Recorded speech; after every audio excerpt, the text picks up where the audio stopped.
Chapter 426. The ominous and horrifying atmosphere in Black Prison lingered for a long time. Even after Ricky's laughter and Zacriel's sobs faded away, Thales could still sense the ghastly atmosphere in the air, and it made his hair stand on end. The bloody year. 82nd. The Jade Star royal family. And the only thing that could threaten the Magic Empress. The perfect anti-mystic equipment. Thales breathed in a daze. He just realized that his limbs were trembling slightly. The secret just now had shocked the prince too much. Thales lowered his head in a daze and looked at his left hand. There were a few shallow wounds on his palm. If he did not look closely, he would not have been able to see them. 6 years ago, I used this hand to hold the forbidden weapon, and seal Giza? That weapon is highly likely to be the culprit behind the Jade Star royal family's death. Blade of Purification? Thales could not help but clench his fists when he thought of its name, which should not be a coincidence, and the strange call that seemed to have a life of its own. His chest tightened. What is that thing? Countless questions and goosebumps surged into his body and engulfed him. We should go. On the other side, Ricky put away his reminiscing and joyful expression. He became indifferent again. That's all for today. But just as he turned around, wait, Ricky? Samuel, who was also stunned, sighed and looked at Zacriel in the prison. One last question. Under the dim light, the Knight of Judgment's figure seemed to be sitting dejectedly on the floor. His face was filled with sadness. Ricky frowned slightly, but he did not say anything in the end. Samuel walked towards the bars step by step. The light from the fire forced the shadows of the bars to come close to him, and he continued to approach the corner where Zacriel was hiding. Just now, Zacriel. Samuel inhaled and hesitated for a moment. Barney Jr. told me that there was a traitor among the royal guards who betrayed His Majesty and His Highness. Zacriel shuddered in the prison cell. He raised his head in a daze. His expression was fleeting. Thales forced himself to put away the chaotic thoughts in his mind and looked at the scene. Barney's words are very convincing and logical. Recalling the scene just now, Samuel, who was holding a torch, had a pained expression on his face. He said that they worked together from the inside and outside, falsely passed down His Highness the Crown Prince's orders, intentionally led us in circles, and even hid among our team after the incident. Nonsense like that. Zacriel, who was sitting against the wall, continued to stare at Thales in silence. His face was slightly lowered and he was immersed in the shadows. Thales could not see him clearly. Samuel chuckled, unsure if it was sarcasm or self-mockery. It seems like traitors really do exist. Samuel's tone was filled with indescribable sorrow. It's as if as long as we find him, Barney Jr. and the others will be freed, or at least atone for their sins. Zacriel exhaled softly in the cell, as if he had not recovered from the shock just now. But at least he spoke. His tone was casual, as if he was sleepwalking. Really? Samuel's expression tensed. He seemed to have made up his mind. He gritted his teeth and said firmly, So, Zacriel, I have to ask you this. Was it you? The so-called traitor back then? Was it you? This question caused Thales and Ricky to have different expressions on their faces. The former was silent, and the latter was indifferent. Zacriel was like a slow-witted old man. He only reacted to the question after a few seconds. He slowly raised his head and stared at Samuel in a daze in a dark corner where even light could not reach. That year, when the situation was urgent and we were surrounded by enemies, as Samuel exhaled, he gritted his teeth and said with slight difficulty, whether it was at the palace gate or the Hall of Stars, whether it was Captain Cullen, Barney Sr. or Tony, they handed over the elite main force of the royal guards to you. The 46 people who were later sentenced were among them. They either watched you leave or hoped that you would come to their aid. He clenched his fist subconsciously. Because they knew and believed that no matter how powerful the enemy they faced, as long as the Knight of Judgment led them and the next captain of the royal guards whom they thought highly of, they would be able to turn misfortune into fortune, and everything would be fine. Samuel turned his head away as if he could not bear to hurt the traumatized and wounded man in front of him. Unless he was a traitor. The flag-bearer closed his eyes gently. Was it you, Zacriel? Both Thales and Ricky listened to him quietly. In the prison cell, Zacriel took a few breaths and slowly raised his head. Was it me?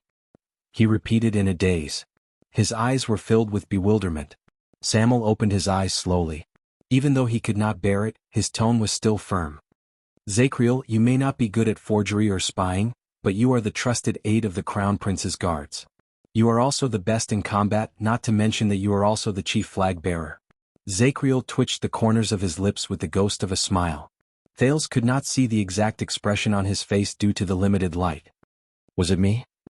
He repeated faintly. Samuel sighed as if he was not confident in Zachriel's condition. But he paused for a few seconds before he spoke resolutely. Zachriel, I know that your mind is not clear. The flag-bearer gritted his teeth and said fiercely, but it's okay. I believe that, like many people and me, there is only one thing in your memory that will never fade. Thought. Samuel raised his fist and smashed it against his chest. The three people in the room could not help but look at him. Swear, Zachriel. Swear before me, before the Jade Star bloodline. Samuel said resolutely. A cold glare flashed in his eyes. With your honor, your dignity, your blade, your ancestors, and the name of the Zachriel family, the noble descendants of the Rudalians who have been loyal to the minister since the age of the Empire, I solemnly swear this oath. Finally, when he heard these words, Zachriel shuddered. The Knight of Judgment stood up slowly. His branded face was revealed in the dim firelight. His eyes slowly regained focus. Ricky was deep in thought. Samuel's breathing quickened. With a pained expression, he continued, Swear, Zachriel, that in your entire life, you have never betrayed the Jade Star royal family, the royal guards, or the Praetorian oath. Zachriel's expression slowly became solemn. Thale's breathing gradually became softer. Tell me with your own mouth that you are not a traitor, Samuel said softly. There was a hint of helplessness in his tone. Tell me. But Zachriel did not answer. He only stared at Samuel from a distance. His gaze was slightly cold. For a time, only the breathing of the four people could be heard in the air. But in the next second, thud. Samuel took a fierce step forward and grabbed the bars of Zachriel's cell. Ricky's expression changed slightly. I beg you. Samuel's back was facing Thales. His expression was unclear and he sounded as if he was gnashing his teeth. But Zachriel still did not make a sound. He only stared at him. I beg you, answer me, penal officer. Once again, Samuel's words were tinged with a pleading tone. This is too important. His hand, which was holding the bars, began to tremble. Finally, Zachriel snorted softly. His unfocused gaze regained its clarity. Too important? Why did Barney Jr. question you, Samuel? He curled up the corners of his lips and shook his head quietly. To question whether you are a traitor or not. Samuel's face paled. He did not know whether it was because he could not bear the pain or because of other reasons, but he subconsciously let go of the bars and took a step back. His palms trembled slightly. The Knight of Judgment smiled. And you? Do you wish that I am a traitor or do you wish that I am not? There was a long silence in the air. Samuel lowered his head deeply. However, soon after, a quiet sigh came from the darkness. Unexpectedly, Zachriel's voice gradually rose. It went from low to high and from light to heavy. I swear, he said faintly. Emmanuel Zachriel, I solemnly swear on my honor, my dignity, my blade, my ancestors, and the name of the Zachriel family, which has been loyal to the minister since the age of the Empire. Samuel seemed to have been inspired by something. He raised his head with a complicated expression. I will spend my entire life and I will spend it all. As he spoke, Zachriel's tone became more and more solemn. I have never betrayed the Jade Star royal family, and I have never betrayed the Praetorian oath. Thale's eyebrows twitched. You seem to have missed something. As expected, Zachriel's sigh came again. The only people I have let down are all of you. Samuel's breathing seemed to have been cut off. The Knight of Judgment's dispirited and sorrowful voice continued to rise. It's Captain Cullen, Tony, Morian, Belden, Kamal, Rogo, Tardin, Bruley, Nair, and you, Samuel. It was all the brothers of the Royal Guards. He sounded like an old man with one foot in the grave, repenting for the sins he committed when he was young. Samuel did not move. Zachriel stared at Samuel, then at the brand on his face. He said in a daze, as a person who had high hopes placed on me in that storm, I was unable to protect you, help you, lead you, go through the obstacles and get through the danger with you. He said in a daze, I could only sit here day after day, year after year, and watch all of you sink into this state and suffer. Thales turned his head and thought of the 37 Emperor's Praetorian guards who died in the prison of bones. He thought of their dazed, desolate, liberated, or crazed gazes. He then looked at the unshaven Zachriel and for a moment he did not feel good.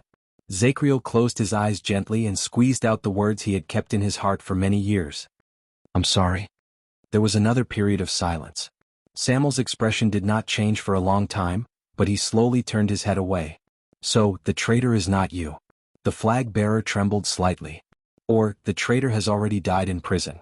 Or, there is no traitor at all? No one betrayed His Majesty and his family?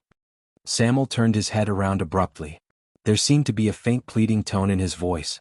Everything is just the conjecture of that schemer Barney Jr.? Zacriel did not answer him immediately. Instead, he paced around in silence and returned to his original seat, which was filled with a desolate atmosphere. After a long while, a faint sigh rose in the air. Perhaps there is.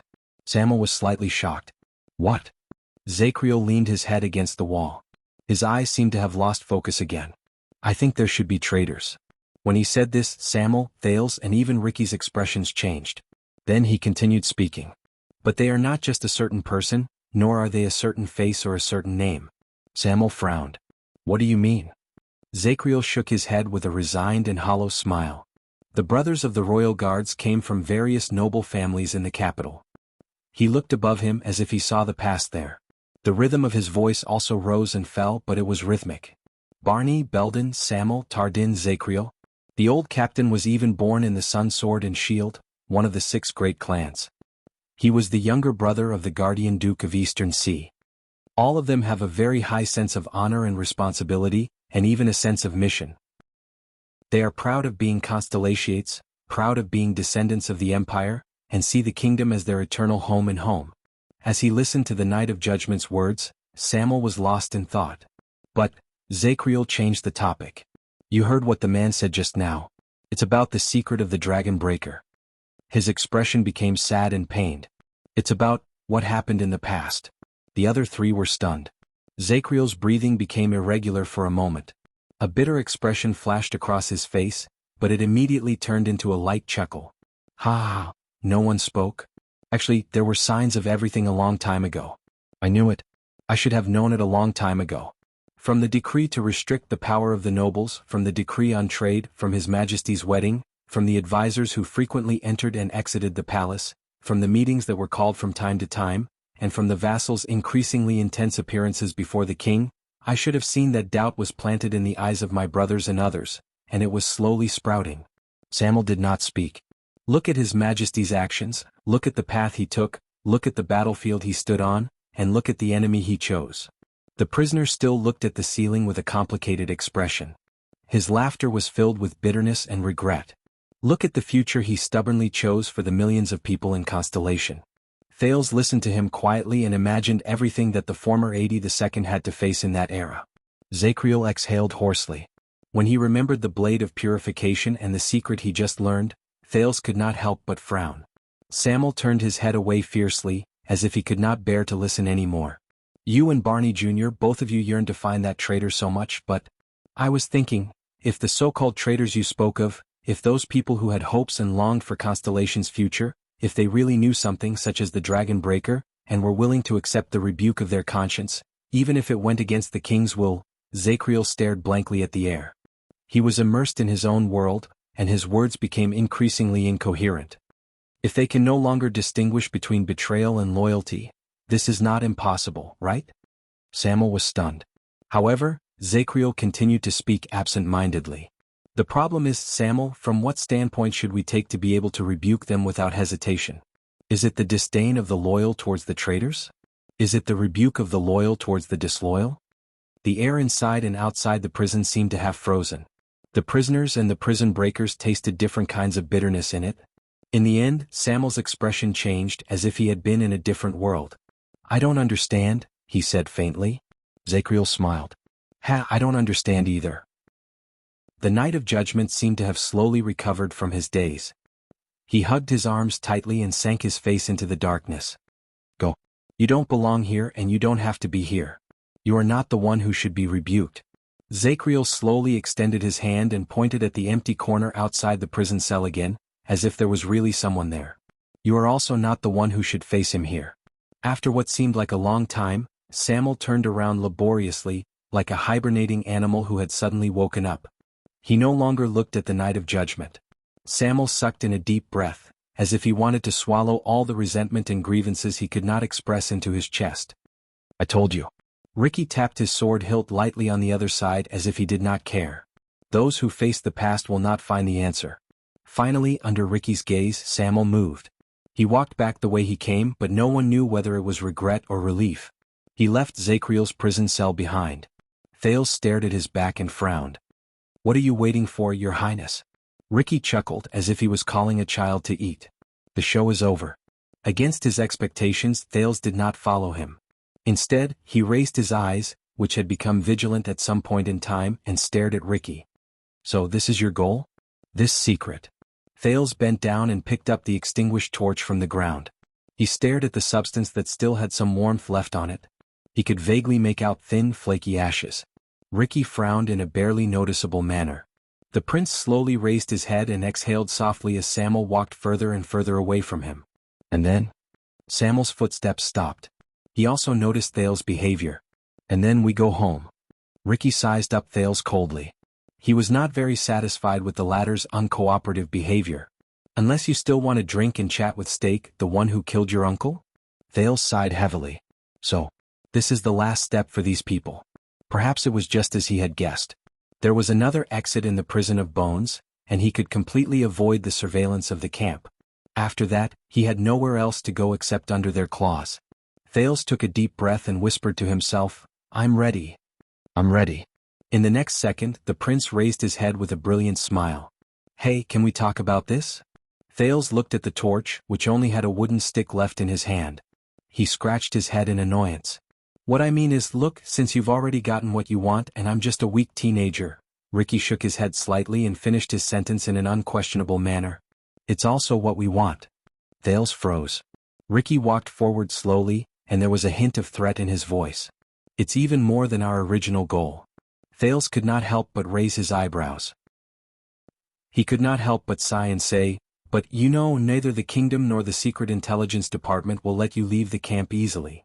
Samuel walked back and looked at Thales, who looked like he wanted to negotiate with Ricky. "They won't," Ricky said coldly. "But they don't know." Thales flashed a helpless smile and spread his hands. "But what if they know?" Under the illumination of Samuel's torch, Ricky frowned slightly. "What do you mean?" Thales flashed his white teeth and smiled bashfully. "What I'm trying to say is, what if the kingdom's secret intelligence department knew everything about your operation from the beginning to the end?" Ricky was slightly stunned at first, then his expression darkened. "You." Chapter 427. Blade Fang's camp, prison of bones not far from the surface exit. In the dark night, a slightly plump man stood in a short alley and quietly watched the huge hemispherical fortress in front of him. It was the most famous prison in Western Desert and even all of Constellation. He rolled up his sleeves and stared into the darkness. He smacked his lips and clicked his tongue. A slightly heavy footstep came from behind him. "No matter how many times I look at the prison of bones, it's just like Ghost Prince Tower." The plump man did not even look at the scene behind him because he knew who it was. He only sighed and said, "These two things are equally annoying." The slightly heavy footsteps stopped behind him. The plump man yawned in the darkness and cold wind. He still did not turn his head around. "You're out so fast?" The person behind him seemed to nod.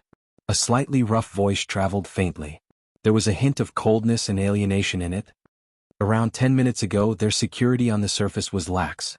The chubby man shrugged as he listened to the unapproachable tone of the man. But he knew that the person behind him had always been like this, so he did not mind. Then, the plump man turned around and glanced at the person behind him. That one glance scared him out of his wits. He jumped up from the ground and jumped 3 feet horizontally. He wanted nothing more than to stay as far away from the person behind him as possible. "Oh my God, Norp." The plump man desperately suppressed his voice. He placed his hands in front of him and looked at his colleague beside him in shock. He looked at the latter's revealing and alluring attire. He looked at his colleague's eye-catching makeup with red eyelashes and bright lip gloss. Looking at the other party's slender figure and charming movements, she nonchalantly tugged at her loose shoulder strap. The exposed skin on her shoulder, along with the bulging view of her chest, were all covered by the gauze-like material. But, the plump man could not stop his body from trembling.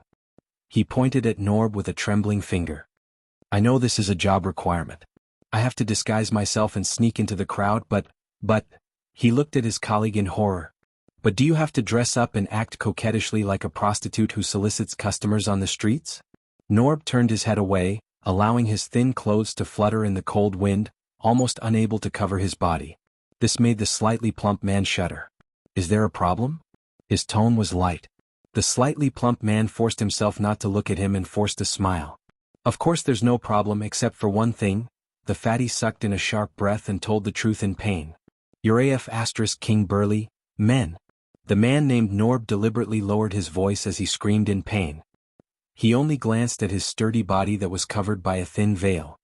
Is there a problem? Fatty almost fainted. He hid back in the alley and pressed his forehead.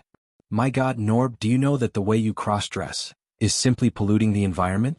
Look at your green stubble under your lipstick, your bloody mouth, your stocky waist. Norb couldn't help but turn around to look at him. Oh no, please don't turn your head, please don't turn your head to look at me. I have to go back and wash my eyes today. Your visual damage after you cross-dress is just too great. Out of the corner of his eye, Norb caught a glimpse of Norb's soft and sexy dress. He saw the faintly visible thick thighs and thick leg hair. His cheeks twitched involuntarily, coupled with his large pectoral muscles, and he had a serious expression on his face. Fatty felt his stomach churn. Bright moon goddess above, don't wait until the end of the game. Throw a meteor down now and crush me and him to death. Norb looked at his shocking attire again and grinned lightly without a care in the world. The smile with the stubble on his face was charming, and it almost made the man who had just caught his breath feel his heart stop. This is the essence, Gomez, just like how you're reacting right now. Norb spoke to Gomez with faint confidence. After I dress up as a woman, the ugliness and discomfort brought about by the intentional contrast will make people subconsciously turn their heads away and avoid me. You won't be too interested in whether a lousy male prostitute with a fetish for cross-dressing has other secrets, such as whether he's someone with ulterior motives who deliberately lurks in the shadows. As Norb spoke, he habitually extended his hand and combed his non-existent fringe. Gomez patted his chest in shock, but he still insisted on using the corner of his eye to talk to his colleague. Are you sure you didn't read too many bardic poems? Norb glared at Gomez. His eyebrows were furrowed and he seemed to be angry. It made Gomez have the urge to immediately retire. Gomez could only exhale in pain. He pointed at the prison of bones in the distance, resigned to his fate, and said to his extremely calm colleague, Forget it, forget it. So what are we eating today? What are we eating? Norb no longer subconsciously swung his woman's sleeves. What do you want to eat? Norb no longer swung his sleeves subconsciously. He shook his head steadily. The list of information is clearly with you. The plump Gomez's face turned red. He coughed, took out a piece of paper from his belt, and slowly unfolded it. All right, let me see. Gomez looked at the paper in his hand. He was instantly in high spirits, and the gloominess he felt when he was almost scared to death by Norb seemed to have been swept away. First, appetizer and appetizer. He looked at the prison of bones in the distance with great interest. His tone rose and fell. A personal envoy of the Northland Kinslayer King. Gomez stopped talking and suppressed his disgust. He looked at the cross-dressed Norb. Did you see him when you were inside? Norb's expression remained indifferent. He only nodded slightly. LaSalle Weeder, the former border baron of Dragon Cloud City. Witness confirmed. Norb was as calm as ever, but there was a rare hint of seriousness in his eyes. 6 years ago, I followed him to carry out surveillance until we entered Eternal Star City. Gomez nodded in satisfaction. He extended his short index finger and tapped LaSalle's name heavily. That imposing manner made him look like a suzerain stamping his personal seal. Gomez said eerily in the cold wind, This former baron may not be eye-catching, but he is the most important. His status is the most special, and he is the key that connects everything. His lordship has instructed us to find out his relationship with the secret room. Perhaps we can even get rid of the secret room spy. Not bad. As for appetizer, the quantity is small, the quality is good, and the taste is exquisite. Norb nodded expressionlessly. Gomez blew on the paper in his hand and shifted his gaze to the next person. Then the highly anticipated main course. Gomez's eyes lit up again. Wow, guess what we have? A whole pot of Shadow Shield assassins. Full of sincerity. He was in high spirits. Just like before, Norb spoke slowly in response to Gomez's gaze. Kos, family name inauspicious, former Northland vagabond, codename, Steak. Witness confirmed. Norb said calmly, he is the most valuable target. He fits the description of the shadow-catching operation 6 years ago. His lordship pays a lot of attention to him, especially to find the spy he placed in the upper echelons of the Western Desert. Gomez let out a sinister laugh and clicked his tongue, as if he was tasting the best steak. This might be the biggest gathering of Shadow Shield since 18 years ago. Phew, the meat is delicious and the meat is of high quality. As long as it's cooked properly, it will definitely be the best in the world. Norb did not comment. He just elegantly lifted his dusty dress. Next, side dish. Gomez continued to read his list with great interest. The middleman of the mercenary business, the rather famous owner of My Home Tavern. Norb frowned slightly. Tampa, the successor of Half-Mouth Rooney more than 10 years ago. Witness confirmed. The cross-dressing man seemed to be deep in thought. He must have a lot of information and money in his hands. Gomez's eyes darted around slightly. This guy has always been very slippery and we won't be able to use it against him. But after this battle we can rub him flat, round and trample on him however we want. Alright, this side dish is more or less a little greasy. Gomez shook his head in resignation and looked at the last line. Next is the final dessert. This time, Gomez's expression became solemn. Blood Whistle, the famous war mercenary group.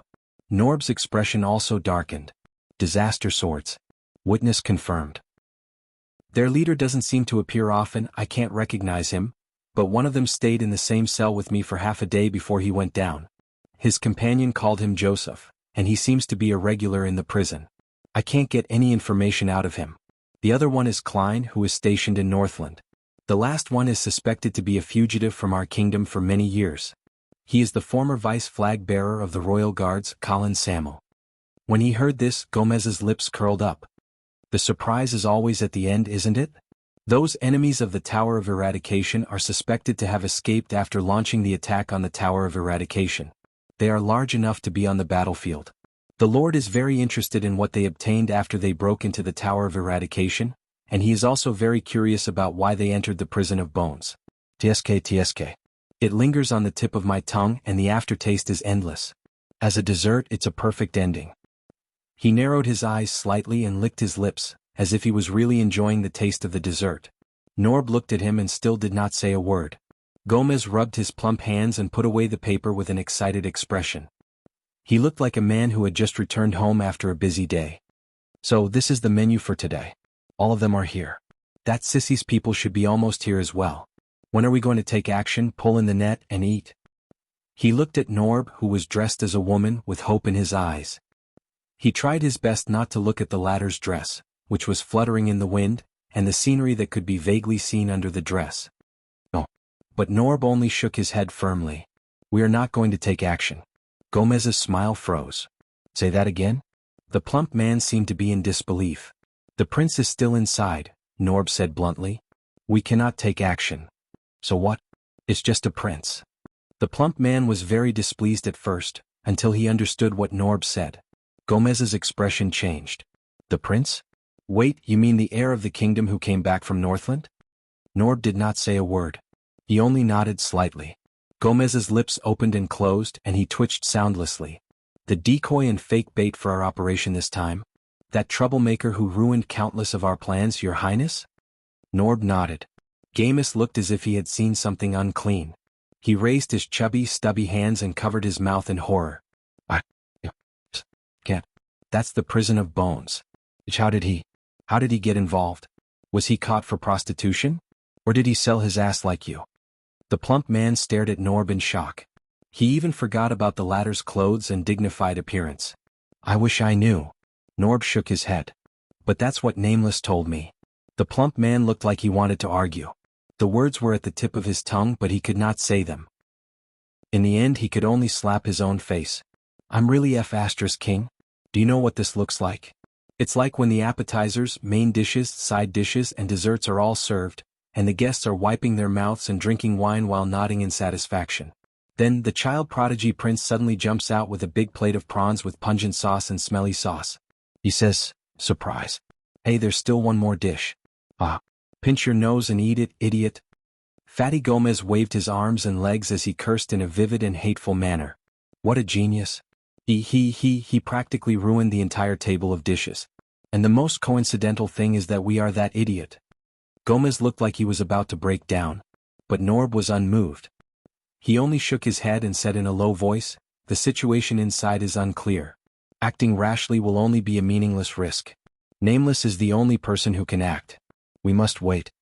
Gomez finally calmed down. He gritted his teeth and said, "What's going on down there?" "I didn't ask much, but Nameless, you know." Norb lowered his head cautiously. "He doesn't talk much either." "That's great. Missions related to the Nameless are always thrilling and exciting." Gamus was full of sarcasm. "And we can't do anything now until that troublemaking prince is obediently rescued by the Nameless?" Norb tugged at the hem of his dress and nodded quietly. Gomez spat on the ground. "It's hard to imagine that our menu now depends on that arrogant Nameless who's like a lunatic." Norb furrowed his eyebrows. "Be careful with your words." "That Nameless," the cross-dressing man said softly, "he's not from the department, but he's been able to act with us more than once. He's even able to grasp the key points of the situation so that we have to cooperate with him. Do you know what this means?" Norb pointed coldly upwards. Gomez's expression froze. He ground his teeth and said, "Damn nepotism?" Norb did not speak. With a pained expression, the fat man exhaled a patriotic sigh about the darkness of the bureaucracy and the muddle-headed royal family. "All right, then we'll wait here. That cold-blooded sissy will definitely not be happy." Norb shook his head. "That's not our problem anymore." Amidst the sound of the wind and sand, the two of them waited in the alley beside the prison of bones for a while. Speaking of which, Norb. Perhaps he was tired of the silence, or perhaps he could not stand the cold. Gomez picked his ears and said, "Never mind about Nameless. Never mind about the Nameless one. He's always been mysterious and doesn't fight for it." "But," the fat man cast a cautious glance at Norb, "are you really resigned to this?" Norb furrowed his eyebrows slightly. "You know, in terms of ability and achievements in the Western Desert, whether it's the Bloody Year or the Desert War, you're the most suitable person to be the Lord's successor." The fat man shrunk his neck and said in a seemingly meaningful manner, "But 10 years ago when that Baron Bone kid came, the Lord groomed him as his successor." Norb suddenly turned his head. This time, the cross-dressing him no longer had an enchanting expression or a deliberate weakness. Instead, a pair of fierce eyes shot out a fierce and cold warning. It made the fat man subconsciously shudder. "Gomez." Norb enunciated each word clearly. "Do you know who dies the fastest in the kingdom's secret intelligence department?"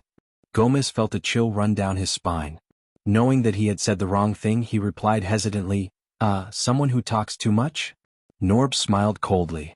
"No." The cross-dressing colleague gritted his teeth like a wild beast about to kill. "It's someone who thinks too much." The fat man's expression froze slightly and he shut his mouth resentfully. The atmosphere became very tense. Until Norb added the last sentence with a chuckle. "And the fat man." Gomez's expression froze. He looked at his slightly plump body, then shrugged in embarrassment, waved his hand and said, "Forget it, you're the boss. As long as you're happy."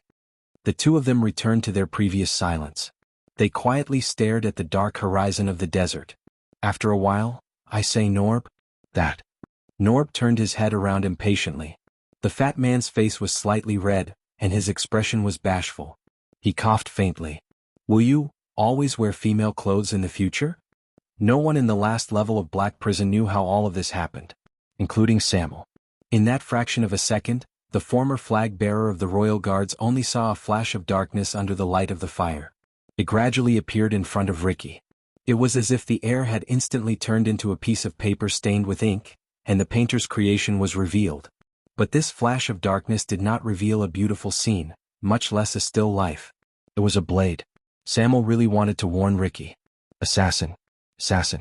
But he realized that when he recognized the shape of a blade, the murder weapon that appeared out of nowhere had already pierced Ricky's throat diagonally. It tore through his cartilage, lower jaw, tongue, cerebellum, and came out from the back of his skull mercilessly. Even the fastest brain could not keep up with the shocking change at that moment. Splat. The sound of metal-piercing flesh rang out. The leader of the disaster swords only managed to let out a grunt before his entire body trembled. Ricky widened his eyes in disbelief as he stared at the figure that appeared along with the blade. It was an assassin who stood face to face with him. His movements were indifferent, and he only thrust the blade forward with one hand. But it was already too late for him to reverse the situation. Under the piercing of the blade, the disaster sword's Crassus could only hear the gurgling sounds of blood coming from his mouth and his limbs trembling uncontrollably. It was as if he had lost his mind and was unaware of anything. The assassin nimbly pulled back the dark blade and shook off the blood on it.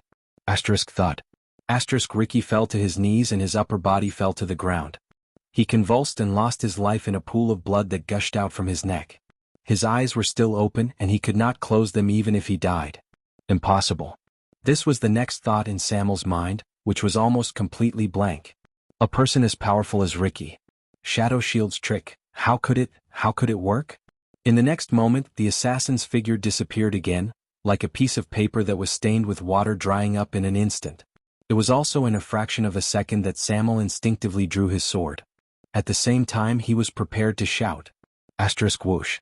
Asterisk, but aside from the sound of metal rubbing against leather, another attack came from the darkness, bringing with it the sound of a strong gust of wind. The former flag-bearer executed a perfect sword style. With a backhand slash he deflected the flying hidden weapon. Asterisk thud. Asterisk, it was only then that Samuel saw clearly that it was a torch that had been extinguished for a long time. In that direction, Thales, who was still in the position of throwing the torch, stared at him coldly. But what surprised Samuel the most and made him pale with fright was that not only was the torch thrown by the prince at a tricky angle, it also had a strange spinning force that made the long sword in his hand tremble slightly. Impossible. In that fraction of a second, Samuel stared at the indifferent Thales in a daze. What? Even though he was not skilled enough, lacked strength, and his method was not very orthodox. But he's right. That method. He had met it before. 18 years ago. On that day. Samuel could not believe it. Why? Why did the Prince of Constellation? He actually used the infamous assassin's flower, and the knife-throwing technique unique to the Charlton family. Assassination knife. Samuel's absent-minded state only lasted for a fraction of a second. But that was enough. In the blink of an eye, the dangerous ink that once took Ricky's life appeared behind the former flag-bearer again. His murderous aura was so strong that it made Samuel's hair stand on end. *T. Before he fell to the ground and lost his senses, the flag-bearer heard the prince's slightly anxious shout. Keep him alive. *Thud. With a dull thud, Samuel fainted and fell to the ground. Clang. His torch and long sword fell to the ground at the same time. Not far away from him, Ricky's corpse lay motionless in a pool of blood. He no longer breathed. Phew. Thales took a deep breath. His nerves, which had been tense for a long time, finally relaxed completely. The sin of Hell's river in his arms, waist, and calves gradually faded away. The soreness he felt after imitating Jayla's posture of throwing the knife suddenly surged into his body. He was so tired that he sat down on his butt. Phew. Thales gasped for air, but a smile appeared on his face. These disaster swords. Damn mercenaries. So what if they have more people? The prince criticized in his heart. After waiting for so long, I finally got the chance to be alone. A truly powerful person planned everything. They did not care about winning or losing in a moment, did not care about strength, and did not care about honor or disgrace in a moment. The one who laughs last is the winner. Whoosh. Thales roared madly in his heart for a few seconds as he stared at Ricky and Samuel on the ground. Then he wiped off the sweat on his forehead and smiled foolishly. Rustling sounds rose behind him. It seemed that even Zakriel, who was behind the fence, was secretly moved by this swift and decisive kill. But Thales had no time to care about him. He raised his head and looked at the dark figure in front of Samuel. Thales sat on the ground and panted. He massaged his sore right arm and watched the figure's back. For a moment, all sorts of feelings welled up in his heart, and he could not put them into words. You're just going to stand there? The prince asked. The figure froze for a moment. Finally, the figure slowly bent down, picked up the torch Samuel left behind, and turned around. He walked towards Thales step by step. His footsteps were light, as if nothing had happened. Thales quietly watched the figure's appearance under the light of the torch. It's still the same. The same figure. The same attire. The same weapon. The same, strange. The figure stood in front of Thales and seemed to be sizing him up carefully. Thales did not say a word and let him size him up. A few seconds later, the figure spoke in a muffled, hoarse, and deep voice. It's been a long time, Your Highness. You've grown up quite a bit. Thales clenched his fists and his heart trembled slightly. When he heard the familiar yet unfamiliar voice, a sense of familiarity and peace of mind that he had not felt for a long time rose in his heart. It chased away every inch of fear and nervousness in his heart. It was as if from this moment onwards, the outcome had been decided. Thales averted his gaze. He first took a deep breath, then snorted through his nose and shrugged. That's it. Nothing else to say? The torch in black prison flickered slightly. The figure in front of him was silent. He did not say a word. Thales was silent as well. With complicated emotions, he looked at the familiar dark purple mask on the figure's face, the faintly discernible mechanism behind the lens, and the short sword with a dark luster in his hand. The scene of their first meeting appeared in his mind. The silence did not last long. In the next second, the strange person in front of him put away the short sword and took a solemn step back. He placed his right hand on his chest, shook his left hand, and knelt down on one knee. It was just like their first meeting in Red Street Market. Yodel Kato. The strange person's tone was respectful and solemn, but there were slight fluctuations in it. Chapter 428. Yodel quietly knelt on the spot. The pair of lenses on his strange, dark purple mask were dark and without light. Thales suppressed all his thoughts and sighed softly. So you were there. Yodel's mask moved. Yes. A hoarse and muffled voice rose from under the mask. I am. The man behind the mask gently extended his gloved right hand. I have always been there. Thales was silent for a few seconds. The soreness in his arm gradually disappeared. He sucked in a deep breath. Yes. The prince raised his head and flashed a gentle smile. I know. I have always known. He grabbed Yodel's hand and stood up with the latter's help. The torch in Yodel's hand swayed slightly and illuminated the area. But when it shone on Yodel, its color seemed to be restrained, and there were very few reflections. It only made his mask look even more mysterious and profound. Thales let go of Yodel's hand and stared at him quietly. Not long ago, Nicholas and Monty's bloody battle in the land of barren rocks was not only thrilling, but it also brought disaster to the innocent. Poor Thales was caught in the middle of the battle. He was the core bargaining chip that both sides wanted but could not obtain, and he was also the key method they used to control their enemy. He was even heavily injured and lingered between life and death. With a rare opportunity, the sin of Hell's River rose and devoured the teenager at that moment. While Thales lay on the ground, dying, and suffered the uncontrollable pain of the sin of Hell's River, his sensitive senses that were stimulated at that moment gave the Prince of Constellation new information. Besides the Star Killer and the Raven of Death, who were fighting to the death, and himself who could not move, Thales sensed a fourth person. The fourth person's barely discernible breathing, the fourth person's footsteps rubbing against the ground, and the fourth mysterious figure hidden in the shadows, as if separated by a curtain. It quietly leaned against the huge rock where the white blade guards fought. His body was like a boulder and it did not move at all. It was almost one with the environment. Even when Thales was in danger, it quietly lurked, indifferently and cautiously waiting for the victor between Nicholas and Monty. But the two supreme-class elites who were engaged in a fierce battle knew nothing. Just like the past. Thales might not recognize that figure, but this did not stop him from recognizing that curtain through his temporarily strengthened hell senses. It was a wonderful and unusual invisible ripple that separated color and sound, one that even the prince himself had experienced before. Path of Shadows. At that moment, Thales suddenly understood that if the scheming Raphael was right about one thing in the headquarters of the Secret Intelligence Department in Dragon Cloud City, it would be this. We will ensure that you have trustworthy forces and people protecting you from the outside of Dragon Cloud City to the Great Desert. Of course, the number of people won't be too many, but they are all elites rarely seen in the world. We will make sure that you have trustworthy forces and people protecting you from the beginning until the end. It was Yodel. That was why Thales was able to leave Nicholas and Monty alive before he moved forward with an indomitable spirit and entered the desert without looking back. After they escaped from Dragon Cloud City, on the surface, Monty led Thales away from the threat of the pursuers as the most outstanding scout. In the dark, Yodel, who had snuck into Northland at some point in time, acted as a safeguard in the shadows and monitored their movements. Perhaps the Secret Intelligence Department had long suspected the Raven of Death's loyalty, or perhaps this was the final test for Monty. In the Great Desert, Thales was in danger a few times, but in the end he would always escape the desert god's cold trap by some miraculous luck. Be it when he lost consciousness and fell on the yellow sand after he ran out of food and water, or when he was surrounded by the orcs and was surrounded by enemies from all sides, or when the merchant's camp strangely burst into flames and attracted Constellation's army. Now, it seemed that most of these luck and coincidences were in line with Yodel's usual style of hiding in the dark and attacking in secret. It's not just this. Maybe on the way out of Heroic Spirit Palace, maybe that black-robed swordsman who attacked with dual swords. In that second, Thales, who had a myriad of thoughts in his mind, quietly looked at Yodel's mask. He looked at the man who had always been a man of few words and remembered the first time he appeared in Red Street Market and the scene when he extended his hand to the little beggar. He suddenly realized that he was already as tall as the masked protector's shoulder. At this moment, "Who are you?"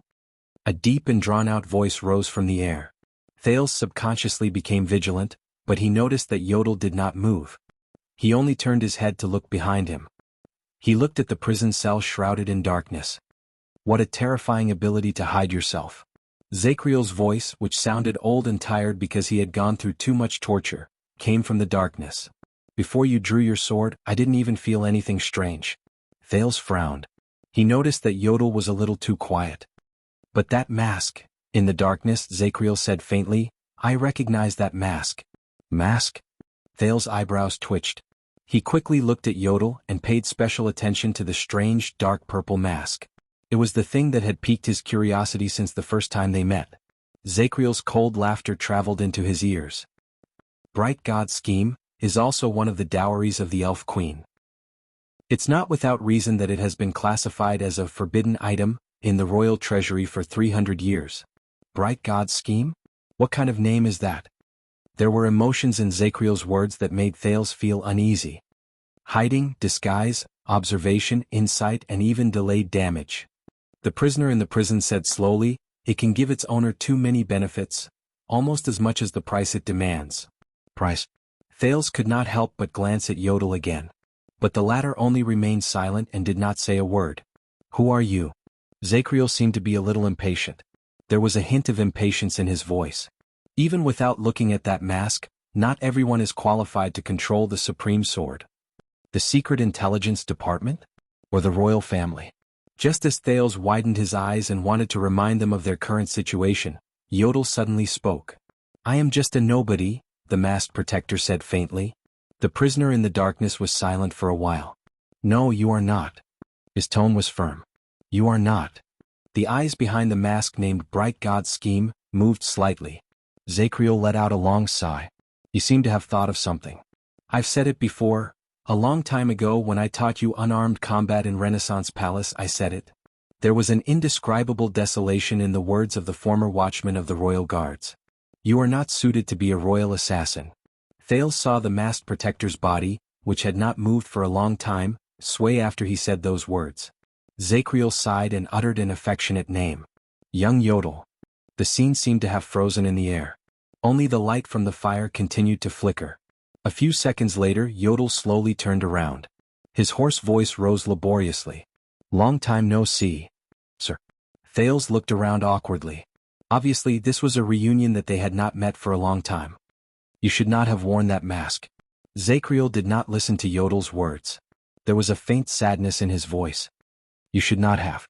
These were his last words. With a rustling sound, his movements were lost in the darkness of the prison cell. Yodel did not speak. Thales, who had been affected by the atmosphere to the point that he did not even dare to breathe loudly, rolled his eyes. He carefully pointed at the path he came from, the dark tunnel. "So we are now." Yodel raised his head and no longer looked in Zakriel's direction. "Do not worry. The Secret Intelligence Department is on the surface. They have prepared everything."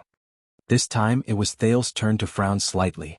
"The Secret Intelligence Department? Did they know all along? Ever since I came back about Shadow Shield, the prison of bones, about—" He looked at Yodel suspiciously. Yodel nodded, then shook his head. "They learned about half of it from the Tower of Eradication. I was the one who told them about the other half of Shadow Shield. Your journey back home was not smooth and many people are very interested in you," the masked protector said quietly. Thales exhaled. "That's good news." A faint feeling of vexation rose in his heart. "This is bad." This was the prince's thoughts. Thales tried his best to get rid of his irritation. He cleared his throat and said to Yodel, "Listen Yodel, how should I say this? When I came back there was a mercenary." While Thales was troubled, Yodel suddenly spoke. "Quick rope." He spoke in a simple and straightforward manner. Thales was stunned. The Secret Intelligence Department doesn't know about him. Yodel seemed to know what Thales was thinking. "Let's see what we can do." Thales opened his mouth, then closed it again. He looked at Yodel and suddenly felt very grateful to the man. He was grateful for the other party's understanding. But Yodel obviously did not need the prince to thank him. He consciously nodded slightly and turned around. We should go. Thale's eyebrows twitched. Oh, wait a minute.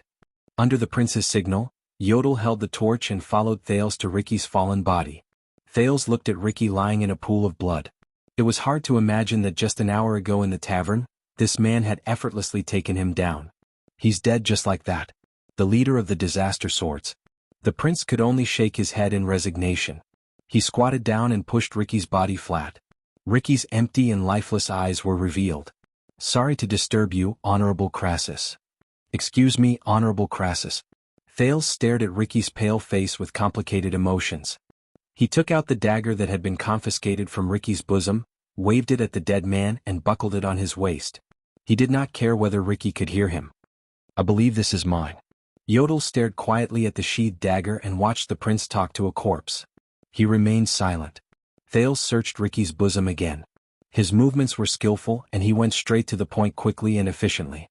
It was as if he had returned to his childhood, when he searched for unconscious drunkards or unclaimed corpses in the smelly gutters of Lower City District. And this? Thales sighed and took out an expensive piece of yellowed paper. He shook it open in front of him and looked at the inscription, H and Jade Star. He sighed a little. I believe it's not yours either. The prince did not have the time to read it carefully. He took a deep breath, folded the unusual letter carefully and put it away in his bosom. Yodel suddenly spoke at this moment. Weapon. Thales turned his head around. You should take his weapon. Yodel's mask moved slightly. We are not out of danger yet. You can't just rely on a dagger for self-defense. Thales raised his eyebrows. All right. The prince shrugged and looked at Ricky's waist. He stared at the long and slender saber that was wrapped tightly in a cloth and had never been unsheathed. I'm guessing that this sword is useless in his hands. Thales pried open Ricky's belt and tore off his saber belt. You are a good man, Ricky. Thank you for your protection and generosity. Thales mumbled to himself as he unwrapped the cloth and revealed the long sword in front of his eyes. This is not an ordinary sword. Thales had this feeling the first time he saw it. He saw that the guard of the sword was inlaid with a soft silver diamond, which gave the weapon an elegant, quiet, and noble feeling. Its carefully cast handguard and hilt formed a standard right angle, looking neat and strict. From the tip of the sword to the body of the sword, there was a beautiful arc, and even in the dim light of the fire, it looked smooth and glossy. When Thales grabbed the hilt and lifted it, he immediately realized that the weapon in his hands had an amazing sense of balance. It was smooth when he swung it, without any sluggishness. Good fellow. Thales swung the sword a few times and clicked his tongue in admiration. Compared to it, the weapons of the Northlanders looked like they were crudely made. Even the creations of the Constellations seemed inferior. As for the weapons of the orcs, But what attracted Thales the most was not its shape, but the inscriptions carved on both sides of the blade. The language of the ancient empire, Thales muttered as he flipped the inscriptions on the blade back and forth. But compared to the other language of the ancient empire, this time he could only recognize a few phrases on the two lines of inscriptions.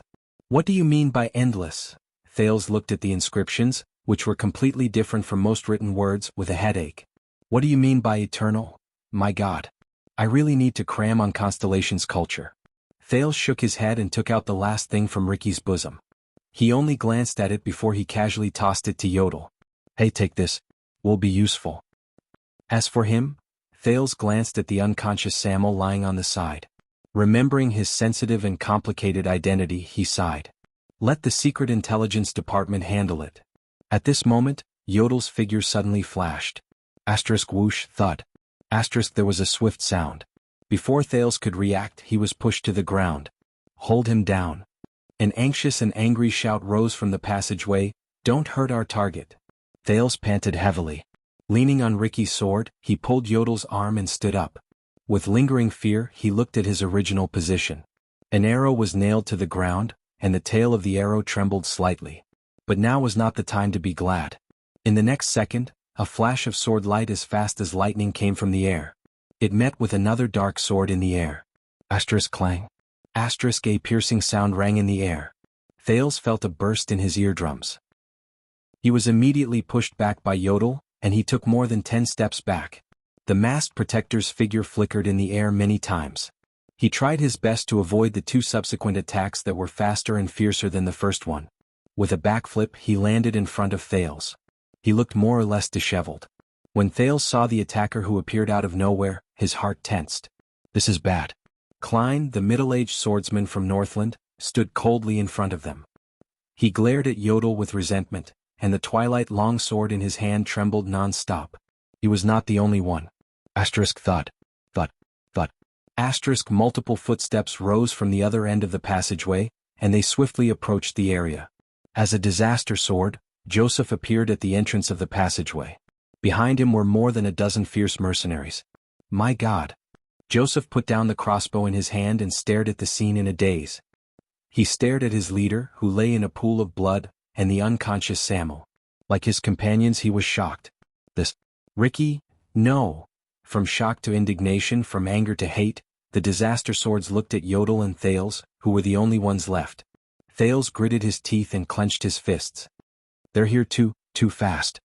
Just now, when Yodel knocked down two people, he was practically silent throughout the entire process. And it took a long time to pass through this passageway. How could they be so fast?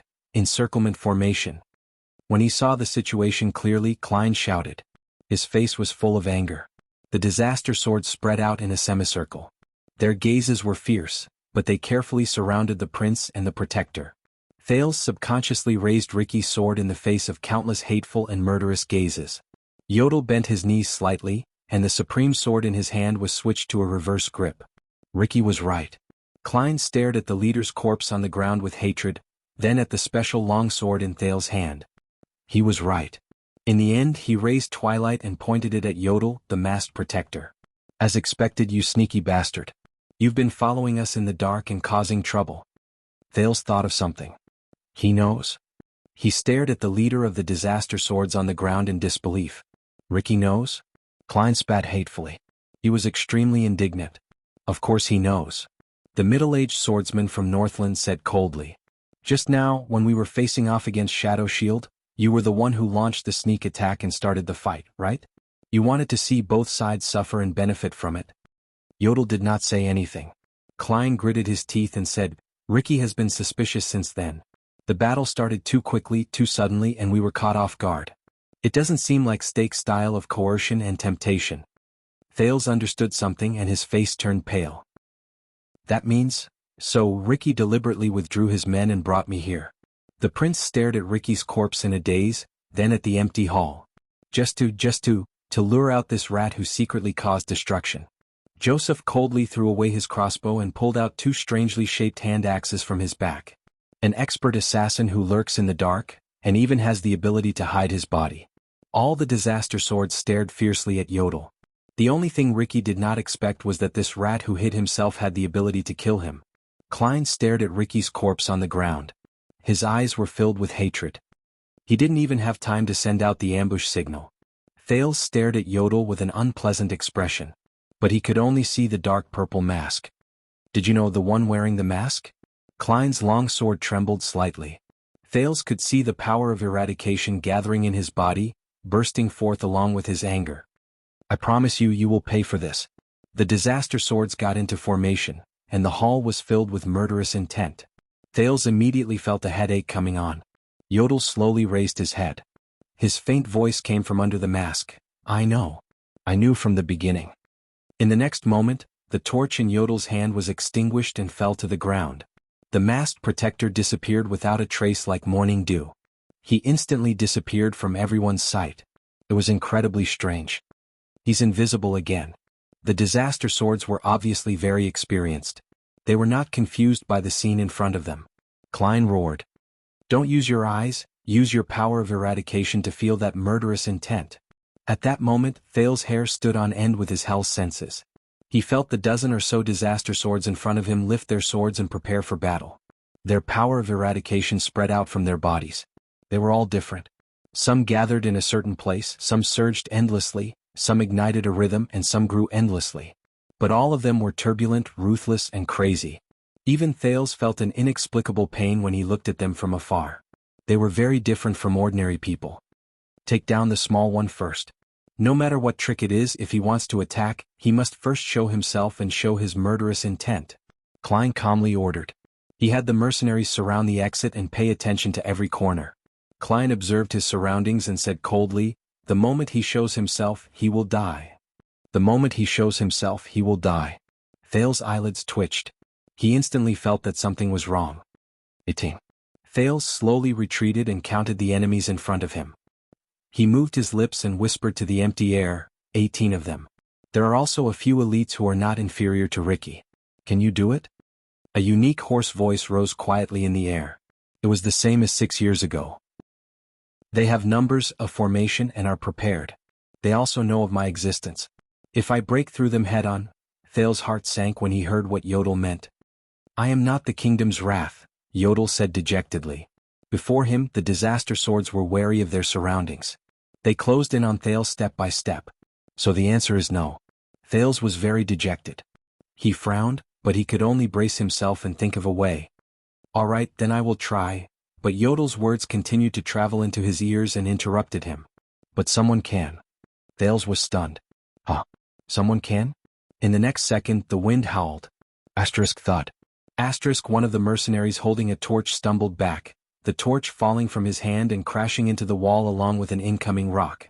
It was as if a gust of wind had blown past, and the 3 remaining torches in the disaster sword's hands were blown away.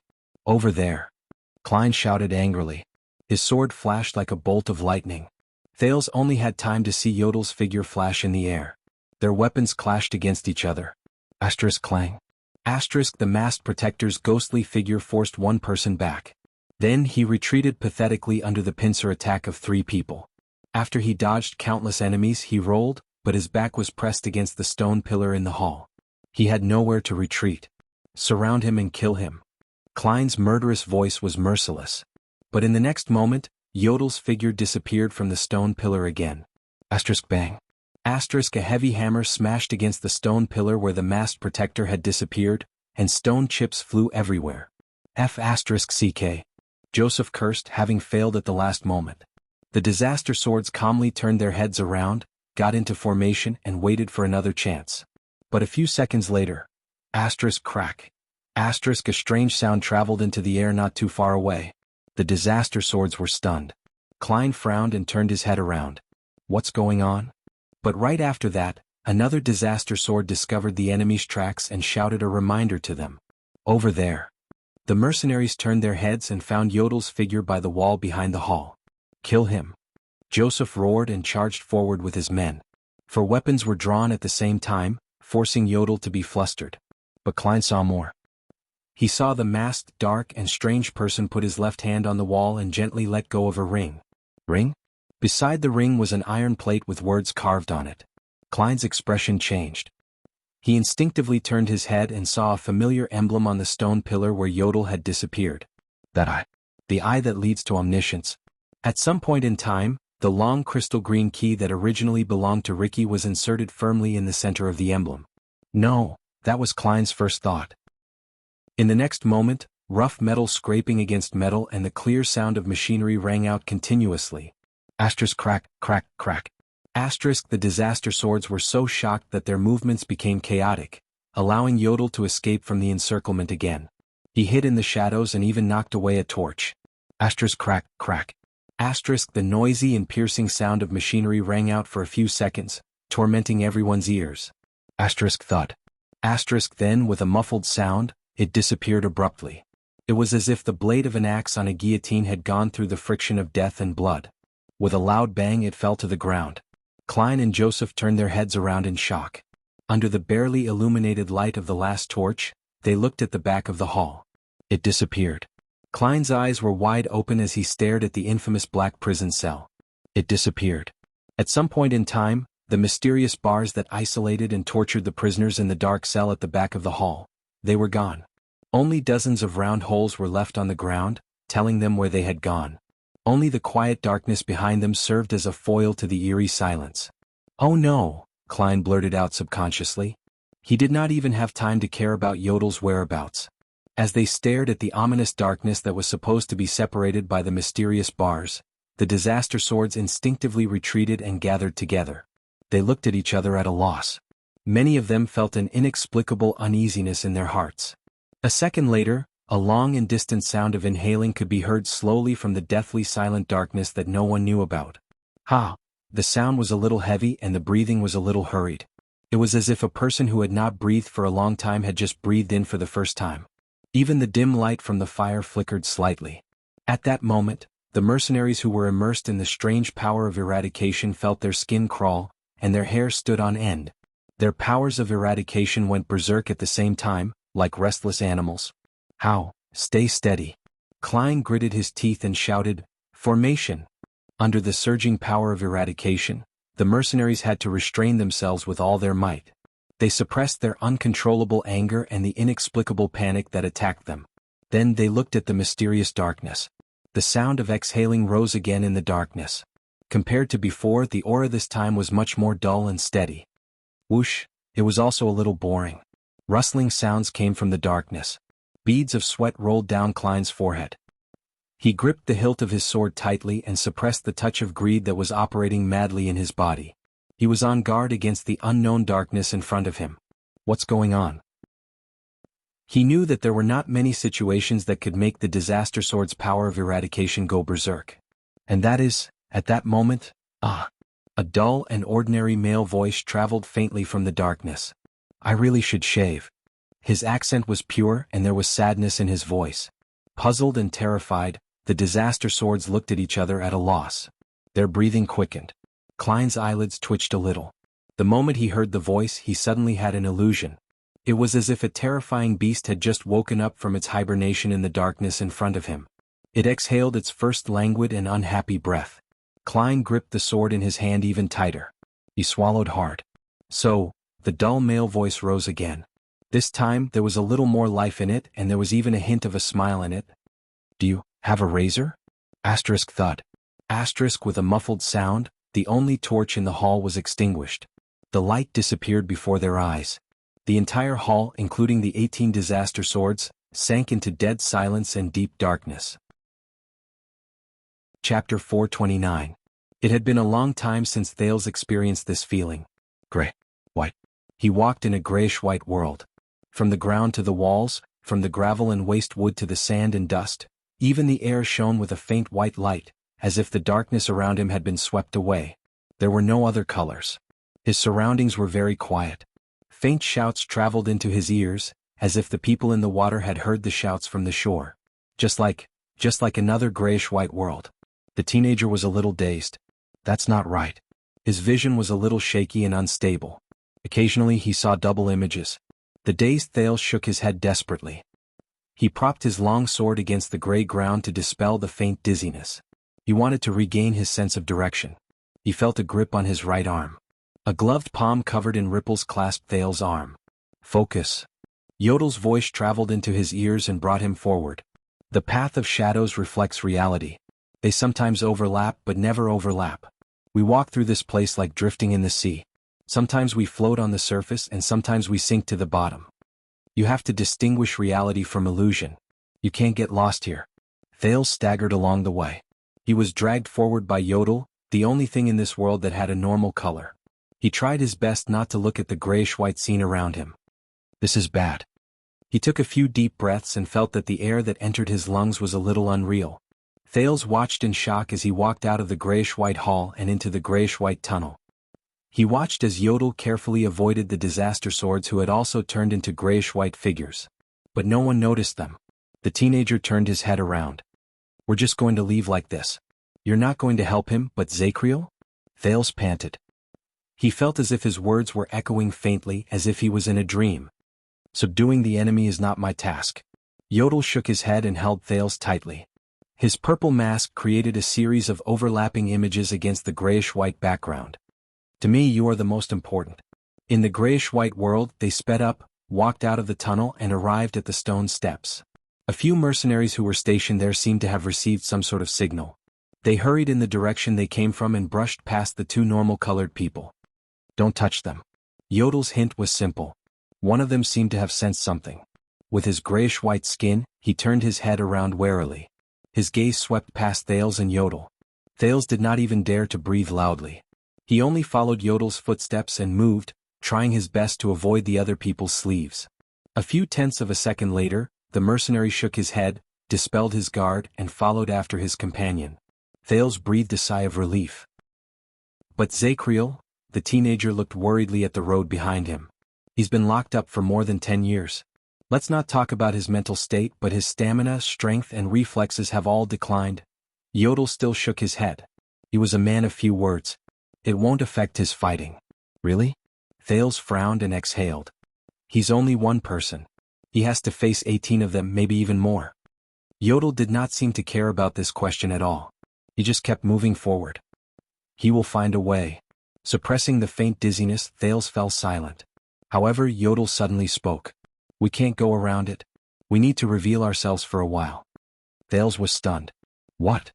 Very soon he no longer had to wonder. There were a few corpses lying beside the narrow stone steps in front of him. Some belonged to the mercenaries and some belonged to Shadow Shield. Grayish-white blood splattered all over the ground. It seemed that the battle between Shadow Shield and Disaster Swords was still ongoing. The three masked assassins in black seemed to be the only ones left. They put away their weapons and were finishing up the battle. But the moment one of them raised his head, he shuddered. Shing. A short sword pierced through his chest, and it was pulled back with a swish. What followed was a purple mask that appeared out of thin air behind his shoulder. His companion beside him was unusually vigilant. He immediately drew his weapon, but the masked ambusher was faster than him. The ambusher closed in on him and swung the short sword in his hand gently. Whoosh. The unlucky assassin's last move was to cover his throat, which gurgled like flowing water, and fall limply to the ground. The last assassin, who was further away, turned pale with fright. He instinctively retreated. But another long sword, which shone with silver light and had a beautiful arc, had already cut through the air with great force. It went straight for his head. Whoosh. The assassin raised two strangely shaped weapons with handguards and crossed them above his head. He slid and prepared to roll to the side with the force of his block. But something unexpected happened. The trajectory of the long sword, which had a beautiful arc, suddenly changed. It changed from a slash to a thrust, and it thrust forward gently. The assassin could not believe it. He could only watch as the blade swept past his perfect block and pierced his throat. Thales pulled out the long sword steadily and looked at the blood on it with disgust. On the other side, Yodel, who had just rushed over after finishing off the two assassins, stared at the prince quietly. The gears behind his spectacles turned slightly. A beautiful strike. Yodel put away his short sword and said meaningfully, So, you awaken to the power of eradication. Thales did not answer. He only nodded. Northland military sword style. 2 moves from 2 different offensive styles. Thunderbolt cross style and ambush style. They were connected by the twist of fate. But, the teenager stared at the assassin with blood dripping from his throat with a complicated gaze. He watched as the assassin trembled and crawled on the ground, grunting as he waited for his life to end. He could not kill him in one strike. Thales stared at the assassin's despairing gaze and sighed. The moment he drew his sword to fight against his enemy, the Disaster Sword's fanaticism and enjoyment when they killed their enemies kept appearing before his eyes. And the moment the sin of Hell's river surged and imitated the twist of fate, that faint emotion reached its peak. I hate this. Thales shook his head. He gritted his teeth and raised his sword, wanting to end the assassin's pain once and for all. But Yodel suddenly extended his hand and grabbed Thales' wrist tightly. Under the prince's puzzled gaze, the masked protector squatted down gently. With a thrust and a draw of the short sword in his hand, he took the enemy's life. Thales put down his sword and watched quietly as the masked protector stood up. He swung his sword gently, and the blood on the supreme sword was instantly wiped clean. It was as clean as new. Yodel patted him on the shoulder. You shouldn't like it, the masked protector said faintly. Thales suppressed the discomfort in his heart and smiled at Yodel. The prince raised his head, picked up the torch and looked at the path that led to the ground. I don't know if you heard it, but the Disaster Swords might know another path that leads to the outside. Yodel shook his head. He took out the long dark green stone from his bosom and handed it to Thales. There was a hint of certainty in the masked protector's hoarse voice. As long as the key is in your hands, we can capture all of them in one fell swoop. Now we only need to reach the surface safely. But what about after that? Thales stared at the black prison key in his hand. More questions rose in his heart. What about Quick Rope? What about Dean? What about the Secret Intelligence Department? Thales, whose thoughts were in a mess, knew that this was not the time to think about these things. He tried his best to get rid of all distracting thoughts, threw away the torch, held Yodel's outstretched hand, and followed him into the path of shadows again. But luck did not always favor them. When they went up another floor and arrived at a corridor, Yodel suddenly trembled slightly. "Be careful. There's something strange ahead."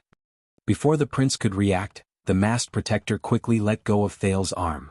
Thales, who was still enduring the discomfort in the path of shadows, only felt his surroundings tremble. The grayish-white world in front of him rippled again, and like a receding tide, it returned to its normal color, darkness. Thales grunted in pain. He supported himself with his sword while the dizziness brought about by the change in the world. He trembled and retched. "What's wrong?" While he was puzzled, Yodel had already disappeared from his sight. But almost at the same time, the moment Thales appeared, a familiar and terrifying male voice rose from the darkness in front of him. "I knew that you would always find a way to escape, Your Highness." As the fire lit up, a fair-skinned man with a torch appeared in front of Thales with a friendly smile. "It was not in vain that I waited here in fear for so long." When Thales saw this person, he felt a headache and had to prop his forehead up with his hand. What a coincidence. The prince's lips twitched. He called out the name of the person in front of him in annoyance. "Steak." Steak shook the torch in his hand and smiled from ear to ear. Thales suddenly missed Ricky's group of mercenaries. "Disaster swords, aren't you supposed to kill all these people? Why are you so useless?" There was no point in thinking too much. Thales tried to clear his mind of unnecessary emotions. He vigilantly used Hell's senses to observe his surroundings. Steak looked at his vigilant face and arched his shoulders in a resigned manner. He looked a little comical. But Thales knew that comical was definitely not one of the adjectives that could describe this guy. "Don't worry, Your Highness." Steak raised his hands with a sincere expression. "I am a businessman. I don't like violence when I can solve things through negotiation." "Is that so?" Thales looked at him with a headache and sensed the information from Hell's senses. "You don't like violence? Then why are there at least a dozen breathing sounds hidden in the darkness behind you?" "That's really reassuring," Thales said with a fake smile. He tried to find Yodel's location. But Yodel still did not show up. He did not use the path of shadows to bring him out either. This meant that the enemy was difficult to avoid and very difficult to deal with. "What will you do, Yodel?" "Fortunately, our astute Baron LaSalle is not here, so I will be honest with you." Steak seemed to be very happy. "Don't worry, Your Highness, we have never intended to hand you over to the Northlanders. We are only working with them with the help of King Chapman's intelligence channels. You know, we are not very good at constellation." "Never intended to hand me over to the Northlanders?" This was the expression Thales wanted to give him. But he could not. "So, you want to say that you want to take me for yourself?" Thales maintained his expression and twitched the corners of his mouth. Steak shook his head. "No, our goal in coming to Bladefang's camp is to meet you alone." Steak narrowed his eyes into slits, and his expression became serious. "Let's see if the legendary intelligent prince can become our savior." Thales was slightly stunned. Savior? But in the next second, Steak's words and actions caused Thales, who had been on high alert, to be shocked. Steak lifted his cloak and knelt on one knee before the prince. He was incredibly respectful. He was even more respectful than Yodel. "The honorable first heir of Constellation, Your Highness Thales Jadestar." Steak's voice was submissive, his tone respectful, his posture humble, and he did not look hostile. "Steak Kos, on behalf of Shadow Shield, we are willing to pledge our loyalty to you and be your vanguard to redeem the heinous crimes we have committed and reverse our fate of deteriorating with each passing day. Please accept our sincerity." Chapter 430. What? At that moment, Thales' mind was in a daze. As he looked at Steak, who knelt respectfully on the ground, a few boring phrases from another world flashed in his mind. "The aura of a bastard. Bow your head and worship me. Long ao. Ahem. The 20th of May is here, and the only person who confessed to you is a man. Ahem ahem ahem." Thales shook his head vigorously to get rid of these boring thoughts. "Don't forget, Yodel is still next to me. Damn it." The Prince of Constellation had a strange expression on his face. He looked at Steak with a complicated expression and ruffled his hair, which looked like a bird's nest. "I really hope that I can be so popular when I'm in Dragon Cloud City." Steak smiled again. He slowly raised his head and stood up. "As I said, Your Highness, Shadow Shield cannot survive alone. It needs the support of power, needs the demand of power, and needs a gap in power." Steak looked around as if he was really worried about something. LaSalle and the group of sword sellers were there, so I had to be polite and say some pleasantries. But when I'm alone with you, I can say something from the bottom of my heart. Thales raised his eyebrows. He wanted to see what else Stake could say. Stake pursed his lips and his expression darkened. A few seconds later he managed to say something, "You're right." A few seconds later he said, "I don't like Chapman Lampard, Your Highness. I didn't like him from the first time I saw him." The torch in Stake's hand crackled, and even the darkness in the corner swayed slightly. When he heard that name, Thales subconsciously tightened his grip on his long sword. He remembered the meeting between Chapman and Stake under Lampard's carriage 6 years ago, when he and Little Rascal were still in it. Thales sighed and said sincerely, "Very well. Very good, then we still have something in common." Stake nodded in understanding. "Your Highness, you have been a hostage in Northland for 6 years. I believe that you know more than I do. The ambition in that man's eyes and his actual methods are too terrifying. If Shadow Shield wants to survive on its own, we cannot rely on him." Thales narrowed his eyes. "So?" Stake shrugged. "So we don't have much choice." He did not have much choice. Just when Thales frowned and felt that he had heard this sentence somewhere before, Stake continued speaking with conviction. "In my opinion, Your Highness, you who represent Constellation, are the only one who can turn the tide in the future and fight against the Kinslayer King in the Western Peninsula." He looked at Thales sincerely and his tone was firm. At that moment, Thales curled his lips, and the expression on his face was very interesting. But Stake acted as if he did not see Thales' expression. He shook his head. "And Shadow Shield can't keep hiding forever. We can't live in Constellation's pursuit for decades." Thales' expression did not change at all. Thales blinked and shook his head stiffly. "So, you're saying that your goal of capturing the prince in Blade Fang's camp this time is fake, and you're here purely to look for a master?" In his heart, he felt that even Ida would not believe what he said. But Stake was not embarrassed. Instead he smiled and nodded slightly. When he said this, Stake seemed to be acting strangely. He looked around warily. A thought flashed in Thales' mind. He was afraid that the other party would notice something. Fortunately, Yodel was still silent and disappeared without a trace. Strange. Even though the masked protector was used to protecting Thales quietly and attacking from the shadows, for him to restrain himself for so long, Thales felt a chill in his heart. Unless the opponent is really difficult to deal with, such as the Star Killer and the Raven of Death. Stake turned his head around. "It's not safe here, Your Highness. Whether it's the Disaster Swords or LaSalle's Northlanders, they all want to harm you. Why don't you allow us to leave and find a safe place?" "I knew it." Thales blinked. He wanted to know when Yodel would attack, but he had to continue speaking. "So, you're saying that it's actually very safe to go with you and that I don't have to worry at all? Because you came to capture me to become my vassal? Because you won't deal with me like how you dealt with Herman Jadestar 18 years ago?" Thales' lips twitched and he said sarcastically. Stake was silent for a while as if he was deep in thought. "I won't deny that I killed your uncle, Your Highness." This time Stake looked like an old man who had experienced many things. He looked at the prince solemnly. "But it's as I said." Stake frowned hard, and he mentioned the strange name with only one syllable again. "The blood debt from 18 years ago is all in Ting's hands. That is also the dark history that Shadow Shield does not want to bring up the most." He stared at Thales. "I was only acting under orders and I had no choice.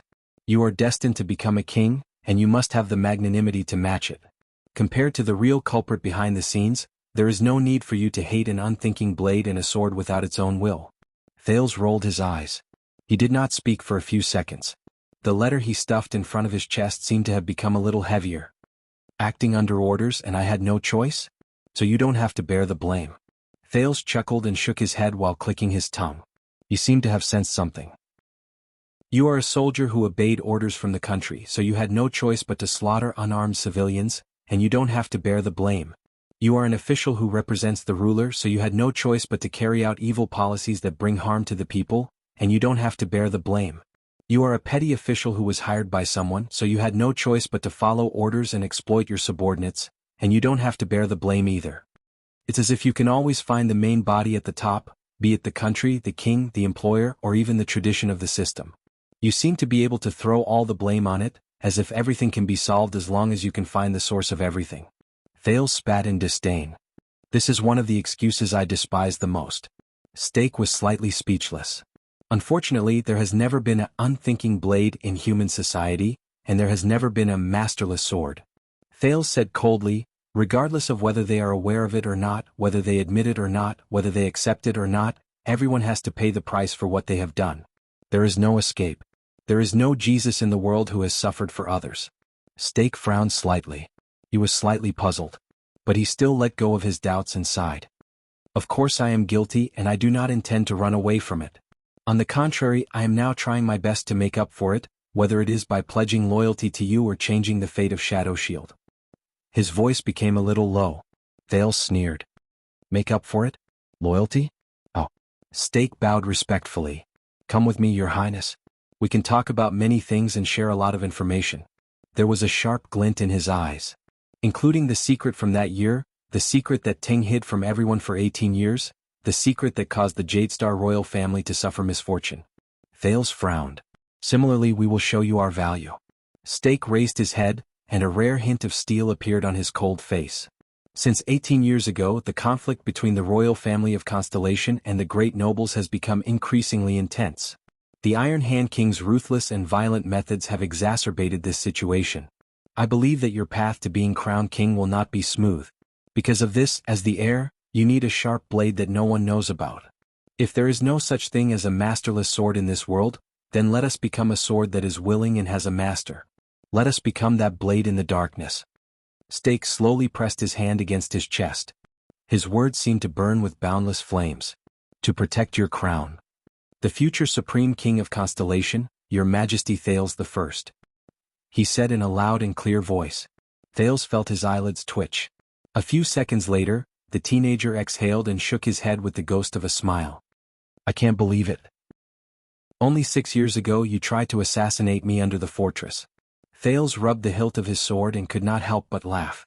But Stake shook his head. First of all, that was what Archduke Pofford hired us to do. Stake was still indifferent, as if he was unmoved. He raised his right hand. Second, as a king, how can we not be tempered? Our hatred is indeed as deep as the sea. We are enemies, Your Highness. Stake pointed at himself, then gestured respectfully at Thales. But the most brilliant ruler not only destroys his enemies, but also turns them into friends and uses them for his own use. Thales stared at him in a daze. It's hard to imagine. This guy is giving me a political lesson? Stake curled up the corners of his mouth, revealing a casual but not frivolous smile. Besides, if we did not have that thrilling encounter during that assassination, how would we know what kind of king you are? How would we know that you are worthy of us entrusting our lives to you and serving our swords loyally after we got rid of Teng's nightmare? The next moment, Stake put away his smile and bowed solemnly and cautiously. The fate of Shadow Shield is in your hands, Your Highness. Hold it in your hands to prevent us from becoming an unstable factor again, or let go of it and let the assassin organization, which has been in disunity for a long time, continue to fall into depravity and bring harm to the world. It is all up to you. Please show me the magnanimity of a king, the bearing of a ruler, be wise and decisive, and think thrice before you act. The magnanimity of a king? Thales stared at Stake dumbfounded. His jaw almost dropped to the floor. Fortunately, he did not say King of Glory. But Thales still stared at him in a daze. He felt that his impression of Stake had been refreshed. My God, Quick Rope should have hired you to bring in business for him. Thales shook his head and clicked his tongue. Why would a person like you be an assassin? It's such a waste. Isn't it better to be a president? Stake only smiled humbly. So, what do you mean? Are you willing to come with us? We have too many things to report to you regarding your future and Shadow Shield's future. Thales exhaled and wiped the sweat off his forehead. Very well. Thank you for your kindness. You may leave now. Stake narrowed his eyes slightly. Thales waved his hand awkwardly. When I return to Eternal Star City, you can send me a message. I'll be happy to talk to you about the future of Shadow Shield. Stake smiled and shook his head. Of course we're willing to do that, but unfortunately, I don't think your father will be happy. Thales snorted softly and said, I'll convince him. But Stake denied this. I'm afraid that won't work. I'm sure that hatred and anger have blinded King Kessel's eyes. After Ting left, it's not that I didn't send a message to the Secret Intelligence Department, but every time, it was like a stone thrown into the sea. Thales frowned slightly. That's why we had no choice but to come to you. We could not get close to you when you were in Extet, and when you arrived in Constellation, you were locked in the palace and surrounded by layers of iron curtains. It was only at this time that we had the chance to meet you without being disturbed. Stake was extremely respectful. Please do not worry. You will be safe and you will return to Constellation. We will be your quietest and most powerful ally. We will only appear when you need us. Thales stared at him for a long time. He clenched and unclenched his fists. But the prince smiled at the last second. A prince with the surname Jadestar is in cahoots with Shadow Shield. Are you sure you're helping me, not threatening me or kidnapping me? Thales sneered. Stake's expression froze. You know, a long time ago, a damn old witch taught me this. The image of a pouting girl with missing teeth flashed before his eyes. It was replaced by an ugly face with a bloody mouth. It made Thales feel disgusted. The Prince of Constellation raised his head and said happily, "Betrayal is the true meaning of an alliance." The black prison was silent. Faint sounds of fighting could be heard in the distance. He did not know whether it was an assassin, a swordsman, or someone else. Stake was silent. If that's what you're worried about, you don't have to. The leader of the assassins took a deep breath. There were too many people in the tavern just now, so it was not convenient for me to say much. But you must know that I have followed Teng for a long time, and I have also learned some secrets behind his impenetrable and mysterious veil. Thales thought about Yodel, and at the same time he paid attention to the other party's actions vigilantly. But Stake's next words made him frown. Your Highness, you are not the only one. As far as I know, during the Bloody Year, one of Shadow Shield's employers. Stake sighed. The smile on his face was one of resignation and pity. He spoke slowly and his tone was a little deep. Also has the surname Jadestar. A few seconds later, Thales' expression slowly changed. What does he know? He could not help but think this way. That map? That weapon. But reality did not allow him to think too much. Stake gently extended his hand, looking sincere and pure. Your Highness, do you want to know who that is? Who is that? At this moment, Thales thought of something. In the next second, a dark figure with a purple mask instantly appeared behind Stake, as if he had emerged from a water curtain. Yodel. Thales tensed up. He did not have time to react and he could not react. He saw Yodel jump out of the shadows with murderous intent, and charge towards his target. The supreme sword rippled in the air. It mercilessly and cold-bloodedly pierced towards the smiling Stake. The sudden change in the situation happened at this moment. Bang. There was a loud bang. The sudden strong light and loud noise caused Thales, who was in the state of hell's senses and was paying full attention to the situation, to suffer greatly. He subconsciously closed his eyes and took 3 steps back in pain. Only the buzzing in his ears could be heard from both sides of his head. The sin of hell's river surged into his body and alleviated Thales' embarrassment. Thales could only use the most basic sense of touch to feel the ground. Fortunately, the sin of hell's river gave him waves of feedback, allowing him to sense the endless murderous intent that rose and fell in the distance. Hell's senses are not omnipotent. This was the biggest lesson that terrified Thales learned. When one is strong there is a weakness, and when one is strong there is a weakness. The strengthened senses did not just bring him convenience. The teenager did not dare to put down the sword in his hand for even a moment. His nerves were tense and he was ready to swing his sword to counterattack at any moment. But he did not know whether it was because the enemy did not pay enough attention to him, or because he had no time to be distracted. Even when Thales' senses gradually recovered, he was not attacked. But this made him panic even more. Because, as expected, when Thales regained his sight and hearing, the moment he saw the situation clearly, he was instantly filled with rage. Stake was sitting by the side. Half of his body was bright red, and his left arm, which held a strange awl, was trembling slightly. He was panting. He looked very pathetic.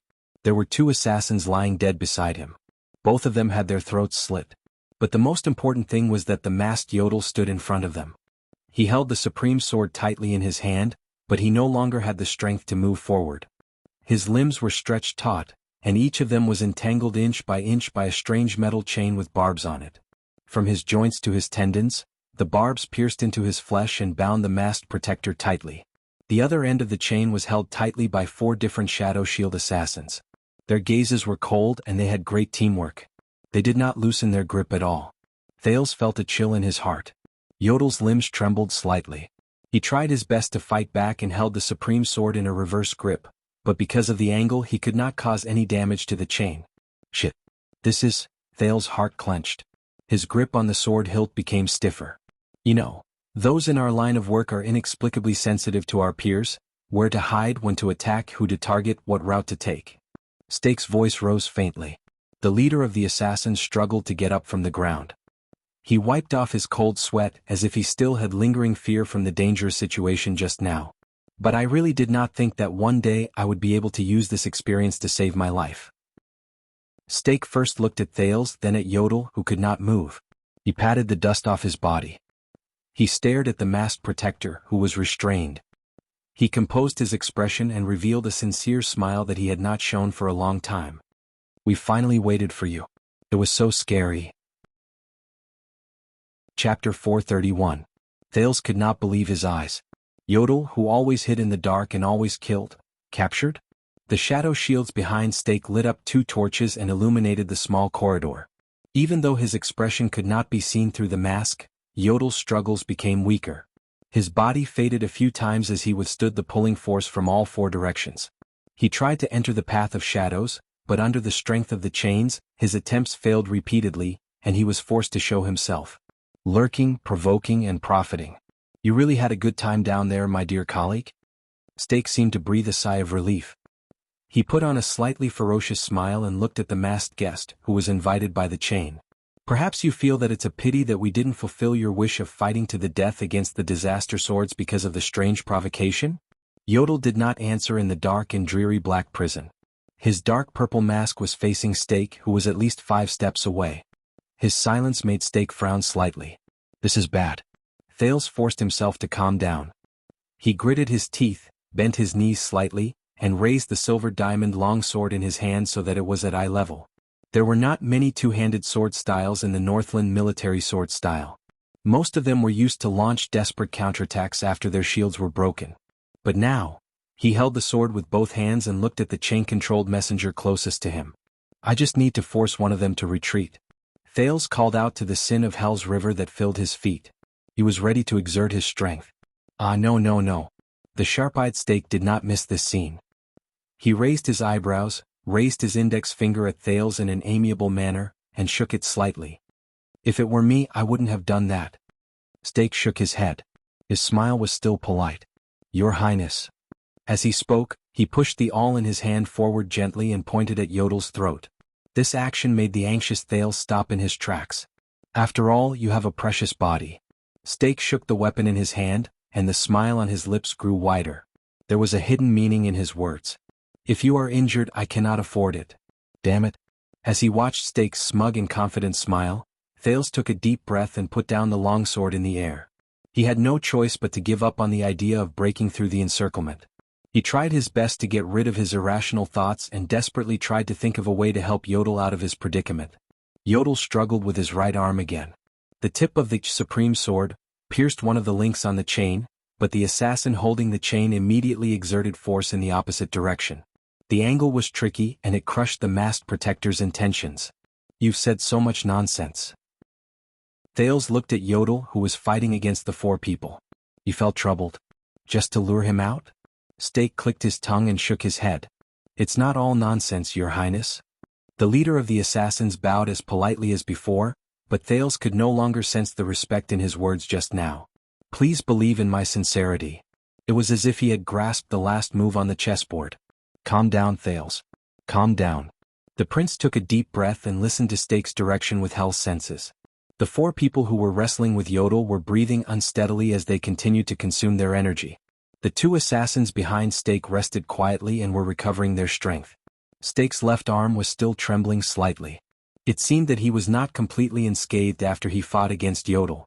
But Thales looked worriedly at the darkness behind Steak. He could still hear multiple breaths coming from there.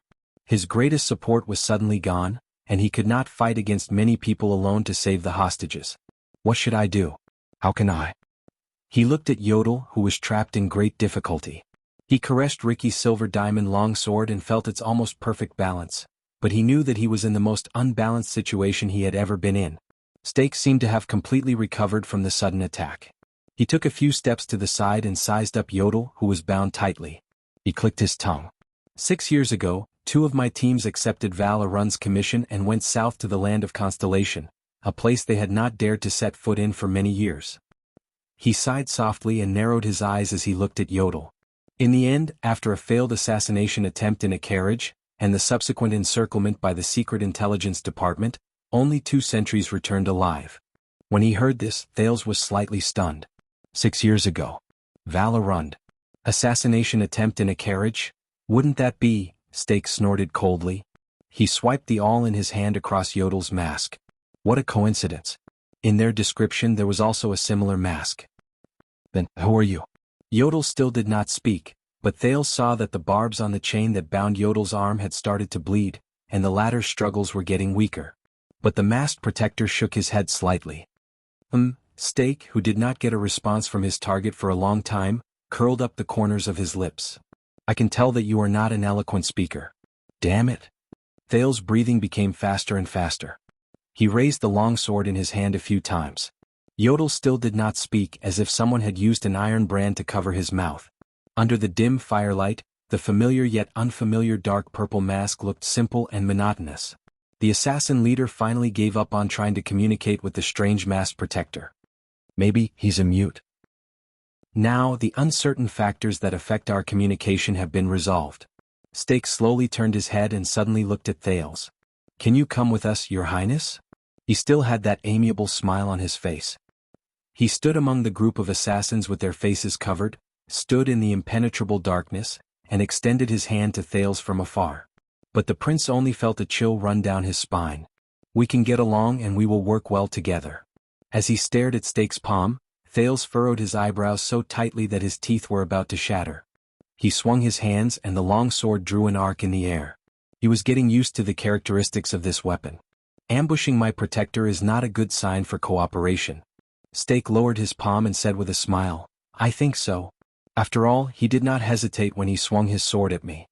Thales was speechless for a moment. He changed his attitude and said coldly, Listen, Stake, if you still want to get out of here alive. When the prince said this, he stiffly stopped himself from saying that the kingdom's secret intelligence department has already surrounded this place. No. Confirming this news in front of Stake would only make him more desperate, and he would care more about the hostages and bargaining chips in his hands. What should I do? Thales looked at Yodel, but he could only see a reflection in Yodel's lens. We can discuss what you said, Thales braced himself and said, but as the first step of the negotiation, I am more willing to see my protector healthy and safe. Stake stared at him carefully for a long time, then he smiled. He smiled very happily. As he smiled, the chain-wielding assassins bound Yodel even tighter. The masked protector shuddered and shook his head at Thales again. There is only one way to ensure his safety, Your Highness. Perhaps he was tired of Thales' words. Stake's smile was a little cold. Stake narrowed his eyes into slits and tilted his head slightly. And you already know. Thales tightened his grip on the hilt of his sword. Damn it. He's so stubborn and slippery. Cooperation, negotiation, and benefits, nothing can attract his attention. He only wants me. Stake stared at Thales for a long time. He did not seem anxious at all. In fact, I heard a lot about you from Baron LaSalle, and he heard a lot about you from King Chapman, including your personality. When he heard that name again, Thales suddenly had a bad feeling. Stake smiled and took a step forward. He looked at Yodel, then at Thales. For example, you are kind, resolute, and brave. Stake's expression changed slightly. He raised the awl gently. But I've always been curious. How can these two characteristics appear on the same person? Then we have a chance to verify it today. Before Thales' unpleasant expression, Stake gently pressed the tip of the awl against the masked protector's neck and grinned. Yodel still did not move. His arms were bloody. The assassins who tightened their grip on his limbs tightened their grip. What do you mean? Thales' face was pale and he spoke faster. As I said, I am a businessman. Stake spread his left hand in a seemingly resigned manner, but the awl in his right hand suddenly tightened around Yodel's throat. Thales could not help but clench his fists. Transactions are always consensual. So, I hope to see you come with us quietly and willingly. Do not cause trouble, do not make mistakes, and do not play any tricks. You must know that we are deeply aware of how difficult you are to deal with. Stake twitched the corners of his mouth in a profound manner and gestured at the silent Yodel. Make your choice, Your Highness. Stake smiled, but a cold glare shone in his eyes. Do you want the generosity of a king, or the decisiveness of a king? Generosity? Thales looked at Yodel, who could not move, with a pale face. Or decisiveness? He glanced at the awl Stake had pressed against the masked protector's throat. Damn it. In the dim firelight, Yodel shook his head in a barely noticeable manner again. Thales looked at him in anguish. Damn it. No. Thales sucked in a light breath and suppressed the resentment in his heart. Calm down. Calm down, Thales. Calm down. He took a few deep breaths, and his gaze swept past each shadow shield assassin. They want me. Thales subconsciously repeated this in his heart. They want me. A few minutes later, the Prince of Constellation curled his lips and smiled. He smiled with great confidence. Stake looked at the prince and wondered whether he should use the awl in his hand to urge him to act. It's not a problem for me to go with you, but I have a question. Stake raised his eyebrows to show that he was willing to listen. Thales said in a low voice, You don't care about me, do you? What? Stake was slightly stunned. No matter what you want from me, be it wealth, secrets, bargaining chips, power, hostages, or amulets, do not forget that I am first and foremost the heir of Constellation. Thales looked away and spoke in the most indifferent and alienating manner he could think of. Shadow Shield, why don't you consider the king's attitude and perception? Let's assume that you are still in that position after today and give orders to your subordinates. Stake, take a guess. After today, compared to Lampard and my father, what kind of future will the future Thales the First give you?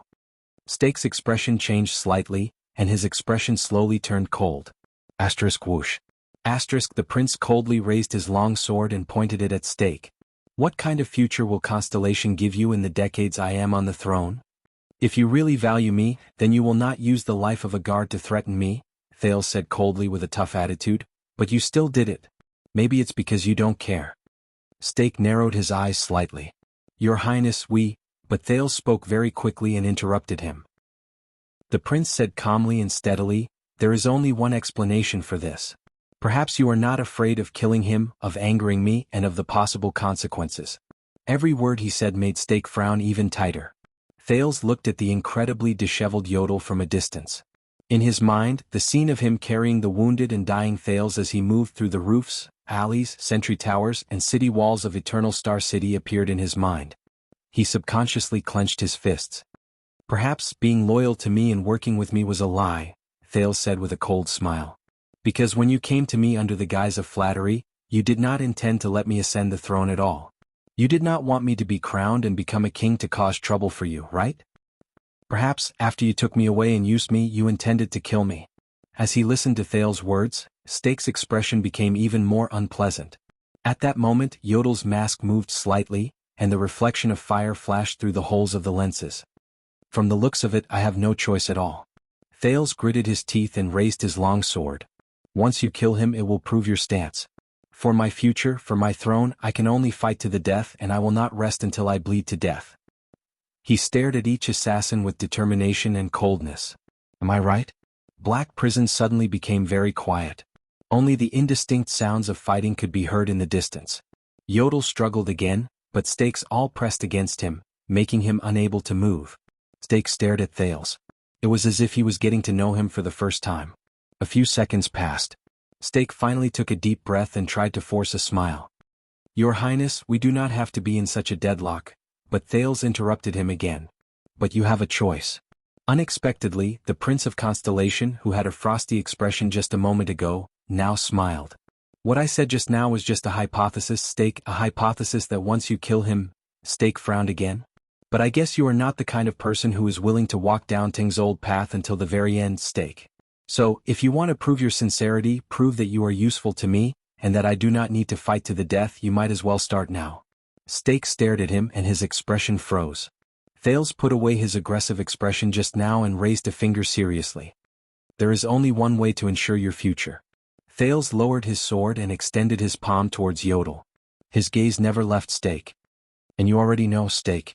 As he listened to the prince's reply, Stake could not help but frown. Thales stared at him. Yodel's mask was still dark and heavy. The only holes in the lenses reflected the faint light of fire. Stake's face contorted. Make your choice, Stake. At that moment, Thales' eyes were bright, and he deliberately said in a deep voice, You also have two paths in front of you. One can make me cooperate with you in a friendly manner, and the other can only make me fight to the death. He curled up the corners of his lips. His left hand gently brushed against the ridge of the silver diamond longsword, and he gestured at the bound Yodel with his chin. You want the king's forgiveness. Thales laced his fingers together and tapped his head calmly. Or the king's life? At that moment, Stake's face was livid. Black Prison was terrifyingly silent, as if the people in the distance had been isolated. Even the sounds of the battle between the Disaster Swords and Shadow Shield did not come for a long time. The Prince of Constellation and the leader of the Assassin's gazes met several times in the firelight. The masked protector slowly lowered his head and did not move. Finally, after struggling for a while, Stake's expression relaxed completely. He forced himself to curl up the corners of his mouth and put on an indignant smile. "You live up to your reputation, Your Highness." Stake let out a long sigh. As if resigned to his fate, he removed the sharp awl from Yodel's throat and left the masked protector's side. At that moment, Thales finally breathed a sigh of relief from the bottom of his heart while he held his long sword tightly. Stake put away his weapon, rubbed his chin and said in a profound tone, "You threw the dilemma of choosing back to me and forced me to retreat without a choice.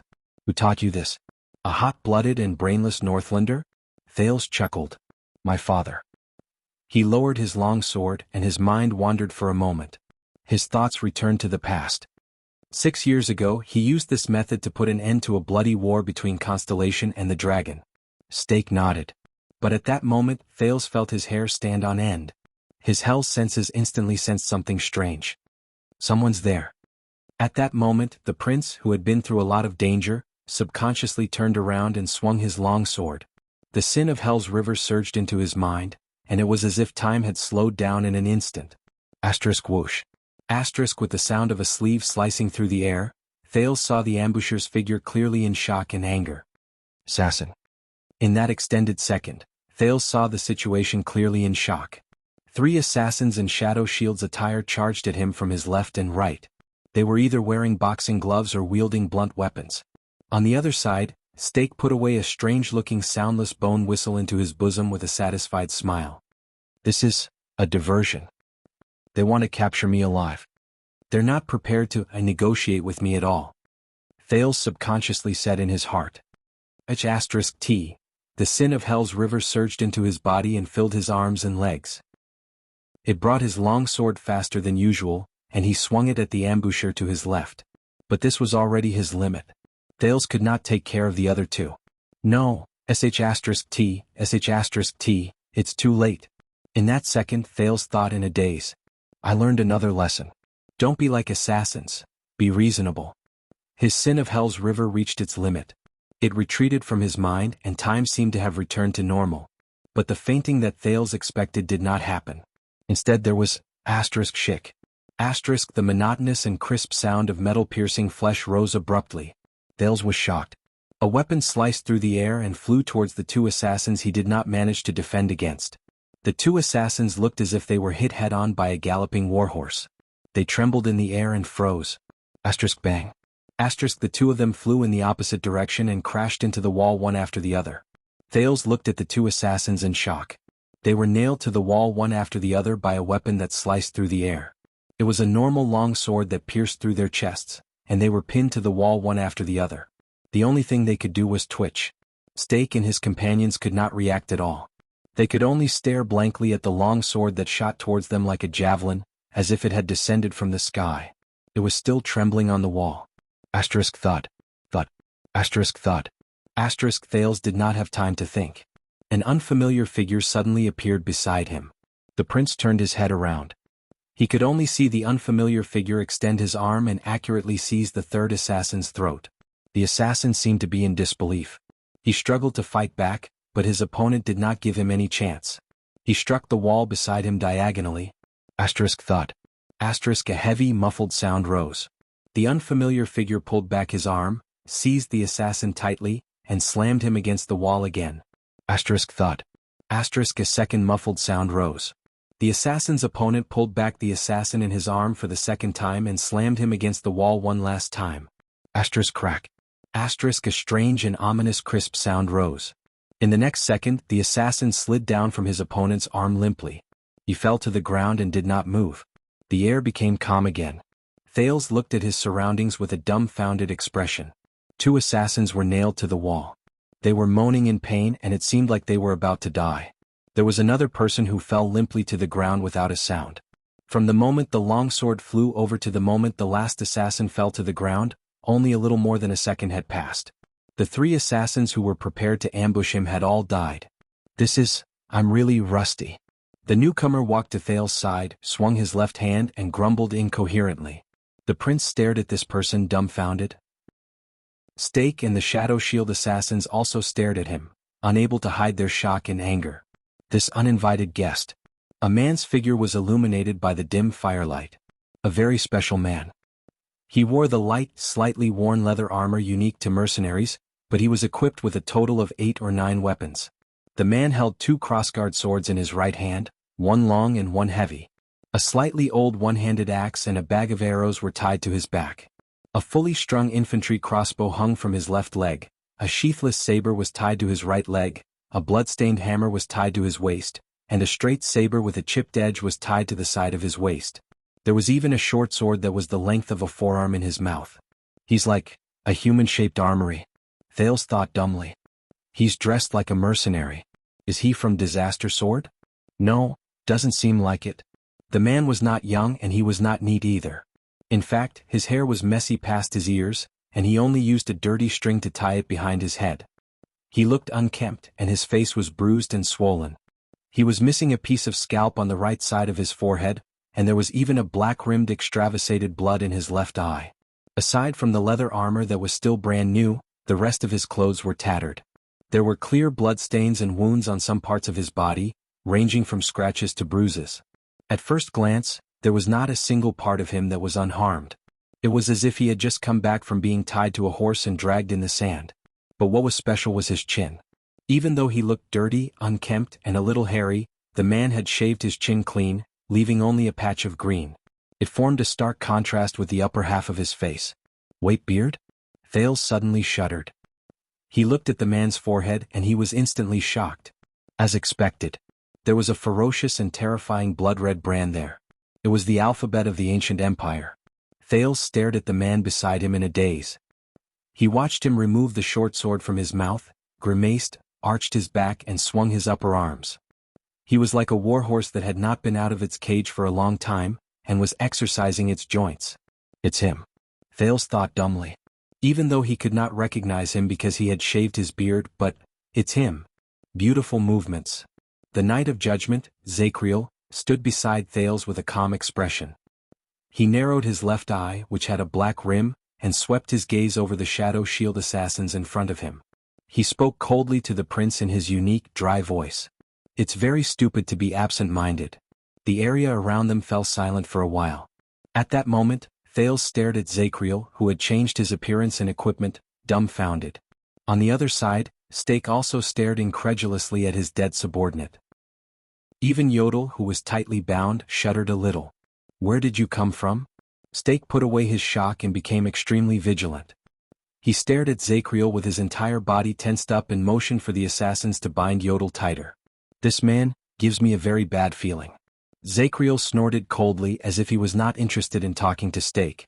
He only stared at the captive Yodel and shook his head slowly. Stake scrutinized the new guest and asked cautiously, "Where is our sentinel?" Zacriel frowned slightly. "Sentinel?" Zacriel shook his head and mumbled, "I didn't run into any. On the way here, aside from some blind people hiding in the dark." Zacriel thought about it. "I don't think I ran into any normal sentinels. For example, glacial sentinels are troublesome characters." When he remembered his unpleasant past, Zacriel frowned hard. Beside him, Thales took a long deep breath. "Why you found Razor? Bah, you're still alive?" Thales could not believe his eyes. He sized Zacriel up from head to toe and asked in a stiff and clumsy manner. "Yes." Zacriel's gaze was still unfocused, as if he was not paying attention. He snorted like a tired patient to show his answer. Thales blinked in surprise. "Where are the enemies? Where are the people who surrounded you?" Zacriel rubbed his eyes as if he was not used to the light source. "They ran away," he answered gloomily. The Prince of Constellation rolled his eyes in puzzlement. "Ran away? They ran away just like that? How is that possible? 18 disaster swords let you go just like that?" Thales could not understand it. Zacriel tugged at his mercenary leather armor and shook his shoulders in extreme discomfort. "Yes, they ran away." The Knight of Judgment, who was released from prison, silently recalled the battle just now. "Those sword peddlers, they ran away. How many of them ran away?" Zacriel scratched his head. 2 or 3. Maybe 4? I can't remember. When he thought of this, Zacriel exhaled in displeasure. He pounded his forehead in pain and felt sad. Chapter 432. Zacriel's sudden appearance disrupted the situation and caught everyone off guard. Stake furrowed his eyebrows tightly. The assassin's gazes flickered, and Yodel remained silent. But for Thales, this was the biggest surprise he encountered that day. Zacriel, sir. Thales endured the stench of blood coming from Zacriel's body. He could not be bothered with the man's current state. Do you understand the situation we are facing now? There. Zacriel snorted softly and shook his head. He shifted his attention from his left hand, which was hurting from the impact, to the person in front of him. Shadow Shield, the Knight of Judgment enunciated each word clearly. His tone was dark. How unforgettable. At the moment Zacriel shook his head, his hair spread to both sides of his forehead. Stake finally saw the brand on the man's forehead clearly. At that moment, Stake's expression became incredibly unpleasant. He suddenly realized who this person was. This is bad, the leader of the assassins mumbled. He gestured for his subordinates to move back slowly. Even Yodel, who was bound by their chains, moved back. When he remembered the man's former identity and reputation, Stake became even more nervous and vigilant. How unlucky. He secretly glanced at Thales. In contrast, Thales was in high spirits. He was glad that he was lucky at this moment. But Zacriel immediately shuddered violently. As if he was being tortured, he lowered his head and covered his face with a pained expression. His entire body trembled. Enough. Zacriel looked at an empty corner beside him with a savage expression. His tone was unpleasant. I know what to do. Thales was startled. The Knight of Judgment panted rapidly and looked at the corner with an air of seriousnness. It was as if there was really someone there. He was talking to him. I will try to be more careful and cherish the limited time I have left prison. I'm so King hungry. The veins on the back of Zacriel's hand bulged as he covered his forehead. He gritted his teeth and communicated with someone who did not exist. Thales' heart sank when he saw Zacriel suddenly acting abnormally. He subconsciously took a small step back, but he forced himself to stand still. No, he could not step back. Yodel was still in danger. Thales looked at Yodel in the distance. He still held the supreme sword in his hand. His limbs struggled, but he did not surrender. Strangely, he shook his head at Thales in a barely noticeable manner. On the other side, Stake's eyebrows twitched as he observed all of this. He seemed to be deep in thought. Are you okay? Another world? Thales took a deep breath and asked the long-faced man beside him in a tentative manner. Zacriel took a few deep breaths. His face turned from green to red and returned to normal. It's fine. The Knight of Judgment shut his eyes tightly and pushed against his forehead with his palm. Every time he spoke, his body would twitch violently. Just like in the past when you were trying your best to defend against Tony's attacks, the detestable instructor was still shouting in your ear as if you weren't flustered enough. Not a problem? Thales cast him a worried glance and suppressed the words in his heart. His current state, would it work? But he glanced at Yodel again and tried hard to shake off his hesitation and fear. He had no choice. All right, can you? Thales activated Hell senses again and tried to find a flaw in his opponent's formation. The prince fixed his gaze on Yodel. Save him. Zacriel's breathing gradually calmed down. He opened his eyes and looked forward with exhaustion and wounds all over his body. His gaze swept past the assassins and the captured Yodel. Killing is easy. But saving him? That's another matter. The Knight of Judgment seemed to have just recovered from his unconscious state. His words came with intermittent gasps. Thales' eyes darkened. Stake drew out the awl and dagger in his hands again. His eyes shone brilliantly, but his thoughts were unknown. And they have a lot of people, brat. Zacriel frowned. He lowered his head to look at Thales and said coldly, Once we fight, I can't protect you. Yodel shuddered violently in the chains and shook his head firmly. Thales was slightly startled before he smiled. You don't have to worry about me, Sir Zacriel. Thales' gaze was firm. He raised his weapon at the assassins. You just need to save him. I can protect myself. At that moment, he suddenly felt that the sword in his hand was no longer as heavy as before. Zacriel narrowed his eyes slightly. Your Highness. On the other side, Stake suddenly spoke loudly. Are you sure this is a good idea? He showed a gentle smile again. I believe that we can solve this through negotiation. Thales snorted softly. Aren't we negotiating right now? The prince took a step back and flung Ricky's longsword away. He positioned himself in the iron body style and said coldly, With a sword, not with your mouth. Stake's expression darkened. Zacriel was silent. He looked at Thales, then at Yodel. How important is he to you? The Knight of Judgment asked faintly, is he worth throwing away your life for? Thales curled up the corners of his lips. Zacriel. How important are your brothers in the royal guards to you? The prince asked with a smile. Zacriel was silent for a moment. The brand on his face trembled slightly under the waning firelight. Don't die. The Knight of Judgment stared at the enemy in front of him. He coldly bit the short sword in his left hand back into his mouth. Your Highness, I don't know your name. At that moment, Stake's expression changed drastically. Right after he said no, Zacriel's figure flashed and he closed in on Stake. Amidst the howling wind, he went straight for the four people who were restraining Yodel. Zacriel, who was covered in weapons, was not fast, but his momentum and agility at that moment were not to be underestimated. The Shadow Shield assassins, who had been prepared for a long time, reacted very quickly. 4 to 5 figures immediately jumped out of the darkness and went to intercept the long-faced man. At that moment, Thales could clearly see scattered orange-red light coming from Zacriel's body with Hell's senses. Compared to Araka, Sonia, and Nicholas' power of eradication, which was connected to each other and covered their entire bodies, the man's power of eradication seemed intermittent and scattered, like the stingy rainwater in the desert. There was a drop here and a drop there. There was no order to it. But Thales' thoughts immediately changed. No.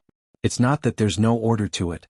Thales watched the orange-red light change its trajectory, and a thought appeared in his mind. First, it gathered at his waist and left hand. Asterisk. A gust of wind sliced through the air. The moment Zacriel took a step forward, he turned his body sideways as if he had predicted it, and narrowly avoided an arrow that grazed past his nose. He swung his left hand, and the throwing axe on his back flew out to the ceiling on the upper left. Swoosh. With a grunt, an assassin with a crossbow fell to the ground from the darkness. The first. A piece of trash with terrible aim. Zacriel counted in his heart. The Knight of Judgment's momentum was blocked, and 3 assassins had already caught up to him. They moved to Zacriel's sides, 1 on the left and 2 on the right. They attacked with their weapons. The 4th assassin went up to Zacriel. He held 4 hiltless daggers in his right hand. When he saw that Zacriel was surrounded by 4 people, Thales, who was watching from the side, held his breath. In his field of vision, the orange-red light alternated between bright and dark. It spread intermittently to the Knight of Judgment's calf, right hand, and back. At that moment, Zacriel calmly stopped moving and stomped on the ground. With a nimble turn of his body, he passed by the enemies on his left and right. For a moment, Thales thought he saw the kingdom's wrath charging into the enemy's formation alone. But the Knight of Judgment did not charge forward in anger, nor did he break through at all costs. He did not bleed in exchange for his life. The middle-aged man shook his shoulders. The quiver on his back and the 2 swords in his right hand instantly flew out. The quiver flew towards the enemies coming at him from the front, and the long sword shot towards the 2 assassins on the right. A soft sound rose. The quiver collided with the flying daggers and was torn to shreds. The bundle of arrows scattered in the air. Thud. Clang. 2 swords pierced the ground and perfectly blocked the path of the 2 assassins on the right, forcing them to adjust their postures or leap over them. The moment the 3 assassins paused for a moment, Zacriel attacked the remaining assassin. The Knight of Judgment spun around in a strange manner and moved into the arms of the assassin on the left at a tricky angle. He accurately seized the assassin's dagger-wielding arm. Zacriel leaned his head against the assassin's neck as if he was hugging a lover. The short sword in his mouth trembled slightly. Thud. The assassin moaned in pain and watched in disbelief as the short sword in Zacriel's mouth slit his throat. The second one. What a slow idiot. Zacriel thought faintly. He let go of the short sword in his mouth, licked the cut on the corner of his mouth, grabbed the assassin's dagger-wielding hand, and turned around to deliver it. On the right, an assassin was forced to jump up by the longsword on the ground. He could not avoid it, and he watched in disbelief as his companion's dagger pierced his chest. The third one. Blind fool. Zacriel did not have time to rest. He silently evaluated his enemy. He extended his right arm and used the momentum to push the poor fool whose chest was pierced. He used him as a shield and pushed him forward. The second assassin on the right gritted his teeth. He was about to push his companion's corpse away, but against his expectations, a bloody straight saber pierced through the corpse's back and went straight into his throat. The fourth one. Brainless idiot. Zakriel's expression remained calm. He let go of the saber that pierced two people with his right hand and touched the back of his waist. His left hand grabbed a falling arrow in the air, and he threw it at the assassin in front of him with his bare hands. Asterisk clang. Asterisk a soft sound rose. The assassin blocked the flying arrow, but he was shocked to find that in the span of a breath, a sledgehammer had already arrived in front of his eyes. Asterisk crack. Asterisk the clear sound was like an egg being smashed. Even Thales could not help but tremble. The fifth one. A coward who hesitates. Under the terrified gazes of the remaining assassins, Zakriel put away his sledgehammer, pulled out a dagger from his arm, his only injury in this battle, and silently completed his evaluation. Asterisk drip. Asterisk the last arrow in the quiver fell to the ground. It bore witness to the lightning-fast exchange of blows. Thales subconsciously held his breath as he watched. This man. The throwing axe struck the enemy, the long sword intercepted him, the short sword pierced his throat, the dagger pierced his heart, the saber bullied his enemy, and finally the sledgehammer smashed his opponent's head. All of this happened almost at the same time. Thales suddenly had a feeling that when he faced 5 assassins, the power of eradication in his body surged like loose sand. Zakriel did not fight against many alone, nor did he fight against many alone. Instead, he split himself into 5 people and faced 5 opponents. No matter which side he fought against, he could fight with ease. His palms, his arms, his waist, his shoulders, his legs, every part of his body, and even the seemingly cumbersome weapons all over his body, seemed to have their own consciousness. At the moment his power of eradication erupted, they woke up and danced without anyone teaching them how to do so. They faced the enemies in different directions. Some blocked the enemy's path, some lured the enemy deeper into their ranks, some blocked the damage, some counterattacked at the right moment, and some secured victory. When Thales saw the assassins' daggers pierced into their companions' chests, the sabers pierced through corpses, and the arrows scattered all over the ground, he felt that everything that happened at every moment on the battlefield, be it an accident or a coincidence, could immediately become Zakriel's weapon and bargaining chip, and become the chess pieces that would help him secure victory. This man. Thales stared at Zakriel in a daze. He's not just one person. He's practically a mighty and awe-inspiring military camp, a well-coordinated battle formation, and a well-trained army all by himself. No matter how many people he faced, he always had victory in his hands. He was fearless and he faced his enemies calmly. Zakriel did not stop. He strode forward and charged at Yodel. No, the center of Stake's eyebrows trembled. He simply could not believe that there was such a person in the world who could kill 5 people in one move. That's Shadow Shield, who has been trained strictly since he was an orphan, and his attacks are ruthless and precise.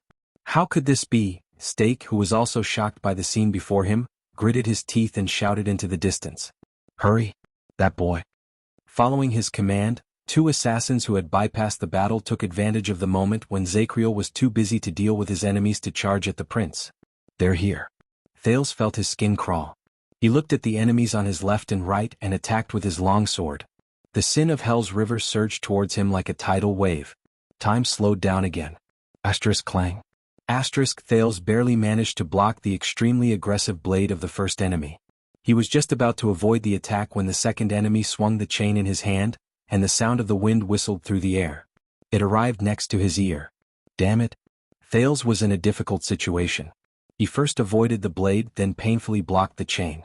He could not even organize a proper counterattack, and the long sword in his hand almost slipped out of his grasp. It was just like when he faced the orcs in the desert. Attacks came from all directions. He could block one, but he could not defend against 2. Damn it. When I saw Zakriel fight against many alone, he was so relaxed and at ease. He even used the enemy's attacks as his advantage. But when I truly faced this moment, Thales sucked in a deep breath. Suddenly, a thought appeared in his mind. Wait. 1 against many. Zakriel. He used the enemy's attacks as his advantage? The slowing down of time gave Thales time to think. The enemy on his left held a short blade. It was clear that he wanted to engage in close-quarters combat. He wanted to force Thales, who held a long sword, to be at a loss as to how to advance or retreat. He had no choice but to widen the distance between them. The enemy on his right held a chain in his hand. He should be waiting for the moment Thales panicked and retreated to capture the prince alive. One was long and the other was short. Then, on the other side, the chained Yodel changed his previous silence. He anxiously shouted at the Knight of Judgment, who was getting closer. Zacriel? But they were too far away.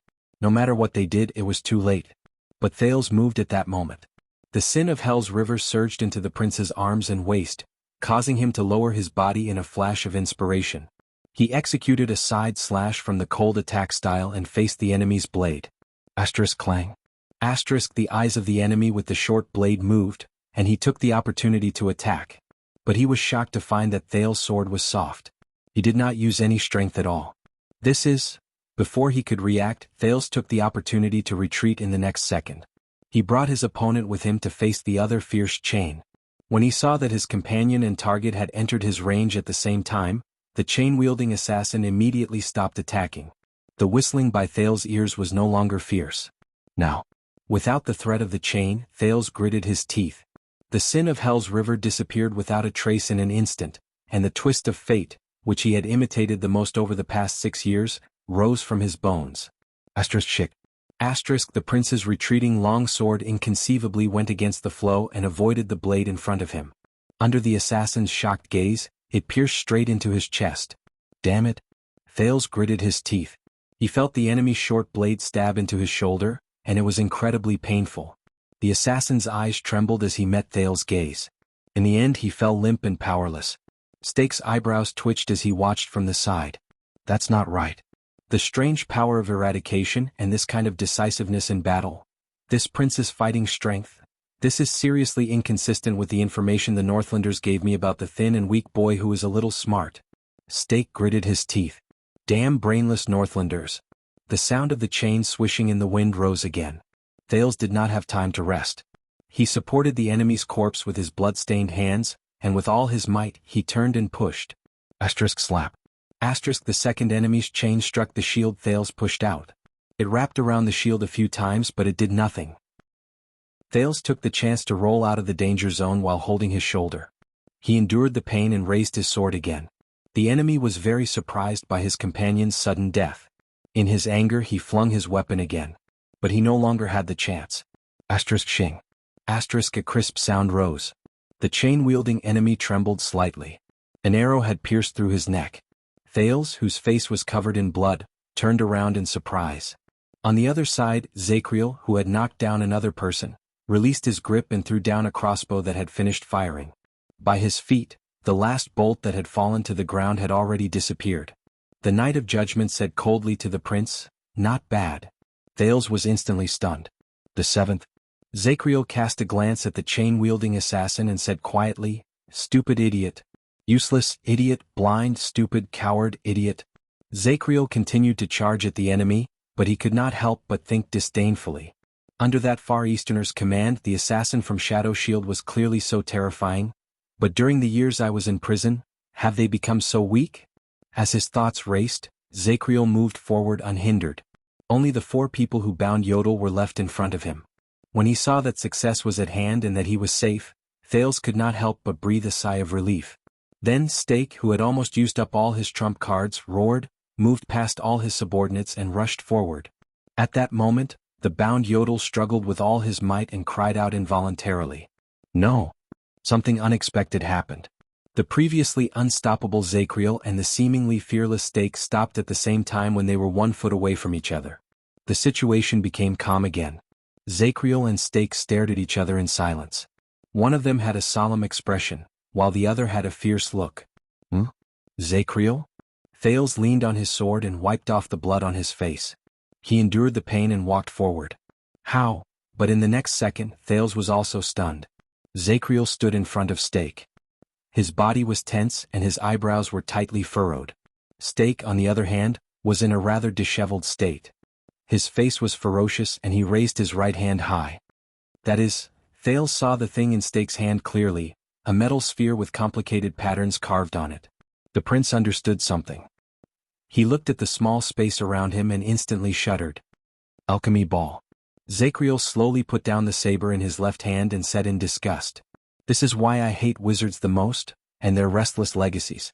In front of him, Stake smiled. Yes. The leader of the assassins shrugged. 6 years ago when Ting saw it. Chapter 433. Stake calmed his breathing and gradually revealed a smile. "You can take a gamble, the famous Zacriel. Maybe I am just bluffing. Maybe this is just a flash of light or smoke. He shook the sphere in his hand, and it immediately let out an unsettling buzz. The Knight of Judgment stared at the sphere. The veins on his hands almost popped out of his skin. Thales widened his eyes. Why? I have to say, everything that happened just now left a deep impression on me, Knight of Judgment. Stake smiled savagely. It seems that you are still as good as ever. Zacriel snorted in disdain. The leader of the assassins turned to Thales and panted slightly. As for you, Your Highness, you have also exceeded my expectations. But isn't it too much of a pity to die here with me? Thales stared at Stake and bit his lower lip. With this sphere, the situation once again slipped into a direction that they could no longer control. The prince looked at Yodel, but the masked protector only shook his head slightly. Damn it. Let him go, Stake. Thales took a deep breath and said solemnly, I promise in the name of Jadestar that you can leave safely. Zacriel glanced at Thales. But Stake shook his head. His smile remained. No, Your Highness. Did you think that I came here after so much trouble just to leave safely? Stake sneered and said, Shadow Shield is immortal because we are not afraid of death. He gently took out a bottle from his bosom, and under Zacriel's wary gaze, he let it roll between them. This is the most common drug, Your Highness. I swear there will be no side effects, Stake said with a chuckle. Please let your legendary knight drink it. He shook the alchemy ball in his hand. Then we can live together in peace. As he stared at the drug in the bottle, Thales' expression turned cold. Do you think this is possible? Zacriel also snorted coldly. But Stake only shook his head. I know that this may make you a little unhappy, but compared to what is coming next. He raised his left hand, smiled savagely, and snapped his fingers. They are here. I hate doing this, but... Footsteps rose. Thales and Zacriel raised their weapons warily. However, the people who walked out of the darkness made the prince pale with fright. There were 3 assassins. They escorted 3 people who were tied up and slowly walked to the firelight. No, Thales said in a daze. No. How could it be them? Zacriel turned his head to look at the prince and curled up the corners of his mouth in puzzlement. Stake smiled. He took a step back but did not put down the alchemy ball in his hand. I have 3 hostages here. Oh, for now. He pursed his lips triumphantly at the newcomers. Thales stared at Stake in shock and anger, then at the person who came over. Damn it. Stake smiled and drew his dagger. He went to the first bound hostage and forced her to raise her face while she struggled non-stop. First of all, the enemy who made you suffer so much. Stake giggled and shook his head. And under his blade was the Disaster Sword's dual-sword mercenary, the girl he stole a kiss from, Madame Marina. She was in a sorry state and she was mentally exhausted. She gritted her teeth and glanced at the astonished Thales with a sense of humiliation. Then she struggled angrily. Bah, cockroach. The assassin behind her hit her hard, and Marina instantly went limp. Thales' heart slowly turned cold. Stake went to the next person and spun the dagger in his hand. Next, a stranger I've never met before.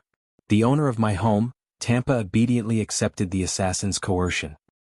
He looked defeated and sighed as if he had nothing left to live for. How unlucky. I probably forgot to pay my respects to the desert god today. Thales clenched his fists. Stake went to the last person and with a smile, he pressed the dagger against the latter's neck. Next, your loyal subordinates. The rookie mercenary who had been separated for a while, Quick Rope, who had a head full of strange red hair, revealed an honest and innocent smile. He forced himself to twitch his lips awkwardly and raised his eyebrows at Thales in a flattering manner. Hey, Your Highness, do you remember me? I'm your Wuxia Casso? Your Wuxia? Thales exhaled in pain and slammed his long sword against the ground. Thud. F CKU Wuxia? In Dragon Cloud City, the attendant of the prince, who was staring at a certain mute masked man, sneezed. Why are you so stupid? Aren't you still in the hands of the Disaster Swords? You were actually captured by them? Quick Rope still blinked innocently. His grievance and embarrassment could still be seen. But Stake was not done. He raised his dagger and pointed it at Yodel, who was bound by 4 people. He sneered. And the last person, the mysterious guard who follows the prince through life and death. Yodel shook his head again. Zacriel frowned and looked at Thales. The prince knew what he wanted to ask, but the current situation. After seeing your performance just now, Your Highness, I am even more confident in your kindness. Stake used the dagger to flick his hair and his sweat.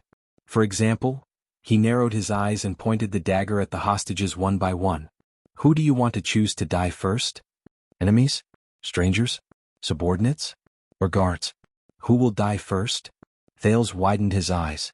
His gaze swept past these people in disbelief. Marina twitched weakly, Tampa sighed in an obscure manner, and Quick Rope looked like he had a strong desire to live. He struggled desperately to signal Thales with his eyes.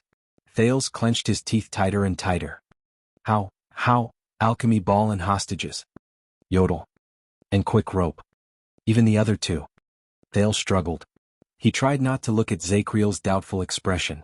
The wound on his shoulder throbbed.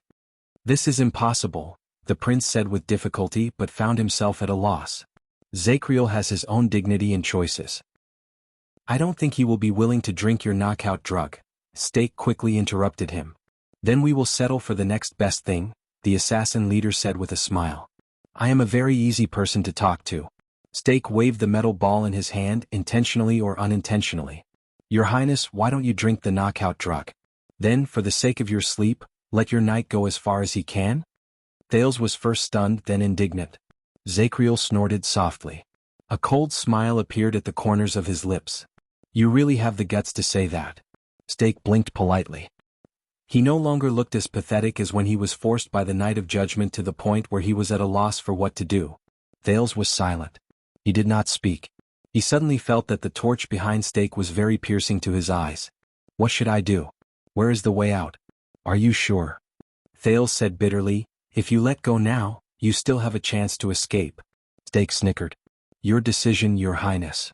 He completely ignored Thales' words. Instead he shrugged to himself. Or we can have an appetizer first? Let us test to see how far your benevolence can go. Appetizer? Thales frowned. An ominous feeling rose in his heart. Stake held the dagger and walked to Marina's side. The blade was pressed against the blood vessels on her neck, forcing her to raise her head and lean back. Behave yourself, madam. Stake stood behind Marina and grinned viciously. You won't look good if you cut your face. Marina, who was about to struggle, turned pale. Thales' expression became even more unpleasant. Zakriel watched Thales' expression from the side. He seemed to have understood something and he seemed to be deep in thought. How about we start with the enemy? Stake sneered and stared at Thales from afar. I will cut her blood vessels, and it will serve as a clock to remind you of your decision. Then the stranger, the subordinate, and the guard? Every word Stake said made Thales feel more uncomfortable and angrier. Calm down, Thales. Calm down. In his life, which could be said to be rich and colorful, he had only ever had a knife pressed against his neck. Being threatened with someone else's life. This is the first time. Thales pursed his lips and mocked himself sarcastically. He felt incredibly oppressed. Zakriel, he said laboriously. Can you? But Zakriel seemed to know what he wanted to say. He only shook his head. A potentially fatal alchemy ball and 4 hostages. They are in different positions and I can't split my attention to look around. The Knight of Judgment shook his head solemnly. No one can do it. Thales' heart sank. His last hope was dashed. Zakriel looked at the prince and sighed slightly. But I can still get you out, child. The Knight of Judgment cast a glance at Stake from afar and said softly, his words cannot be trusted, and your identity is obviously more important than theirs. This choice is not difficult. Thales' arm tightened. He felt that the long sword in his hand was incredibly heavy. Not difficult? But, Thales swept his gaze over each of the hostages, the bad-tempered and distressed Marina, the treacherous but kind Tampa boss, and Quick Rope, who had a very high status and was at ease. And, the prince stared at the masked protector, who looked like he was about to die. Should I choose to sacrifice all of them and escape alone? Or should I sacrifice some of the less important people and hope that Zakriel's sudden attack will turn the situation around? No. Zakriel has more than one bargaining chip. And he had nothing. He was at his wit's end. Thales felt a heavy weight on his shoulders. I don't have the whole day, Your Highness. Stake seemed to be tired of this stalemate. He said coldly, make it quick. It was very strange. At this moment, Thales suddenly remembered what happened 6 years ago. 6 years ago in Heroic Spirit Palace, when he faced the 5 archdukes, he also screamed at the top of his lungs and almost fell into despair. At that time he even wavered and considered whether he should accept Asda's suggestion and use the latter's power to overturn the game. Wait. When he thought of this, Thales shuddered slightly. He gritted his teeth. His right hand, which was on the sword hilt, gradually stiffened. I'm not at my wit's end, am I? At least. Thales raised his head with great difficulty and looked around at everyone. Me, Thales Jadestar. And the last bargaining chip. The last. When he thought of this, Thales almost crushed the sword hilt in his hand. The prince stared straight at Yodel's dark purple mask. The expression in his eyes was difficult to understand. The masked protector had a thought. He suddenly knew what the prince wanted to do. No. Yodel trembled and struggled for a while. He anxiously called out Thales' name. Thales. No. Don't take the risk. You are more important than all of us. Thales closed his eyes. Zacriel furrowed his eyebrows. Stake also cast him a suspicious glance. I'm more important than all of them? The prince remembered the assassination attempt in Renaissance Palace a long time ago. At that time, Yodel pushed him away without a care for his own safety and blocked 3 arrows alone. He also remembered how the others in Dragon Cloud City held weapons and entered Heroic Spirit Palace to fight for a chance for the prince's unstable plan. At that time, for Yodel, for them, that's not a difficult choice, right? Isn't it? Because I'm not just Thales. I'm also Prince Thales. I'm the heir to the kingdom. However, am I? Thales remembered what Asta said to him a long time ago. If I came to you when you were still a child beggar, would you still react like this? The prince clenched his teeth and remembered his past self. When you are intoxicated with the title of a prince, or when you are struggling with the misery of a child beggar, when you are going back and forth between the happiness and pain of both, have you ever thought about what you really are? A prince who is noble because of his bloodline? A child beggar who was born lowly and unfortunate? A genius child who grew up prematurely? A pitiful person who struggled and tried his best to change his fate? Thales' breathing quickened again. When you are stripped of all the definitions given to you by others, and you leave all the situations in which you exist, what do you have left? What do I have left? In the next second, Thales opened his eyes. Zacriel. At that moment he felt his voice become firm and heavy. The former penal officer of the Royal Guards, the watchman Sir Emmanuel Zacriel, am I right? His voice was no longer unpleasant and frivolous. But his heart was incredibly relaxed and open-minded. He was no longer filled with worries and burdens. The Knight of Judgment, who was observing the enemy, frowned and turned his head. Thales said resolutely, please act according to the circumstances and do your best. Zacriel was slightly stunned. Act according to what circumstances? Thales did not answer. He only smiled faintly.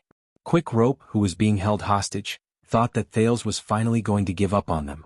In his anxiety he quickly said, Thales? Listen to me, we can choose a more neutral, but Thales shook his head. Shut up, Quick Rope. The Prince of Constellation sighed. By the way, your salesmanship is terrible. Quick Rope was stunned. Thales took a deep breath and smiled. He looked at Stake calmly and coldly. Do you know, Stake, this is the territory of the Alchemy Tower? They left behind a lot of things and most of them were inherited by Constellation. Stake's expression turned cold. He suddenly felt that something was wrong. The Alchemy Tower? What does it mean? The prince looked at the dilapidated environment in the dark dungeon and stabbed his long sword into the ground. The wizards, before they disappeared, they always had all kinds of tricks. The alchemy ball was just one of the most insignificant ones.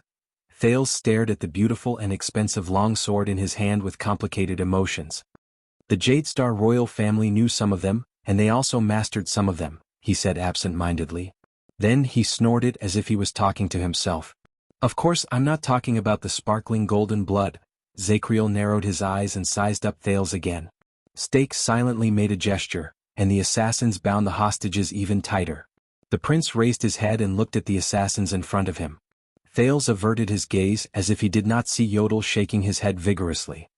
Who am I? I am Thales. From the first day I came to this world. Until the last day.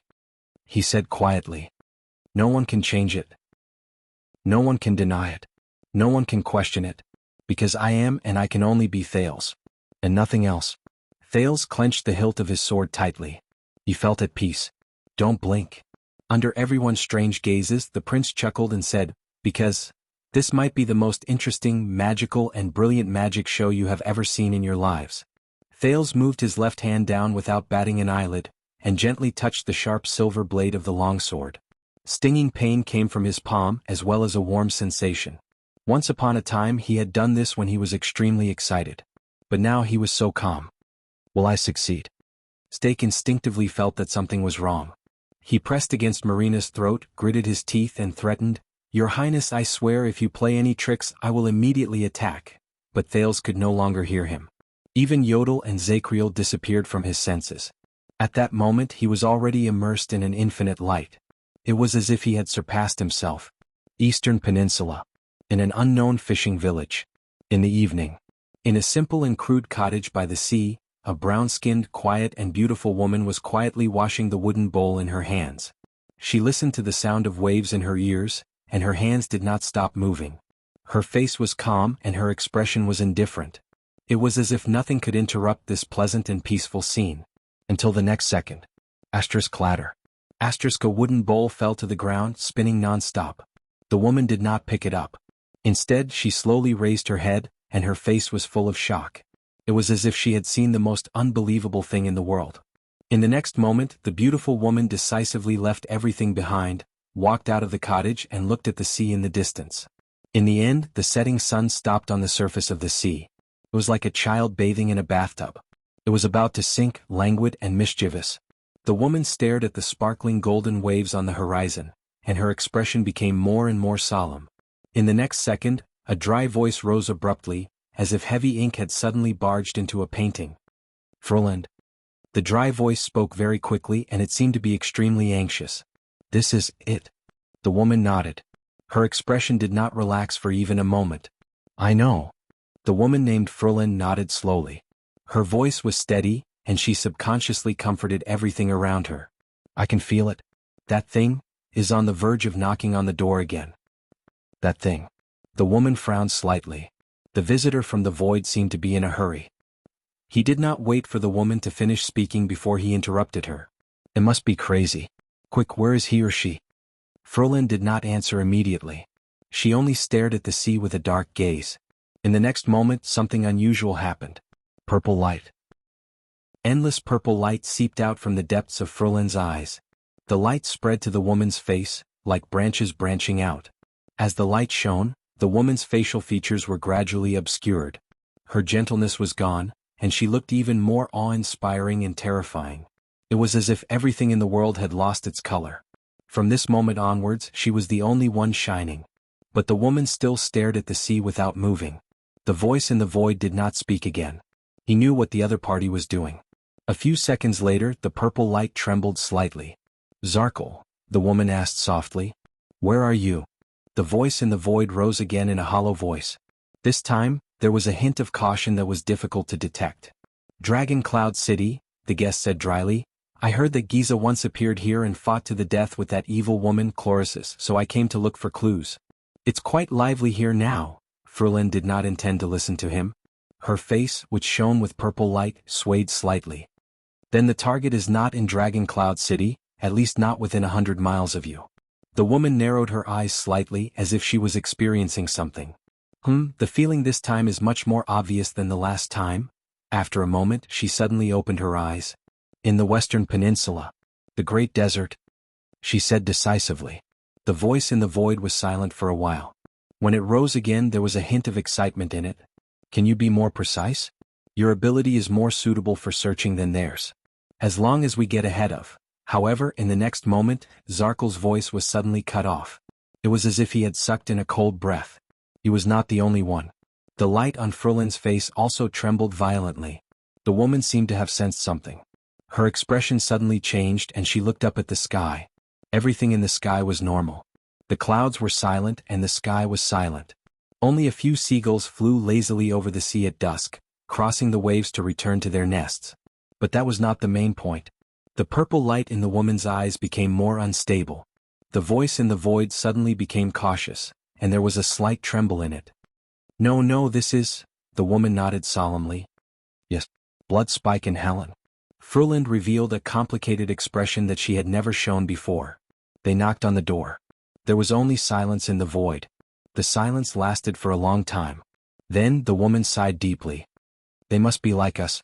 They must have prepared countless methods and waited for a total of 6 years for the newcomer to reveal a flaw, for him or her to knock on the door again." The dry voice in the void slowly opened its mouth. It was hesitant and filled with uncertainty as well as a deep unwillingness to admit defeat. "So, that newcomer. Once he successfully knocked on the door and entered his original form, Frulin sighed and nodded dejectedly. He will walk right into their trap and he will not be able to escape. He will become the two empresses' spoils of war. The sea at dusk was pleasant and quiet. Only the waves and the cries of seagulls could be heard. 2/3 of the sun had set, and the golden hue on the sea slowly turned dark red. The woman stood quietly with a sorrowful expression. The purple light on her face dimmed, and she returned to her gentle and beautiful face. Then Zarkel's voice traveled into the void again. No, that is no longer the main point. Fruland raised her head indifferently. What do you mean? The guest in the void was silent for a while before he spoke with great worry. Blood Spike and Helen are wary of each other. Their hatred is as deep as the sea, and they want to tear each other apart the moment they have the chance. Once they find the newcomer at the same time, I don't think they will be willing to share. And that means, the dry voice slowly became softer. Fruland frowned slightly and shook her head. No. But Zarkel was clearly immersed in his own words. He continued, 6 years ago they suddenly met in their original forms because of that newcomer, and they hastily fought against each other. The aftermath of their battle stirred up a huge tsunami that is rarely seen in 100 years around the eye of the Sea of Eradication. If the Sovereign of the Abyss did not wake up from Hell's River and control the situation, the dry voice gradually weakened. The woman frowned deeply and her face was full of worry. Zarkel, who could not be seen, said darkly, and for this encounter, they must have made ample preparations. Regardless of whether they are facing the newcomer, or each other. He mumbled. The woman looked at the surface of the sea and the empty void with a look of disbelief and pity on her face. The two empresses who are well prepared? Against each other who are mortal enemies? Her heart suddenly clenched. No. The dark brown-skinned woman closed her eyes and sighed softly. They are the best mystics in the world. They would not be reckless and short-sighted enough to destroy the world, would they? This time, the hollow voice in the void laughed emotionlessly. It sounded a little gloomy. More than 600 years ago, he also said the same thing to us. The woman's arms around her forearms tightened slightly. Who? The guest in the void sighed slowly and uttered a strange phrase softly. Holy Sunday. Fruland was slightly stunned. Holy Sunday, how long has it been since I last heard it? The mysterious person in the void spoke softly. During the last battle of the Battle of Eradication, when he personally descended upon the final empire's capital of triumph to meet the Brothers of Truth, who were at the end of their rope, before the final negotiation. Fruland did not answer. As another wave rose, the setting sun in the west completely sank into the sea. Only this quiet and comfortable world was left. Chapter 434. His surroundings were very dark and very white. It was both dim and dazzling. It was as if there was nothing there, but it also seemed to contain thousands of things. The green grass under the starry sky, the waves in front of the reef, the engravings on the palace walls, the ruins in the deep sea. Countless scenes flashed before his eyes. His thoughts paused for a moment, then slowly turned. He had been here. Just like before, he had forgotten some things, but he also remembered some things. Forget about the secondary, the innocuous encumbrances. Remember those magical, real, and important existences. But this was not the most important thing. The most important thing was that he was here. As his thoughts turned, the end of the world, the power of nature, the heat of the sun, the undercurrent, the activity of life, the silence of death, everything was displayed in front of his eyes without reservation.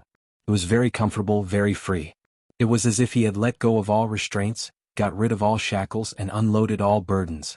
There was no gravity, no time, nothing else. There was nothing else that could limit his thoughts. Only he existed here like a wild horse galloping freely, a bird soaring in the sky, a fish swimming freely in the deep sea. He wandered in the world. He was everywhere. He had no scruples. Until he became the entire world. The world, a slight discomfort flashed through his heart. But that was not important. Just like facing all other unimportant things, he did not care. Only one feeling still stubbornly accompanied him. Impulse. Not enough. This impulse arose abruptly and couldn't be stopped. Not enough. A faint impatience rose in his heart. Far from enough. He wanted more. He wanted to know more, understand more, and obtain more. As this thought appeared, he began to rise. It was really magical. He was like the rising sun, bringing with him limitless light and heat as he rose into the endless sky. Higher and higher. Faster and faster. And what he saw, heard, saw, and felt. More and more. Faster and faster. Until the edge of his senses, that endless deep space appeared. Darkness, silence, and desolation. It was so beautiful, magical, and indescribable, as if it was the center of all things. It intoxicated him. But that was not what attracted him the most. At that moment he saw a dense fog in the deep space. The fog was dark and misty, but countless dazzling white lights seeped out. The lights flowed like water and flickered faintly. What was that? As soon as this thought popped up in his mind, the fog that was permeated with white light moved slightly. As if they had a life of their own, they spread towards him. This was strange. He looked at the fog in the dark deep space and felt the distance between them slowly shrink. Why did it feel so intimate? It's like, he looked at the mist that flowed toward him and suddenly felt a faint thrill. It's like they're calling me. He wanted it. He wanted to pass through that layer of white light and enter that layer of fog to discover what was inside. As soon as this thought appeared in his mind, he immediately felt as if thousands of ants were scratching at his heart. He couldn't help but want to get closer to that place, throw himself into that darkness, enter that fog and enter that white light. It was as if the greatest spoils of war were hidden there. The magical feeling appeared again. As he got closer to the fog, his perception of the world became clearer and his determination became firmer. He lowered his gaze and found that everything in front of him had already sunk, from the sea to the water droplets, from the depths of the forest to the veins of the leaves, from the earth to the soil, from life to existence. He was ordering the world to present itself to him in a new way.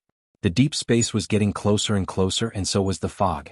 And he was becoming more and more perfect? He wanted to laugh, but found that laughter was far from being able to describe his feelings. He also wanted to sigh, but he was no longer in the rut of emotions. He still wanted to open his arms, but in this place, even his body was no longer important. He wanted it. He wanted it. A few gazes opened from behind the dark deep space and cast on him, who was hurrying along anxiously from afar. But that was not important, was it? At this moment, there was only the fog in the deep space in his eyes. He just wanted to push it aside and enter it. As for everything else, it was no longer important. He was getting closer and closer. The deep space was becoming more and more real, and the fog was becoming more and more intimate. He believed that they were only a short distance apart.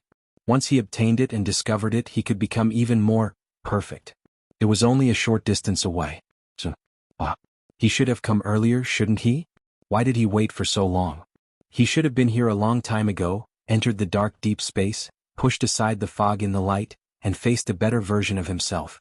A stronger, higher, more omnipotent, and more perfect version of himself. He was about to reach the deep space. The gazes in the darkness became sharper and sharper, but he did not care. At that moment, the long-lost madness and joy, impulse and pleasure surged at the same time. It was as if his once scattered and confused thoughts had found a center, and the speed at which he approached the deep space kept increasing. It was as if his wishes were constantly being fulfilled, and he was getting closer to the ultimate step that he had hoped for. It was as if the reason why he appeared here and wasted so much time was for this moment. He had experienced this magic before, had he not? Not long ago. That irresistible state, that power that was above everything, as if he was the god of the boundless universe, the ruler of all things in the universe, the supreme God. Suddenly, a strange yet familiar male voice rang in his heart. It was elegant, contented, and relaxed. However, it was as if a bucket of cold water had been poured over his head and face, drenching his entire body.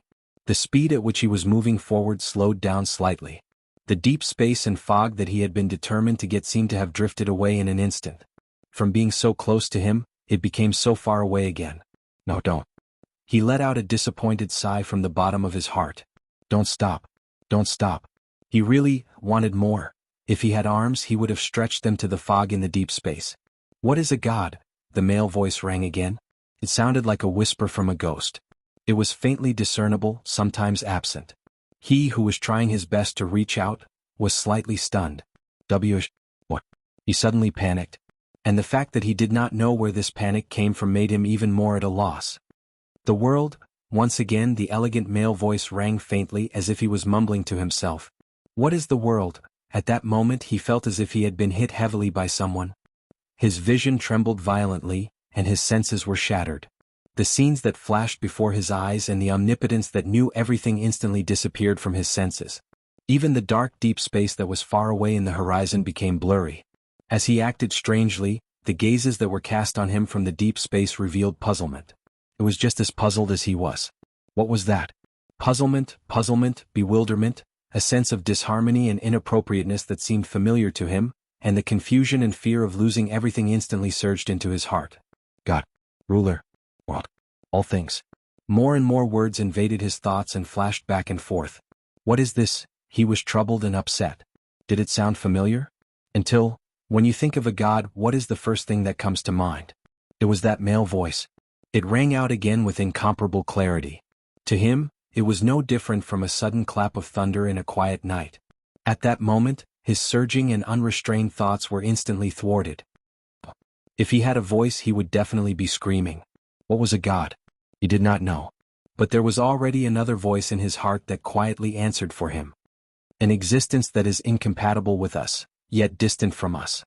That voice was slightly rough, dry, and sounded like a duck. There was a hint of impatience in it, like an immature teenager. As the inexplicable question and answer rang out, he suddenly felt very flustered. No, it was not like this.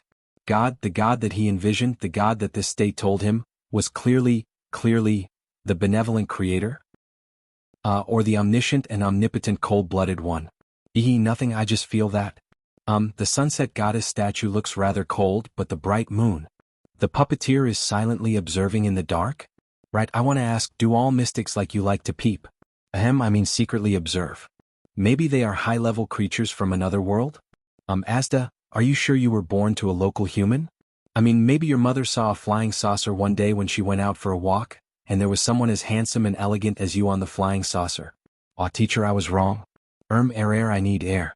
The bright moon priestess seems to mean that the goddess sometimes responds to the prayers of mortals, and sometimes she doesn't. So I'm thinking, are the gods a group of experimenters? They wear white coats and cultivate samples like us in boxes. Then, outside the boxes, they discuss terrorist conspiracies such as what to eat for lunch today. That annoying, ignorant, and self-righteous duck voice sounded more and more frequently. Gods, what are they? He shuddered slightly and suddenly discovered something to his horror. He did not know.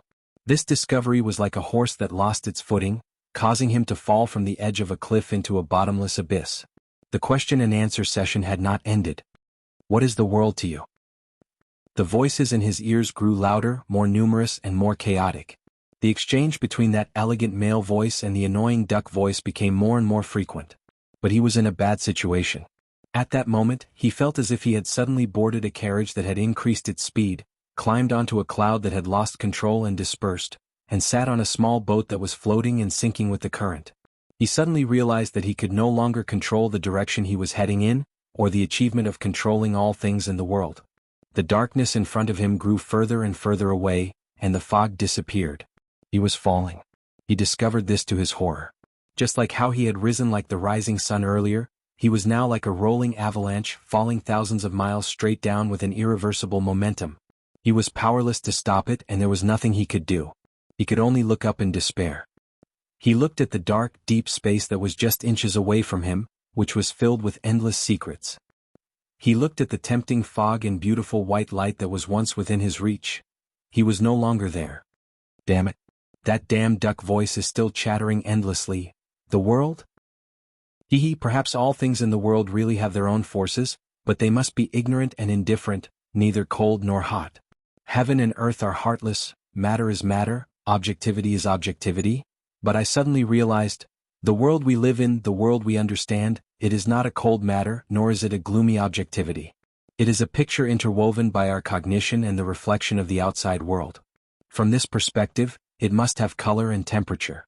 Only then will it be meaningful to us. Ah, so uncomfortable, that duck voice. Why didn't he die earlier? I saw the world, but I don't know how far it is from the truth, if there really is an objective world there, or should I say the world I saw exists because of me? Hey Asta. Mr. Sakern? What's wrong with you? You're a teacher. Do mystics get distracted too? It's raining, it's time to eat, a beauty is passing by. Come back to your senses, hey. Don't, I didn't do it on purpose. That breathe, give me air. As he fell, the gazes that were originally fixed on him slowly changed. They were no longer fierce or puzzled. Instead, they were exuding anger. They seemed to be extremely dissatisfied with something. He continued to fall as if he was falling from a high altitude. Weightlessness, dizziness, panic, and suffocation attacked him instantly. It was just like how he fell from the cliff of the sky in Dragon Cloud City with Black Sword. Wait a minute?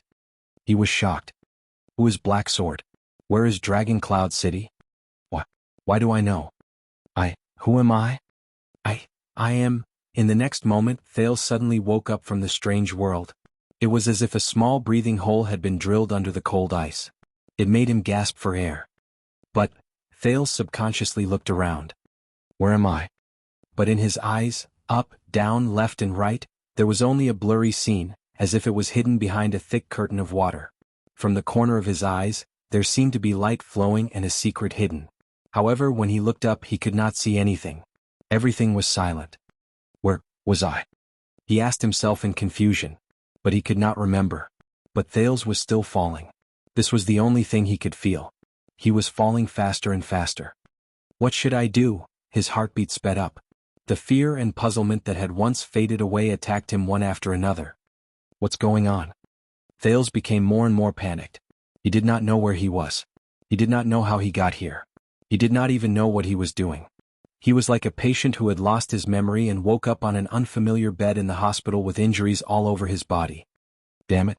What's a hospital? His surroundings were still a blur. He was very lost. It was just like how he felt when he walked alone in the desert during his arduous journey. Wait a minute. Thales shook his head desperately. Desert? Where is that? At this moment, Thales felt a chill on his forehead. Silver light flowed out of his body inch by inch like fluorescent light. He heard a faint ringing in his ears, followed by a soft murmur that was almost inaudible. Always, never get lost. Thales shuddered. The moment he heard this strange murmur, his downward momentum stopped. It was as if he was suspended in midair. Thales was so shocked that his thoughts froze for a moment. But soon, the silver light scattered like starlight, and a ray of light flickered in the blurry air, leading into the distance. It was like a path. Thales stared at the path formed by the light in a daze. Even though he was still confused and lost his memory, he knew vaguely. This is the right path. How do I get there? As soon as this thought appeared, Thales shuddered. At that moment, he felt as if he had returned to the path of shadows. His already blurry vision slowly faded. Damn it, what is the path of shadows? Why do I feel so familiar when I think of it, and why am I so anxious? It turned white. No, it's not that the outside world turned white. Instead, it was a white light that occupied his vision. Thales thought in a daze. This strange white light seeped out of his body and carried Thales towards the path formed by the silver light. He shuttled through the blurry air. Thales widened his eyes. He suddenly remembered that he could not see his own body. He felt that his brain could no longer bear the burden of the strange scene before him. As he was carried by the strange white light and moved forward slowly along the silver light, his head ached a little. When the silver light and the white light disappeared together, Thales finally stopped in a similarly blurry, quiet and colorless void. He did not go up nor down, nor did he go forward nor backward. Thales felt bitter in his heart. What is this place? This is the boundary of the first threshold. An indifferent voice suddenly appeared. One step forward and you will knock on the door and enter your original form. One step backward and you will return to your physical form. Thales jumped in fright. He quickly turned his gaze and found the source of the voice. It was a human figure. It was also a blurry, colorless and strange figure that could only be distinguished from this strange space by its edges. He was like a statue that stood quietly behind Thales and did not move at all. Like a mosaic? Thales' brain ached again. What is a mosaic? Damn it! But the figure with the indifferent voice spoke again. Since ancient times, very few mystics have been able to stay here, he said faintly. Those who come here are like a boat sailing against the current. They either follow mystic energy to search for the name of origin and go straight to their original form to knock on the door, or they hurriedly lower their threshold and leave the boundary to return to their physical form. Thales was stunned. Mystics, these? When he said this, the blurry figure had a hint of seriousness. Thales inexplicably felt that he seemed to be quietly observing him behind the blurry screen.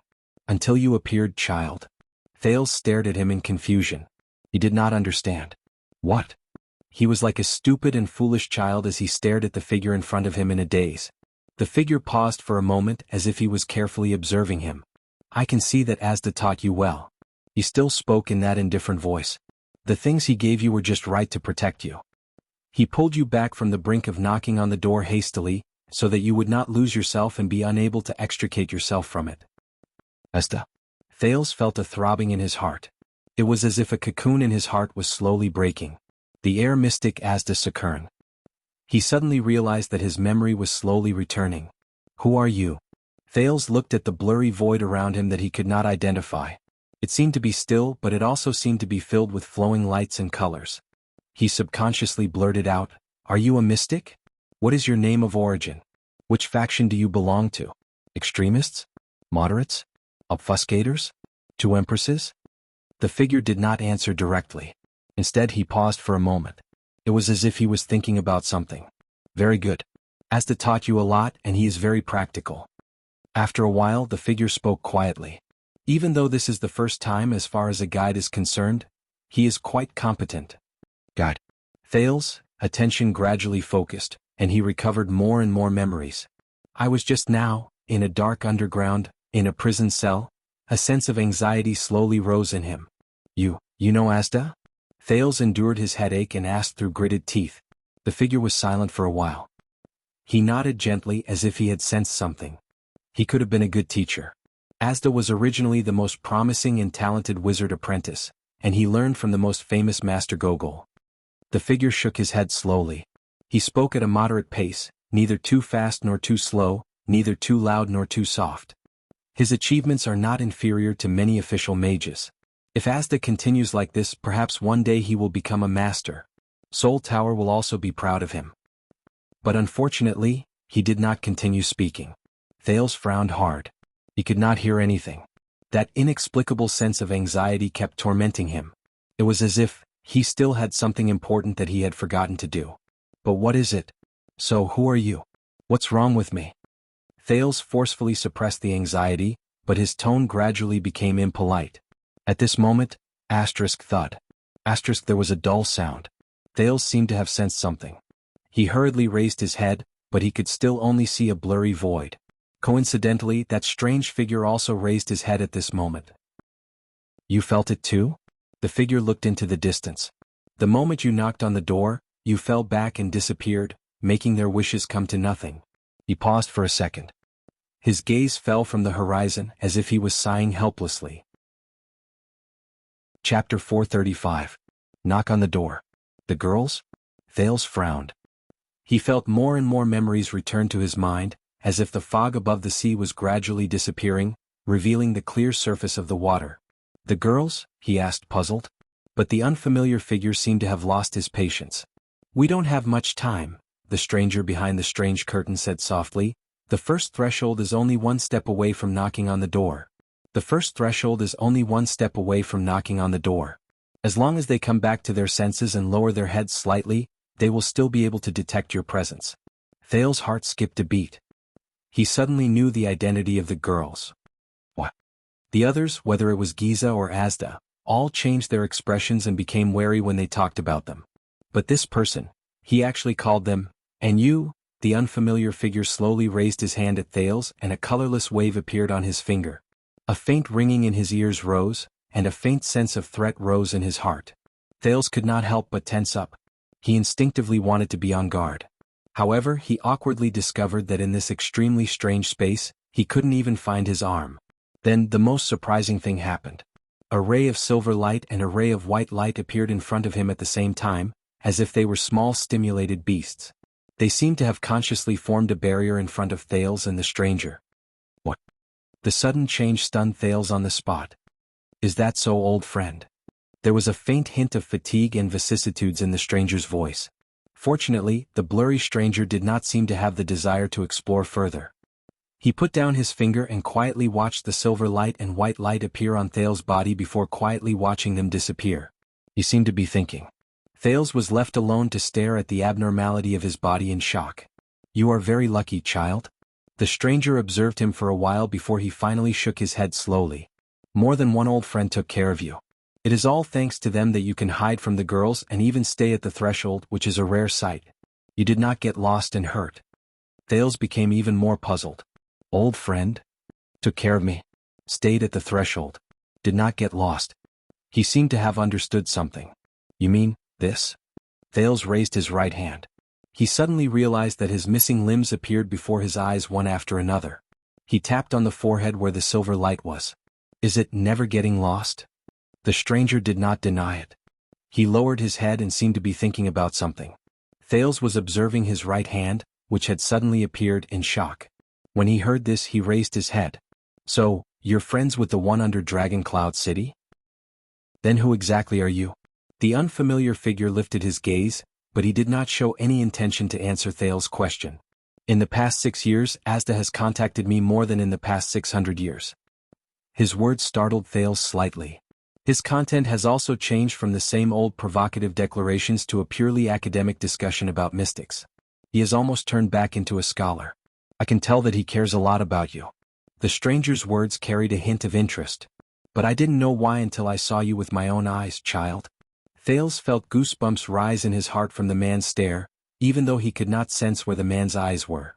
You are different, the stranger said firmly.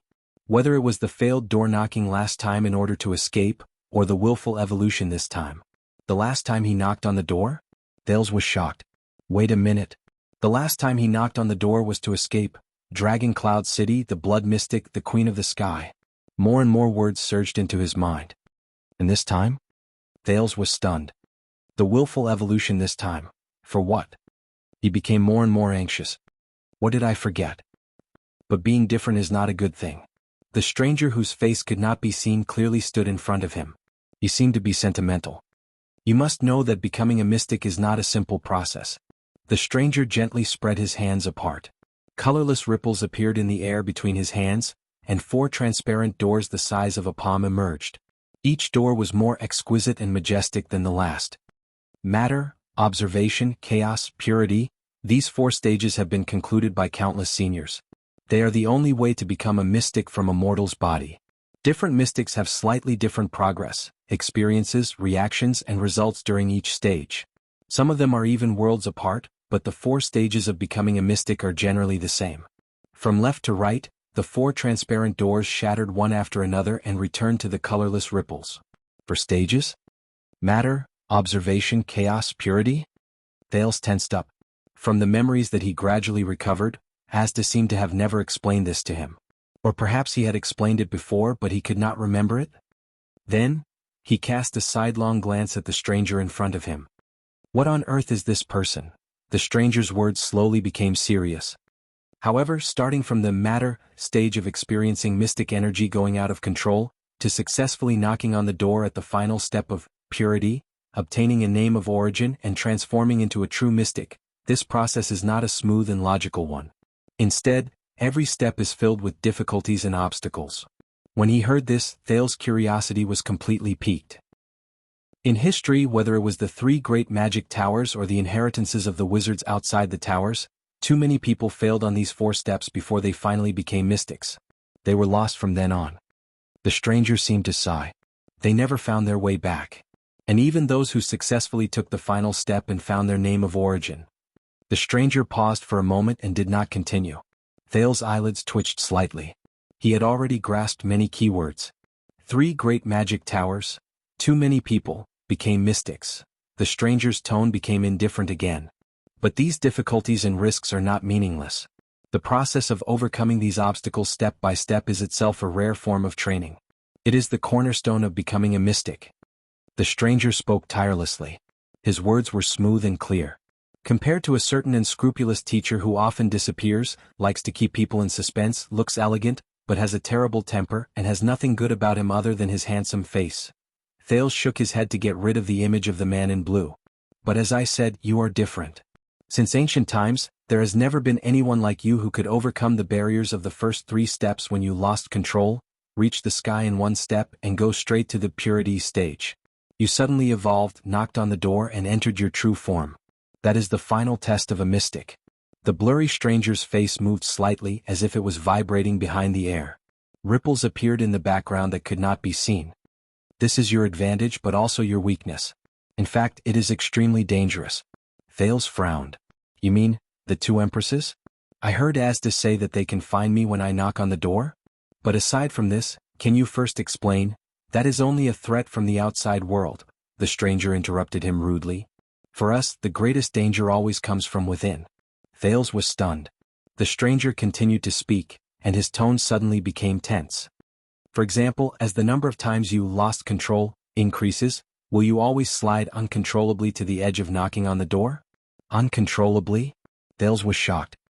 He raised his head abruptly and looked at the stranger's indistinct face. The stranger continued to ask coldly. For example, when you lost control, did you suddenly forget everything, like when you were drunk and had your memory broken? Even forget yourself? Memory broken. Forget everything. Forget myself? The memories that Thales lost for a short period of time surged into his mind like a tidal wave, slowly filling up the blankness from before. Forget? His heart grew more and more terrified and his body trembled slightly. I must have forgotten something. Something very important, especially me. Why am I here? What was I doing just now? Thales only felt cold sweat dripping down his back. He shuddered even though it was not cold. Flustered, he raised his head. His gaze when he looked at the stranger was no longer the same. You are. How did you know? But the figure was still as cold as ever, as if even talking to Thales was just a boring, business-like task. Because you walked too fast. You did not experience the important step from matter to perception. You did not cross the hurdle that every newbie must go through after losing control. You did not have the chance to understand what external objects are, what they are, how to touch them, how to observe them, and how to understand mystic energy in the end. His tone became more and more serious, as if he was elaborating on an extremely valuable research question. So, when you came into contact with mystic energy, you could not resist the urge and pleasure of evolving. Your consciousness became so blurry that you could not even distinguish yourself from the world around you. You could only subconsciously rely on the mystic energy whose name of origin is still unknown and charge around randomly. Until you knocked on the door in a hurry and entered your original state, which is filled with danger. Thales, who was anxious, opened his mouth to speak, but he could not say a word. The stranger nodded, as if he knew what Thales wanted to say. Under the watch of your old friends, once or twice, you might be lucky enough to return and not get lost. His voice gradually became terrifying. But 3 times, 5 times, 10 times, 20 times? Thales clenched his fists. That's why I can't remember? He gritted his teeth. I can't remember before this? There seemed to be a small person in Thales' heart that kept urging him. Hurry, hurry, you still have things to do. Hurry. The stranger nodded. You are very lucky, but you are not that lucky. It is even more impossible for you to be lucky forever. Thales raised his head abruptly. The teenager suppressed the anxiety in his heart and stared at the stranger with a determined gaze. Then teach me. The stranger stared at him and did not reply. I know that since you appeared here you must have a way. Thales gritted his teeth and said, teach me how to overcome this. I can't fall into this state again. Damn it. Why did I take the risk and use mystic energy on my own accord? I remember the things that I should have cared about. Go back to where I should have been. However, the stranger shook his head slowly and even turned his body to look into the distance. Guiding you is Asda's responsibility. It is not convenient for me to interfere. The stranger said faintly, in the group of mystics, there is a sacred and inviolable relationship between the guide and the guided. For example, you and Asda have a special and close connection. To each other, you are a special and important existence. What? Guide. Thales frowned slightly. Me and Asda? To each other? A special and close connection, a special and important existence. A sacred and inviolable relationship. When he thought of this, Thales immediately felt a chill run down his spine. What kind of joke is this? Thales raised his head indignantly. However, the stranger changed the topic at that moment. But for the sake of my old friends, I can still give you some hints so that when you face such a predicament again, you will more or less be somewhat prepared, the stranger said seriously. At least you will not completely forget your consciousness and lose yourself when you lose control and evolve. Thales, who was about to persuade the stranger, was slightly surprised. He did not expect the stranger to give in so quickly. Listen. To protect ourselves and to protect others, the stranger became serious again. A small number of mystics who came before us came up with 3 established rules. You may take them as advice. Thales' eyes brightened. You mean, the 3 great promises of mystics? The stranger nodded. Asda told you about it? Thales frowned and tried hard to extract what he wanted from his hazy memories. There is only one. The first mystic promise, do not investigate each other too deeply. Thales mulled over these words, raised his head and looked at the stranger with hope. But he was about to be disappointed. This time, the stranger was silent for a long time. The stranger just stood quietly in the air as if there was nothing there. He did not move at all. Finally, when Thales felt that he was about to stare through his blurry face, the stranger spoke faintly. That's it? The first mystic promise? The stranger moved slightly. He told you this first? First promise, do not investigate each other too deeply? From the stranger's tone, Thales felt that there was something wrong. Surrounded by flowing lights that were as mysterious as fog and as treacherous as clouds, the unfamiliar figure actually gave Thales an indescribable sense of fear. But the anxiety and pressure in his heart forced Thales to suppress his doubts and urge the stranger to speak. He only told me this one. The teenager frowned. What's wrong? After a while, the stranger shook his head firmly. Nothing. But his tone made Thales feel inexplicably uneasy. But soon, Thales was attracted by the stranger's next words. Listen well, child. Since Asda has already taught you the first promise then, the stranger raised his head and said in an incredibly solemn tone, what I am going to tell you now is the second of the 3 mystic promises. The 3 mystic promises. The second. Thales immediately became solemn and listened attentively. The second mystic promise. The stranger spoke softly behind the blurry curtain. His tone was solemn. Chapter 436. Stay true to yourself? Thales repeated with a puzzled expression. But he was extremely confused as if he was in a fog. Mystic energy second pact. Stay true to yourself. Compared to the mysterious rule of not delving into each other's affairs, this rule seemed ordinary and normal, as if there was no need for further explanation. A mystic must stay true to himself at all times. That's it. The stranger looked as if he was 1,000 miles away from him. Comprehend the rest yourself. Yes, comprehend it yourself. Huh? Thales was shocked when he realized what was going on. He stared at the stranger, dumbfounded. Comprehend it myself? What the hell? This classroom style of throwing down a sentence and then immediately walking away, why does it look so familiar? Wait. That's it? Thales widened his eyes and stared at the stranger who seemed like he was about to run away at any moment. He desperately said a few more words in an attempt to make the stranger stay. Stay true to myself? What is this? I mean, not delving into each other is at least like a practical rule. But just as Thales was about to ask a series of questions, the stranger raised his head slightly and looked into the distance. You should go, he said coldly with his hands behind his back. They noticed. Thales' eyelids twitched. The girls? So soon.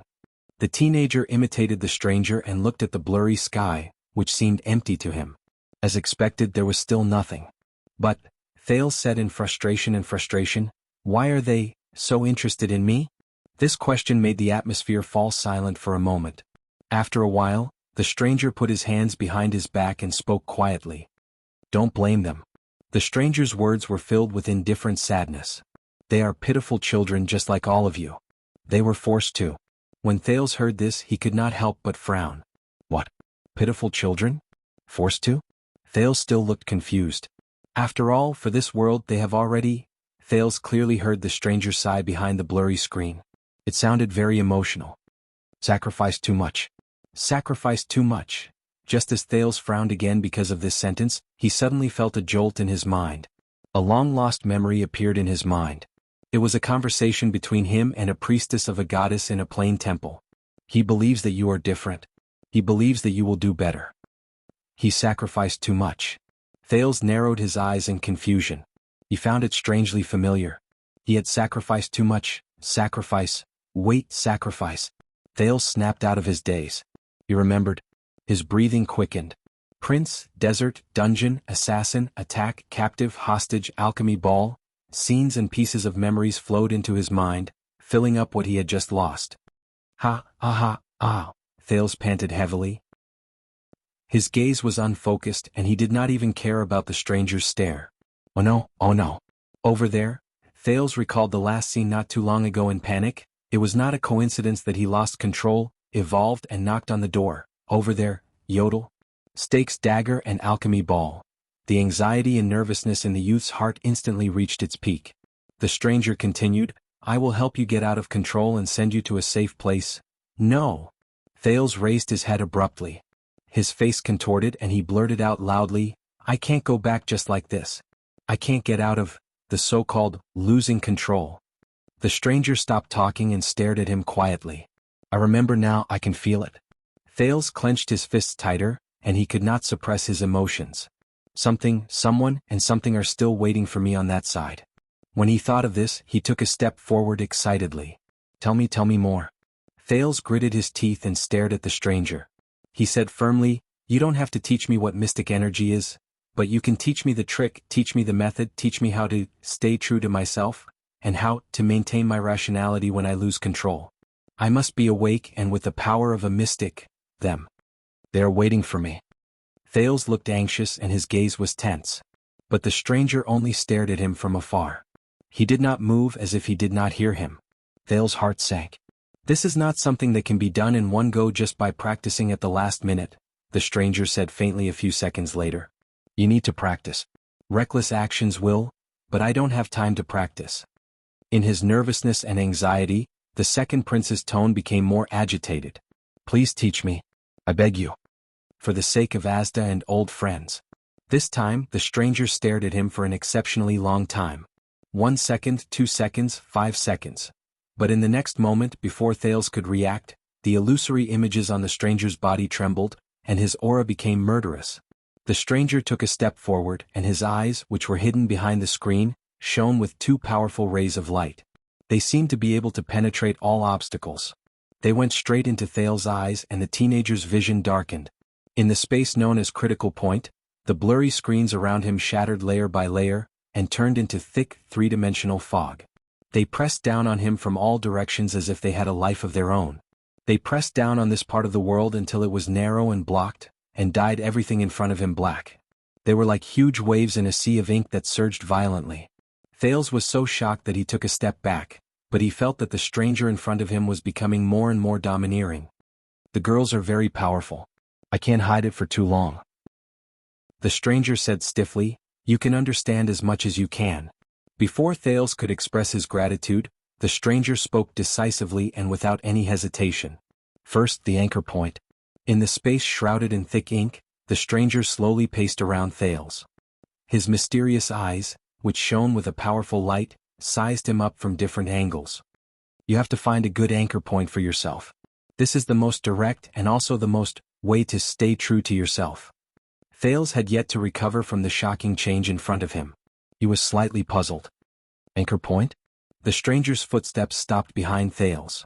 I don't like to use metaphors, but even as a junior you are too far behind. So I can only use this unfair and imprecise method to explain it. Thales thought of something. Behind him, the mysterious mystic in the space said coldly, when you wander in the sea of mystic energy, you will constantly feel the threshold rise and fall. Your physical body is not the only one affected. You need an anchor that will constantly lock onto you.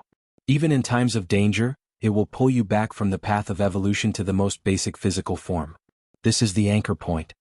The strange and thick fog around him flowed along with the stranger's words. It emitted a faint light and blocked everything, making Thales feel like he was in a boundless sea. He was at a loss. The stranger did not waste any time.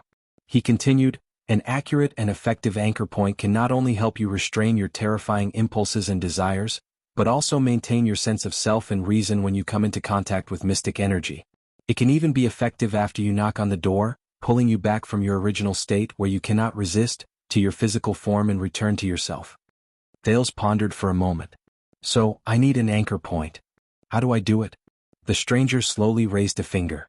Colorless ripples once again surrounded his fingertips, forming illusions in front of his blurry face. To be specific, the anchor point can be anything. A memory, an item, a characteristic, an event. Memory, item, characteristic, event. Recognize yourself. Restrain your impulses. Stay rational. Return to myself. Thales suddenly remembered the inexplicable knock on the door 6 years ago.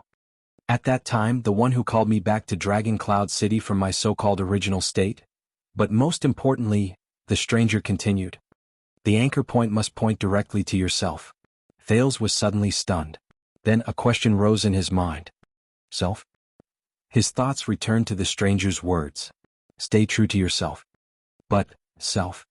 The stranger nodded. Flowing light shone beside his head, bringing with it circles of blurry, colorless ripples.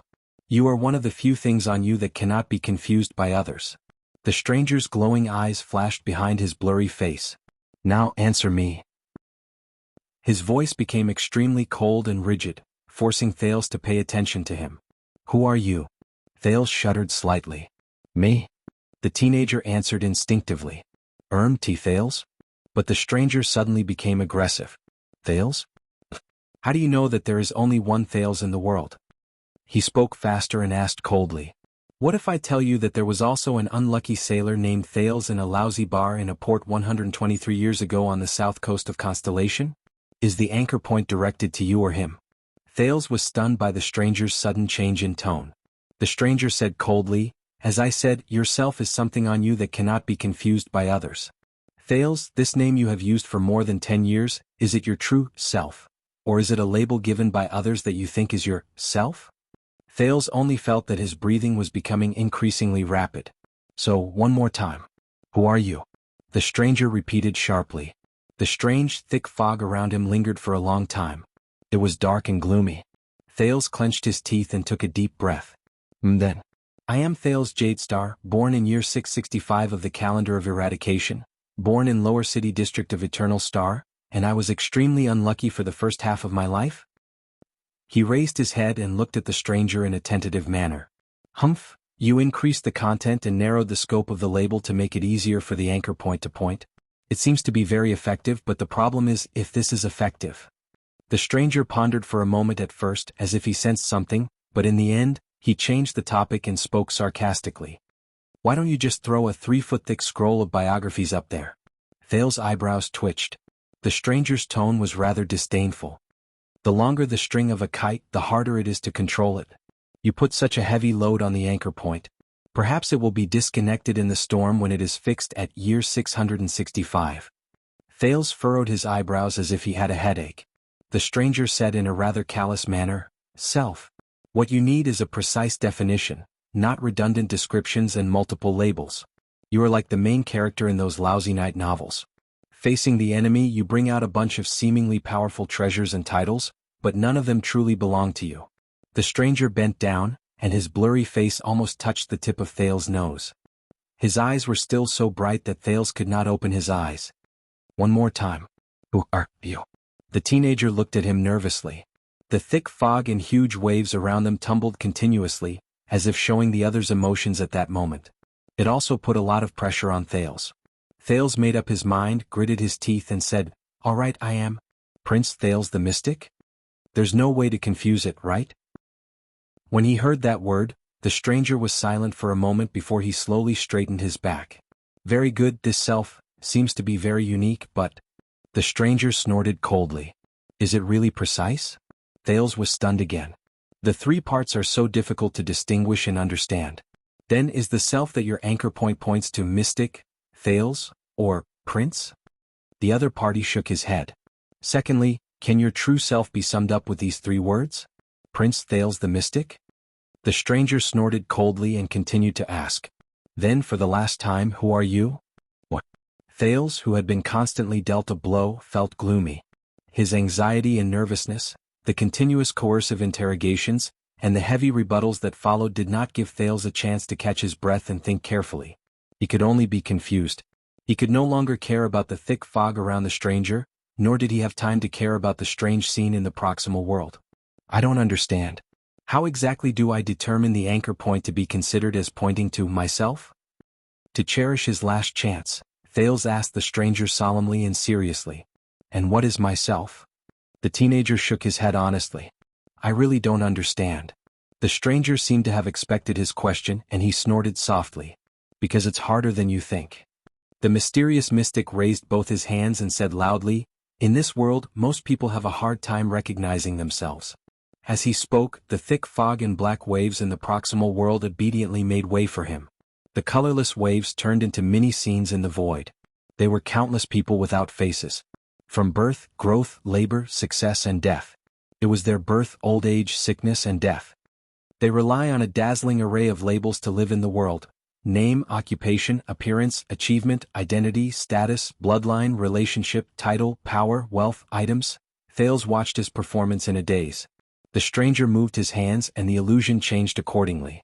Some labels are directly given by others, and some labels are chosen by oneself later on.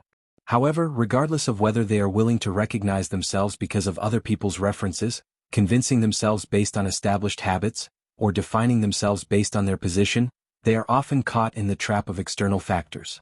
They believe that what the label represents is themselves, but they never know what their real self is. Labels, self. Thales frowned. He could not understand it no matter how hard he thought about it. Guide the anchor point to meaningless labels, think that they are the self, and hope that these things will bring you home. The stranger's fingers trembled, and the images in the colorless waves shattered. It shocked Thales. The stranger's words carried a faint sense of alienation. In history, many people have been lost in this step, disappeared into nothingness and never returned. We call it wrong anchors. No matter how strong a person's will is, once he takes the wrong path, he will just go in the opposite direction and make mistakes again and again. Wrong anchors, lost. At that moment, Thales felt that he had grasped something, but when he thought about it carefully, he did not seem to understand anything. He scratched his hair in pain. The self is not a label? The anchor point cannot be set on the label? Then where should I set it? The stranger snorted softly as if he did not care. I don't know. The stranger stared at him coldly, and there seemed to be a cold glint on his blurry face. You tell me? All right. Thales shook his head as he stared at the stranger, feeling a headache coming on. He was obviously not the kind of person who liked to show the answers to his students. In the mysterious critical point, the stranger took a deep look at Thales before he turned around. Stay true to yourself, ends here. He left the teenager with a lonely back. As for how much you can understand, Thales was shocked. Wait, but the stranger did not even turn his head. He was about to disappear into the thick fog. At the same time, Thales also felt that everything around him was dissipating.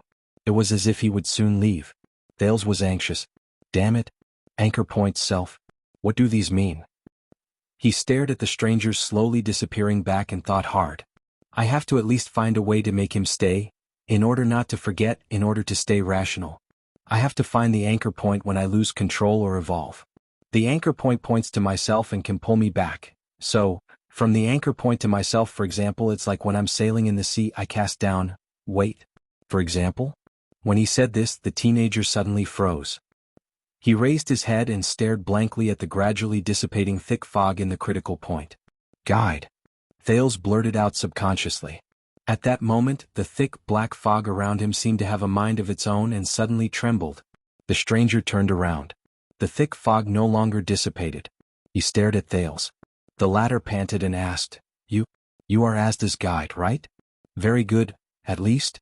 I made him stay. Thales felt anxious. The stranger seemed unprepared for Thales' sudden question. He moved slightly and his blurry face trembled slightly.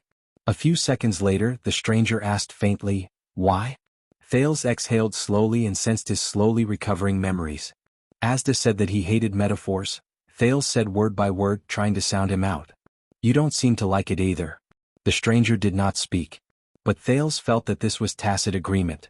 Why? Why is it a metaphor? Why do you hate metaphors? Thales suddenly asked before he realized that it was inappropriate. He could not see the stranger's exact expression.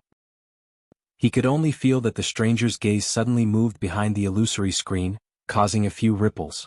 But he did not seem to be offended. Because, the stranger said in a strange tone, in the most serious and equal discussion, using metaphors is a form of laziness and trickery. Thales' heart skipped a beat. He felt as if he had touched something. The stranger continued to say, It relies on one-sided common points to connect the main body and the metaphor, but it easily blurs the essence and situation of things. It indulges the speaker, misleads the listener, banishes understanding to the surface of the metaphor, and unknowingly distorts the true appearance of things. It is the scout of sophistry and empty talk, the vanguard of deviation and misunderstanding. The stranger said indifferently, Even if there are similarities, the metaphor and the main body may not be the same. Even if it is easy to understand, the understanding obtained through the metaphor may not be the same as the original meaning. At that moment, Thales trembled slightly. He understood something. Thales spoke subconsciously. He imitated the other person's sentence pattern, but he changed his target. Even if there are similarities, the label and the self may not be the same. Even if it is easy to understand, the self obtained through the label may not be the true self. Thales said in a daze. The stranger did not answer. He only stared at him quietly. As he spoke slowly, the teenager's thoughts became smoother. He looked at the stranger with slight eagerness and excitement. So, to anchor the self, what is really needed is to get rid of all external labels. Get rid of the things that are confused by others that you mentioned. Because those labels also blur the essence of things and what it means to be a self, right? The stranger still did not speak. Thales's eyes lit up and he continued to ask, they are like metaphors from other similar objects.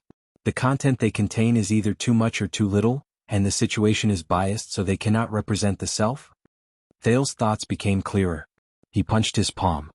So, I cannot rely on external objects to anchor myself and find myself. This will lead to the wrong anchor.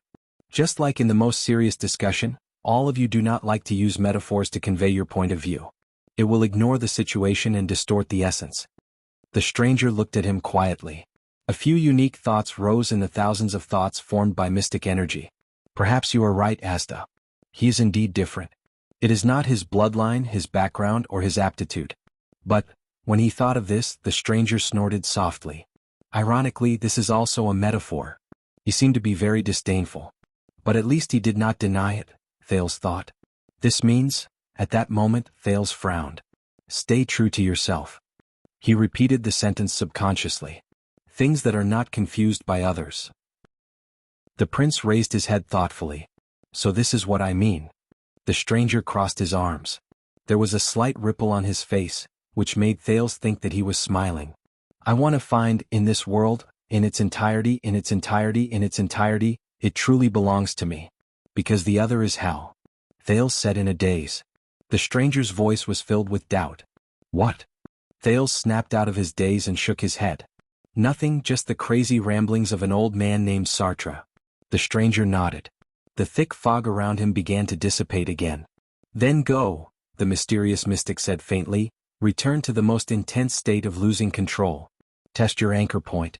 If you succeed, maintain your rationality and self in the state of losing control, and do not lose yourself, then you will officially stabilize in the thing stage and become a contactor, even though I think the mystic energy stage theory is not applicable to you. Thales' expression tensed. He remembered that his companions were still on the other side and were in trouble. In the end he did not say anything. But when the time came he hesitated slightly. What if I fail? The stranger sneered. If your anchor point fails, then you will repeat the same mistakes. You will evolve madly until you knock on the door and wait for the two eager girls to find you. Thales furrowed his brows. What's more, because you started from the boundary, the next time you accidentally knock on the door, it will only be more intense. I think there is a high possibility that you will completely lose yourself in your original state and become a kite with a broken string. Thales was stunned as he listened. He struggled to understand the stranger's words. A kite with a broken string? So where will I go? The stranger shook his head. I don't know. The atmosphere around him changed and his tone became solemn. Because no one has ever returned. Chapter 437. Thales froze as he listened to the stranger's words. Get ready. The stranger came before Thales and slowly extended his right hand. Thales subconsciously took a step back, but in the end he stopped, gritted his teeth and stood still. I cannot be afraid. I must. The fog in the critical zone became thinner, and the darkness from before was gone. The stranger's hand touched Thales' face and he felt a cold sensation. Be careful. Even if you think you have it under control? Thales stared at him in a daze. He first felt weightlessness. It was as if the ground had suddenly disappeared. Then he felt himself falling again. It's coming. Thales suppressed his nervousness, controlled his slightly trembling limbs and said quietly. Even if you think you're doing the right thing, even if you think the power of a mystic is the sword of justice in your hands, the stranger still mysteriously stood still in front of him. He touched his face and did not move. It was as if he did not have a physical body. The light around him began to flow, and the scene changed from a vague and blurry image to a scene that was rapidly changing and out of focus. Still, you cannot let your guard down. Sometimes, the methods you resort to for a noble goal will unknowingly turn the tables on you. The stranger's words seemed to contain endless meaning. His mysterious, glowing eyes were like lonely lights in the dark. They were the only thing Thales could see in this world. For example, debate is to understand the truth, but too many people are immersed in the vanity of victory. For example, violence is to protect survival, but too many people are lost in pure violent impulses. The feeling of falling grew stronger, and the scene around him became more and more blurry, as if colors and shapes had lost their meaning. The stranger paused. For example, magic is too. When he said this, he seemed to be unable to continue. Thales looked at him and felt an inexplicable sense of melancholy. I know, the prince answered in a comforting manner. The stranger snorted and shook his head as if it did not matter. You know? He retracted his palm, raised his finger and gently tapped Thales' forehead. The stranger said flatly, You think you know? Silver light shone from the prince's forehead, and it seemed to resonate with the stranger's finger. Thales just stared at him blankly. The stranger uttered his next words softly. There seemed to be a deep emotion in each of his words, and it caused Thales to ponder endlessly. Just like a hero who believes that he will never compromise with evil. Just like how a wise ruler thinks that he can correct his mistakes with wisdom and power. Just like how the strong believe that they are the ruler of power and the master of weapons. It's just like how famous generals believe that as long as they keep winning, they can bring peace. Just like how mages believe that as long as their knowledge is increased and their skills improve, then all the problems in the world can be solved. It's just like how the reformers believe that as long as their intentions are noble, their goals are great, and their actions are selfless, they can and will eventually make the world a better place. Thales was stunned. Hero. Wise lord. Strong. Famous general. Mage. Revolutionist. Thales tried his best to stare at the man. He wanted to see something from the stranger's blurry face, but he failed. They fell faster and faster. The stranger stopped talking, and the mysterious light in his eyes gradually dimmed. Remember, my boy, he said with a rare note of emotion in his voice. Stay true to yourself. Do not let them easily infect you, invade you, and capture you. He was like a wise man who had witnessed the vicissitudes of life and the vicissitudes of life. He slowly revealed his thoughts. No matter how reasonable and convincing they sound, Meng-Chi said. The flowing lights around them flickered for a while, and all the light was taken away. It was as if they had entered a tunnel in the belly of a mountain. It was dark and gloomy. Finally, Thales, who could not calm down his thoughts, could no longer hold back the thoughts in his heart. He blurted out impulsively, Who are you? This person, who suddenly appeared in the critical world. This mystic. He's Asda's guide. He called the two empresses girls and he managed to deceive them. He's so powerful that he can come and go as he pleases in the critical world. He knows Silver Shadowman under Dragon Cloud City. He doesn't seem to belong to any faction. The stranger was silent for a moment. Then as he fell faster and faster, he sighed and said, I am Taurus Mill. Thales was stunned. Where did he hear this name before? That's. The mysterious man named Taurus continued, the magic tower's glory and shame, the empire's savior and disaster, the world's truth and end. I am luck, but also a sin. His words hid a sorrow that could not be freed from. It made Thales feel an indescribable heaviness. Glory and shame, savior and disaster, truth and end, luck and sin. Taurus said softly, I'm your earliest senior. The worst role model. He pressed his index finger on Thales' forehead and pushed it forward. And, the worst future. In the next moment, as the light shone again and the heat rose, Thales' vision darkened and his breathing froze. He knew that he had left the critical world. Then he sank into the deep and boundless sea. Never to return. It's here again. In the scenes that flashed past his mind, he happily stretched out his hands. No, it was the tentacles of his thoughts that touched everything. His frail body was no longer enough here. He felt the sense of omniscience, accomplishment, and satisfaction that came again. The vast emptiness and distance in the sky, the vast loneliness of the snow-capped peak, the boundless grassland, the numbness and silence of the boundless desert, the hidden undercurrents of the deep sea, the epic magnificence of the ancient city, and he slowly raised his gaze and felt the flickering in the distance. It was the faint mystery of the endless stars above the sky. He took a light breath and felt everything. The entire world. It's all in front of me. Show it to me. The world? When you think of this world, what is the first thing that comes to mind? A pleasant yet annoying male voice sounded absent-mindedly. It's here again. He shook his thoughts and threw out the boring words. He continued to feel the magical state of this moment. Of course, this was far from enough. He needed more. He needed to reach the supreme place in his dream, so he began to rise just like before.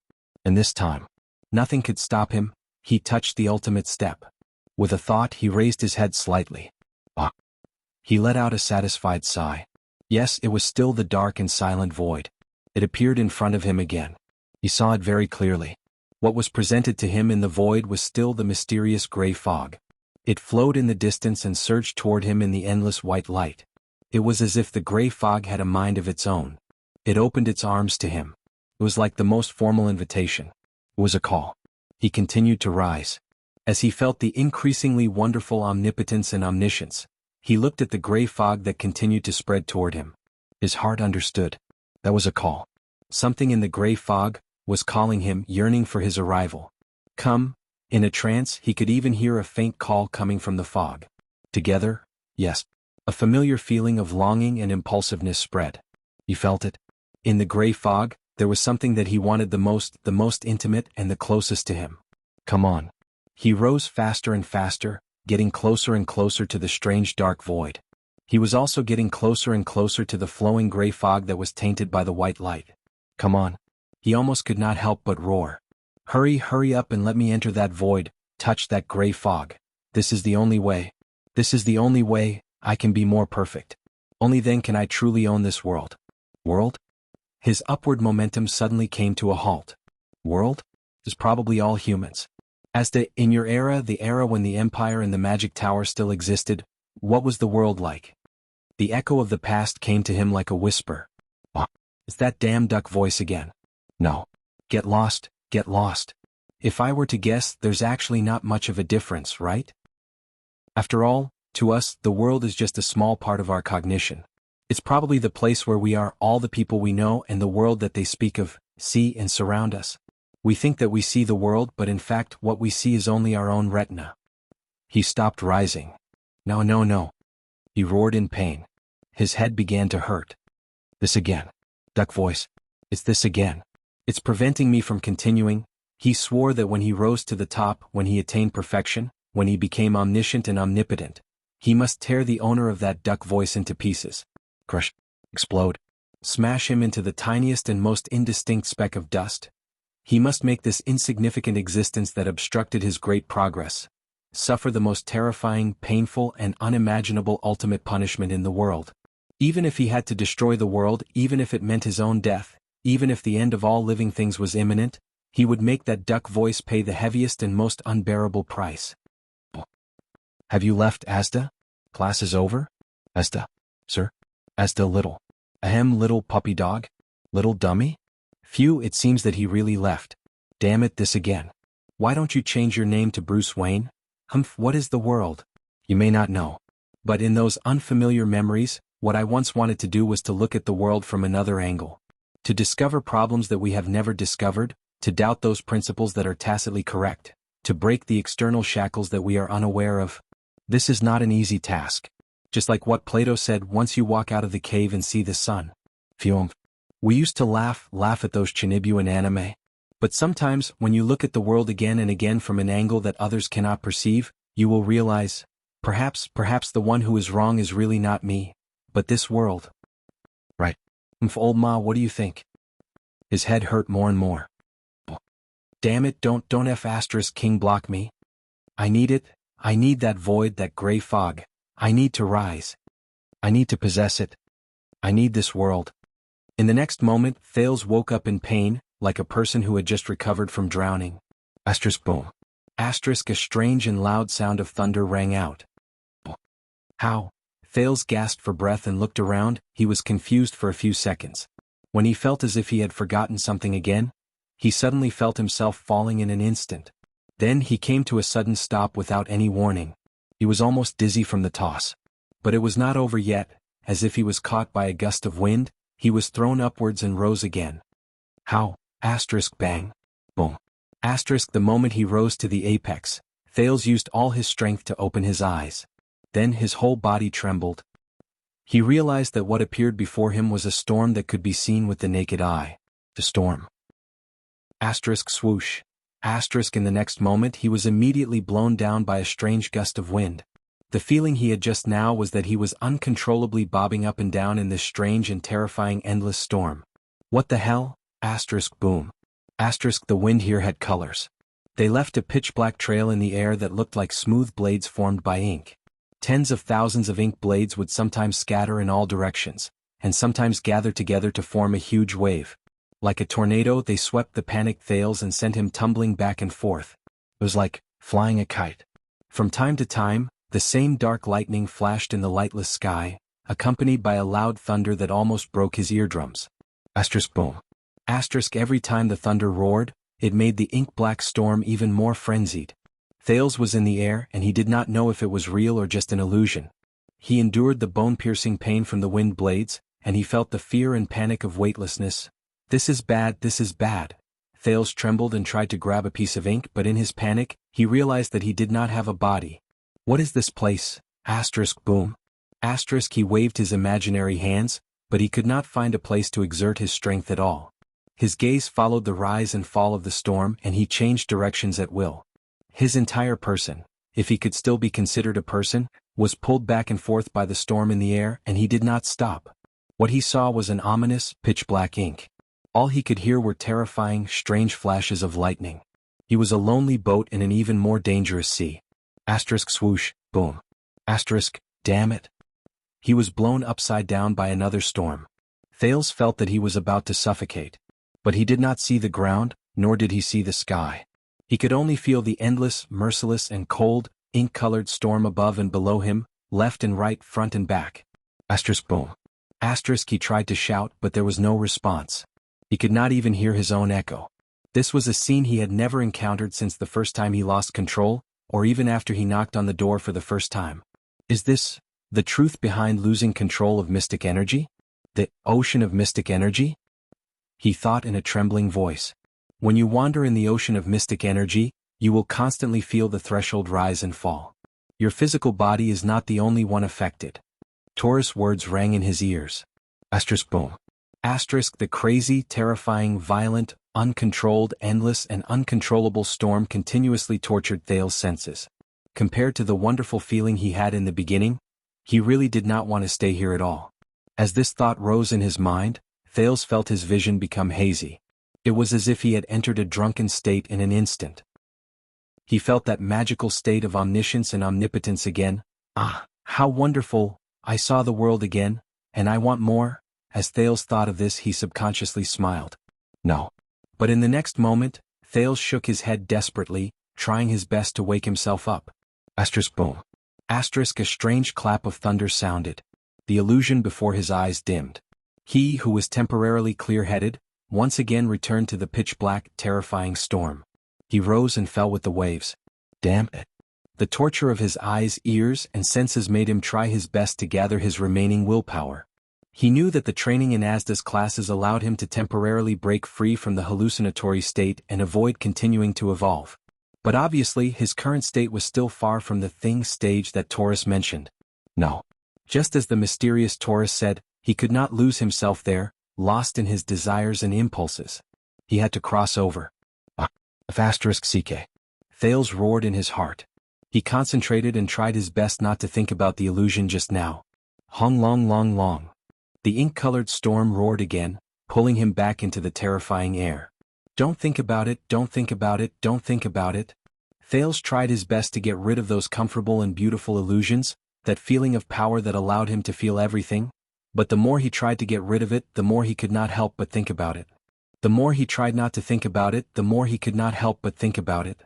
He thought about the pleasure of evolving, the excitement when he was about to knock on the door. He thought about the desire to enter his original form in the dark void and touch the gray fog. That feeling of omniscience, that feeling of omnipotence, that feeling that he was the whole world, that he was everything, and that he was the majestic truth. When that time came, he would be able to go straight to it without any restrictions, without any discord. Damn it. Thales, who was floating in the storm, desperately shook his thoughts away. He cursed and struggled to get rid of this tempting thought. No, no, no, no. Don't think about it. Maintain your rationality. Maintain yourself. At this moment, his brain felt as if it had been split into two halves. One half of him was in the perfect world that was like a fairyland, feeling the satisfaction and beauty of being filled with power, feeling the truth and secrets of the world and yearning endlessly. CK. It's happening again. The other half of his brain was in the terrifying and brutal black storm, enduring the pain of being torn apart. It tumbled back and forth, drifting aimlessly. Wait. This is not a solution. I can't go on like this. Rustle. A gust of wind, accompanied by the hissing sound of the black storm, threw him into the air again. That's right, there's a solution. When Thales felt that he could not hold on any longer, he remembered Taurus' words. Mystic Energy Secondary Pact. Stay true to yourself. The illusion and storm from before occupied his body and mind, leaving him no time to recall. When he wanted to recall, he realized that he had lost too many memories while he was out of control. Myself. Soon, Thales touched the memories that seemed to have faded, and he thought about it hazily. Anchor point. Yes, find the anchor point. Anchor point, point to myself. Pull me back. I need to get rid of this damn terrifying storm.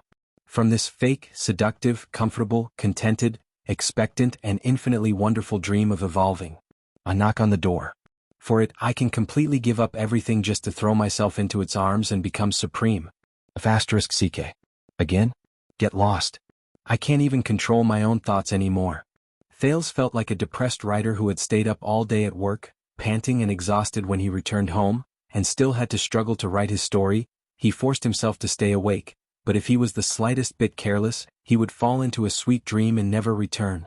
He woke up the next day with an empty screen. Boom. Thales, who was cursing everything fiercely in his heart, was once again blown by a rapid cyclone, and he somersaulted 6 times in a row. While he was dizzy, he was in unbearable pain from being cut by 3 ink blades. Damn it! Where's the anchor point?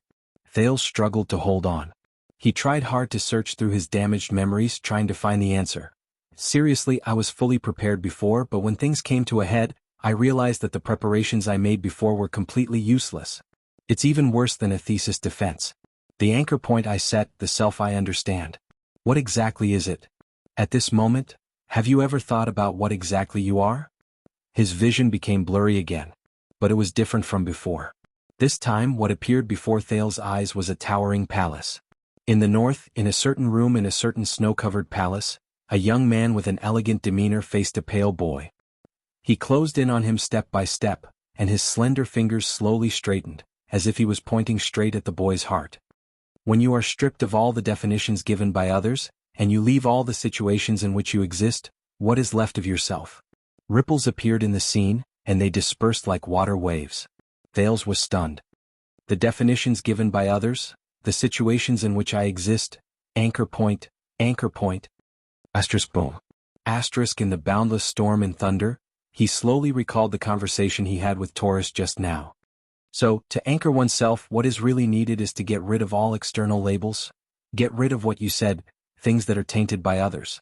Thales was lost in thought. What are things that are tainted by others? What are things that are tainted by others? What are the anchor points that truly point to oneself? Whoosh bang, boom.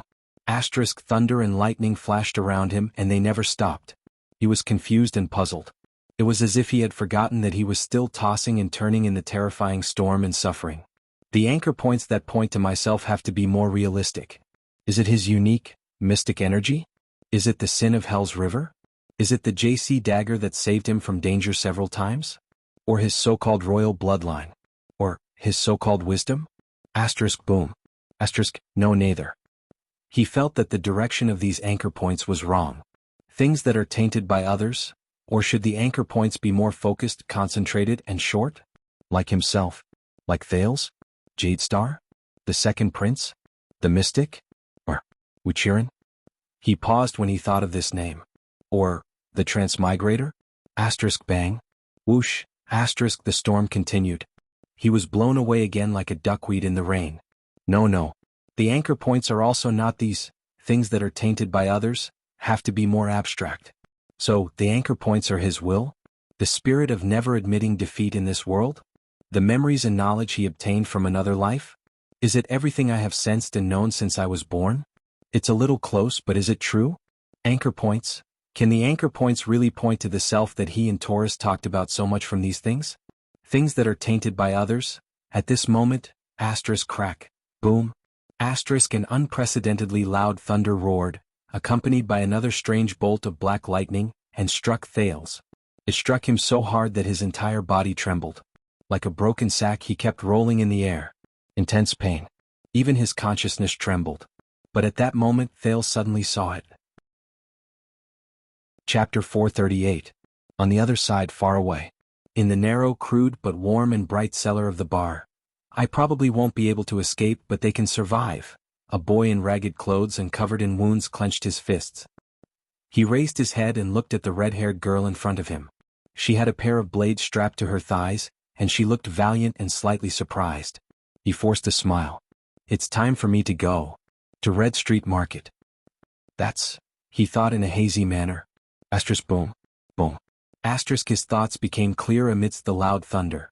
Then he saw another scene. It was a vast and magnificent semicircular hall. The hall was filled with nobles and important ministers dressed in luxurious clothes, with solemn expressions and steady mannerisms. Similarly, the boy, who seemed to be dressed in luxurious clothes but was actually covered in wounds, stood on the stone steps. That's right, Duke Covendier. I saved your life. He bit his lips stubbornly, but he was relieved. He faced another young round-faced man with an unhappy expression and said softly, So, you are the one who owes me a word of thanks. This is, Thale's breathing quickened. There seemed to be a certain emotion brewing in his heart. He felt his consciousness tremble. The illusions that had bewitched him before appeared again. The realm that he could touch with just a gentle stretch of his hand. Supreme. Omnipotent. Perfect. That tempting call. But those temptations could no longer sway what he saw before his eyes. Thale's vision only blurred for a second before he shook his head firmly and flung them away. Wait a minute. It was still the boy's voice.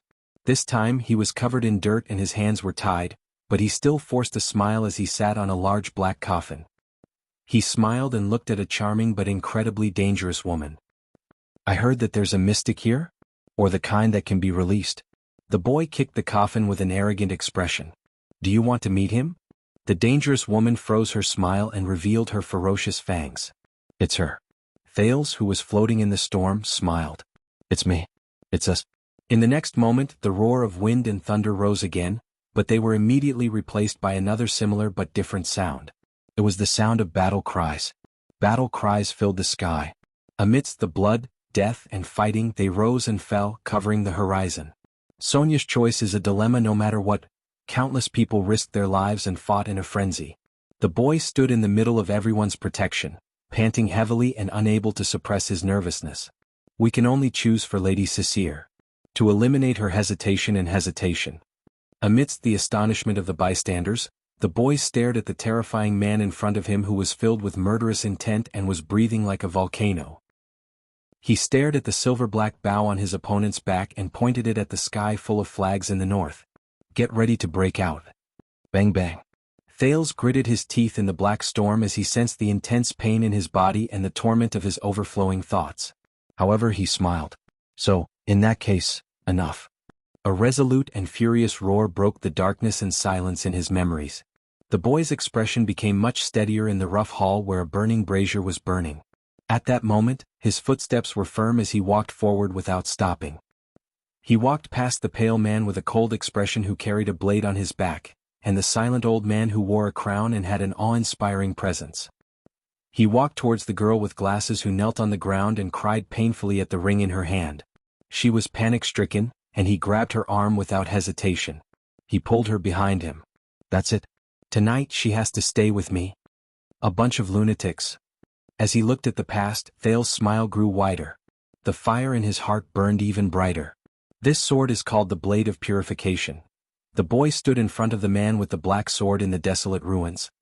He stared at the red short sword and sighed softly. When he raised his head, he smiled in relief. Let's go and see that cute big sister. Let's try our luck. The scene flashed. In the solemn temple, the boy stared at the girl in front of him with anguish and determination. Little rascal, if we just walk away like this and leave everything behind, that kind of burden will make me feel like I can't breathe. We can't go, we can't escape. The ripples in his memories rose again. In an extremely difficult situation, the boy swayed in a crude carriage, and he smiled cheerfully at the middle-aged man who was smoking a pipe. Whether you believe it or not, Putre, I've thought it through. In that unique battlefield, only I can fight against him. Send me to Heroic Spirit Palace to Lampard's hands. Asterisk boom. Asterisk Thales, who could no longer hold on in the black storm, took a deep breath. He knew. He understood. Something that would not be affected by others. So, that's how it is. Is that enough? Amidst the clashing of weapons and the shouting and shoving of people, He was still in that damned hall. In front of a few well-dressed men who were fighting with each other, the boy climbed onto the table, swung his small fist and roared. "You Northland barbarians, listen carefully. I have an idea. It's much better than the ending where both sides are heavily injured." As the scenes flashed before his eyes, Thale's consciousness became clearer, and his spirit became stronger. Asterisk crack. Boom. Asterisk thunder roared. At that moment, Thales, who was silently enduring the black storm and unable to fight back, gritted his teeth. Asterisk whoosh. Asterisk a violent gust of wind blew him high into the sky, and he did not know where he was. The storm was still howling and roaring, and the black blade was still in pain. But at that moment, Thales was firmly at the center of the storm. He no longer moved back and forth with the wind, rising and falling in pain. It was as if this terrifying storm could no longer touch him. But Thales slowly raised his gaze and chuckled in a calm and relieved manner. He lowered his gaze and looked at his empty body. Subconsciously he stretched out his left hand. Asterisk boom. Asterisk black lightning flashed again. It hit him in the side. As the intense lightning flashed, the black wind gathered together as if it had a life of its own and surged to Thales' left. They broke down into countless particles and gathered together again. They formed the shape of an arm. The storm seemed to have received an order. It roared and howled, blowing even more violently. Thales did not move an inch. He did not even look at his newly formed left arm. Asterisk boom. Asterisk another terrifying thunderous roar that broke through his eardrums. The storm surged with the raging tide. The black wind enveloped Thales and swept him back and forth. Thales' heart was clear and his mind was clear. He knew his anchor point. Something that would not be affected by others. Someone else. Asterisk bang. Asterisk the black storm roared, but Thales, who was in the eye of the storm, gently closed his eyes. As an anchor point, the name Thales was merely acquired after birth, and it depended on the label of the situation. The Jadestar surname and the identity of a prince were merely things that arose and did not exist for a while. They were given by others and taken back by others. They could not withstand the ravages of time. Sin of Hell's river, mystic energy? These seemingly unique and powerful powers were, in fact, nothing. According to Black Sword, the strength of these powers was not even determined, much less these so-called powers that were blindly pursued by all living beings. They were merely the icing on the cake of life. Since they could be obtained and used, they could be defeated and abandoned at any time. Not to mention external objects, the JC, the Blade of Purification, and even Little Rascal's glasses. None of these belonged to him. As for his thoughts, his knowledge, his wisdom, those were also not his. They were also things that were instilled into him after birth. As for Wu Qiren, his identity as a transmigrator, what he thought and obtained in the other world. No. Similarly, even in the other world, those were not his. None of these were his anchor points. None of them pointed to his ego. A faintly discernible voice rang in Thales' ears. One day you will face an important choice again. It was still that simple and solemn temple. The veiled female priestess spoke in a leisurely manner. At that time, when you stand at an angle and height that no other existence can imagine, and think with a mind that surpasses that of mortals, you may recall what I said today. Thales remembered her gaze. The priestess of Bright Moon Temple, Jewel Holm. An important choice. When he thought of this, Thales laughed heartily. His gaze was extremely firm. Unwavering. I see. That's it. Through my entire life, everything, in the end, it truly belongs to Thales Jadestar himself. Truly unaffected by the confusion of others, able to serve as his anchor point and point to himself. Only this. Asterisk bang bang. Boom. Asterisk the memories that almost overflowed in Thales' mind trembled with a bang. Countless scenes appeared in his mind. In the silent night of the vast desert where only moonlight remained, a much more mature teenager stood at the door of a room, exhausted. He looked at the bald man sleeping soundly on the bed at the man's throat, and gritted his teeth as he raised the dagger in his hand. A few seconds later, the struggling teenager finally exhaled. He was relieved and resolute. He put down the dagger. At this moment, Thales, who was in a state of losing control, suddenly opened his eyes. Anchor point, his face was tense. He roared in the deafening storm and shouted the answer that belonged only to him. Choose. At that moment, it was as if all the violent sounds had fallen silent. Only Thales' roar broke through the sky and resounded in this part of the world. Choose. Almost at the same time, the uncontrollable storm roared shrilly, and a few bolts of black lightning attacked at the same time. Asterisk boom. Asterisk as the black wind scraped against his bones, A perfect left hand appeared on Thales' left arm, which had just manifested. It looked like a solid object built up by the wind and sand. Thales' roar gradually faded away. He raised his newly appeared left hand and smiled faintly. Choose. That's right. In the short but exciting time after he came to this world, what truly belongs to me, belongs to Thales Jadestar. Only he would do it. Choose. It's when he faced every situation, every fork in the road, and every predicament over the past 14 years, unaffected by any interference, unaffected by others, acting on my own, doing my best with a clear mind and willing to bear the consequences. Every choice. Asterisk boom. Asterisk lightning flashed continuously. Left hand, left shoulder, right hand, body, left leg, right leg. In the mysterious storm, Thales' body appeared step by step, as if it had just been assembled in the void. Every time the black wind roared and the black lightning struck, a part of Thales' body would appear. It was as if he had just surfaced from the water. He had just regained consciousness. Thales calmly stared at the endless deep space in front of him. His heart was indifferent. Life and death are all fabricated. He lowered his head and silently looked at the few familiar yet unfamiliar scratches on his left palm. He slowly clenched his fist. What I gain belongs to others.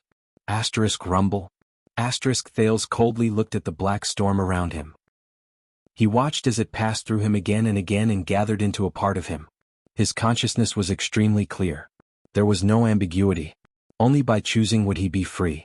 Without being bound he would be himself.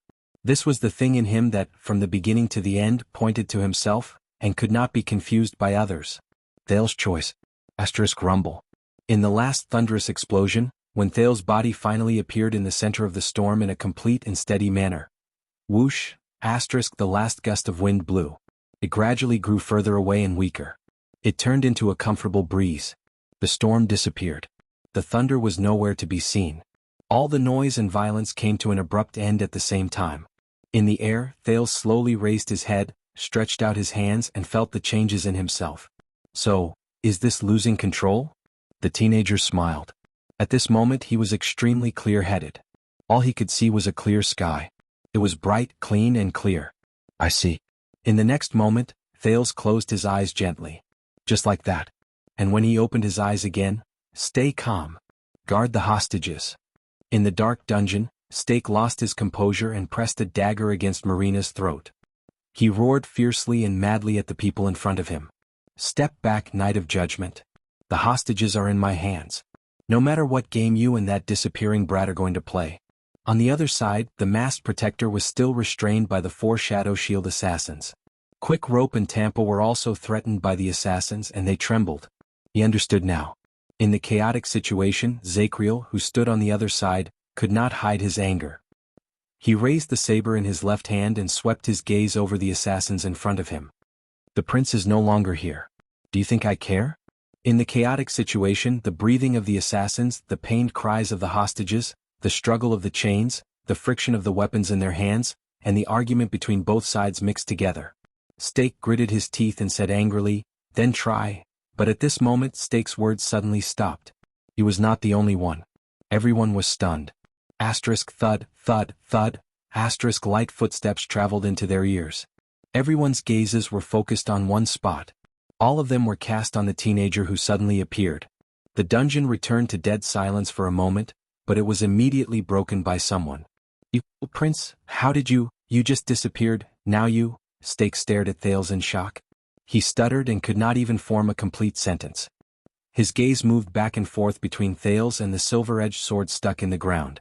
His expression made it seem as if Thales had just crawled out of the ground. "So, did I just disappear?" The prince thought faintly. "Did I scare them to death?" "How did you do it, child?" Behind him, Zacriel was also in disbelief. He was dumbfounded. "Is it the magic of the alchemy tower?" In the distance, Marina was still struggling with all her might. Quick Rope blinked curiously. The dejected Tampa did not seem to notice them at all. Yodel, who was bound tightly, did not move. His emotions behind the mask did not reveal a single bit. Thales nodded slightly at him and smiled. He suddenly remembered the conversation between the two of them. "No. You will be better than him. I know that you have something he doesn't have." Thales sighed and stretched out his right hand. He pulled out the long sword he took from Ricky from the ground and swung it in the air. The silver blade shone, and the tip of the sword was awe-inspiring. But the prince's gaze was no longer on the sword. He felt that it was amazing. Right now he felt a lot of things. The dust in the dungeon, the dirt, the wastewood, the tunnels, the positions of the enemy and himself, their breathing and their secrets. But right now, Thales was completely different from when he fought against Giza in Dragon Cloud City. He was exhausted, panicked, and mentally unstable. Instead, he was absolutely indifferent and calm. It was as if all impulsiveness and recklessness had faded away. Only rationality remained. That was not all. Thales looked at each person in front of him gently. He was different. He felt it. Now he could do a lot of things. There were a lot of things. But the most important thing was, he was very clear-headed now. Let them go, Stake. Are you there? Under everyone's shocked gazes, Thales stared indifferently at Stake, who was holding the dagger. I will only say this once. Stake inhaled absent-mindedly before he accepted the fact that the prince had appeared again in a daze. Not now. Now he had to solve the current situation. He still had the upper hand, did he not? With this indecisive prince around, everything would only go smoother. When he thought of this, Stake sneered. Watch carefully, Your Highness. Stake pressed the dagger against Marina's throat again, and there was a threatening look in his eyes. I will only do it once, Thales chuckled as well. He sensed this rare state of mind. Then let's continue. Stake furrowed his eyebrows. What's going on? This brat? No. I have to make him realize the situation. You have become more confident, Your Highness? Stake looked at Thales' smile, gritted his teeth and pushed. But sometimes this is not good. In the next second, Stake, who was about to attack, was suddenly stunned. What? He realized that something was wrong. The leader of Shadow Shield lowered his head swiftly. The moment he saw what was in front of him clearly, his pupils suddenly widened. Are you looking for this? Thales smiled calmly. With his left hand, he gently raised a dagger that Stake seemed familiar with. Looks like your hand slipped, Stake. Asterisk clang. Asterisk Thales loosened his grip and let Stake's dagger fall to the ground. A warm smile appeared on his face. He liked this state of mind. This feeling of being in control of everything. At that moment, Zacriel frowned, and Stake's expression froze. The leader of the assassins stared at his empty hand with a dumbfounded expression, then at the dagger by Thales' feet. That dagger, how? He subconsciously took a step back. The light flickered, and the sound of many people sucking in breaths rose in the air. The assassins of Shadow Shield looked at the dagger on the ground, and faint puzzlement rose in their hearts. Even Zacriel furrowed his eyebrows tightly. Stake's breathing quickened, and his left hand trembled in a barely noticeable manner. The leader of the assassins raised his head abruptly, gritted his teeth and said, What is that? What trick? Psionic ability? Magic? He glared at the prince. In the dark dungeon, the light from the fire shone on the prince's face, highlighting his indifferent expression. Thales blinked, shook his head and said sincerely, I told you your hand slipped. It's your hand that slipped. Stake suddenly turned around and gave a decisive order to another subordinate. Do it. Kill the one called Wuxia. Asterisk clang. Asterisk Stake's words froze in the air again. He stared at Thales in a daze. The prince smiled as usual and gently let go of his left hand. Asterisk clang. Asterisk at least 3 daggers slipped from his hand and fell to the ground with a thud. Behind quick rope, the assassin stared in disbelief at his hands, which were no longer armed at some point in time. I think their hands slipped. Thales smiled and raised his left hand, then threw the last dagger on the ground. Stake widened his eyes. No, this is impossible. At that moment, be it quick rope, the hostage-taker behind Tampa, or the assassins around them, they suddenly became unarmed. Losing their weapons was always a bad feeling. In a short second, the assassins burst into an uproar in confusion and panic, and they subconsciously wanted to retreat. Zacriel, who had been observing the situation, raised his eyebrows in surprise. He instinctively raised his saber and faced the weakened enemy. What is this? Steady. Stake gritted his teeth and roared in anger as the situation suddenly spiraled out of control. He pushed Marina backwards. The leader of the assassins resolutely raised the alchemy ball in his left hand and tried to force the aggressive Knight of Judgment back. Damn it, if you dare to take a step forward I will. But in the next moment, Thales' laughter drowned out his words. Are you talking about this trinket? The noise stopped abruptly. 1 second, 2 seconds, the sound of people sucking in breaths rose. In the absolute silence, the prince held his sword and walked forward with ease. Under everyone's gazes, he calmly raised his left hand. No. Stake stared at the prince's left hand in a daze. He then retracted his arm numbly. No, as expected. In my palm, nothing. I don't like it. Abi *tish once used it to kidnap me. Thales pursed his lips and carefully observed the ball in his hand. He looked at the strange inscriptions carved on its metal shell, and suddenly felt a sense of familiarity. Stake stared at the scene in front of him in a daze. He looked at the prince holding the alchemy ball. He looked at the Knight of Judgment who narrowed his eyes and raised his saber. He looked at the daggers lying quietly on the ground. No. He suddenly felt his arms start to tremble. But, the feeling of holding it in my hand, the Prince of Constellation raised his head and grinned. He looked at the assassins, whose faces were ashen, and grinned, something he had not seen in a long time. Is still pretty good? No. At that moment as he looked at Thales' smile, Stake was dazed. He felt cold all over. In a strange space unknown to anyone, a person with a blurry face and shrouded in thick fog moved slightly. He looked away. That boy actually managed to do it with that method? He muttered to himself. Looks like anchor point. This dangerous method only exists in theory and no one has ever succeeded in it, but there's still a hint of it. It's feasible. He smiled in relief and shook his head. Then he turned around and disappeared from the blurry world. Only two vigilant and fierce gazes were left behind as they looked at him from afar. You're tuning in to the Han Lee's Wuxia Chronicles YouTube channel.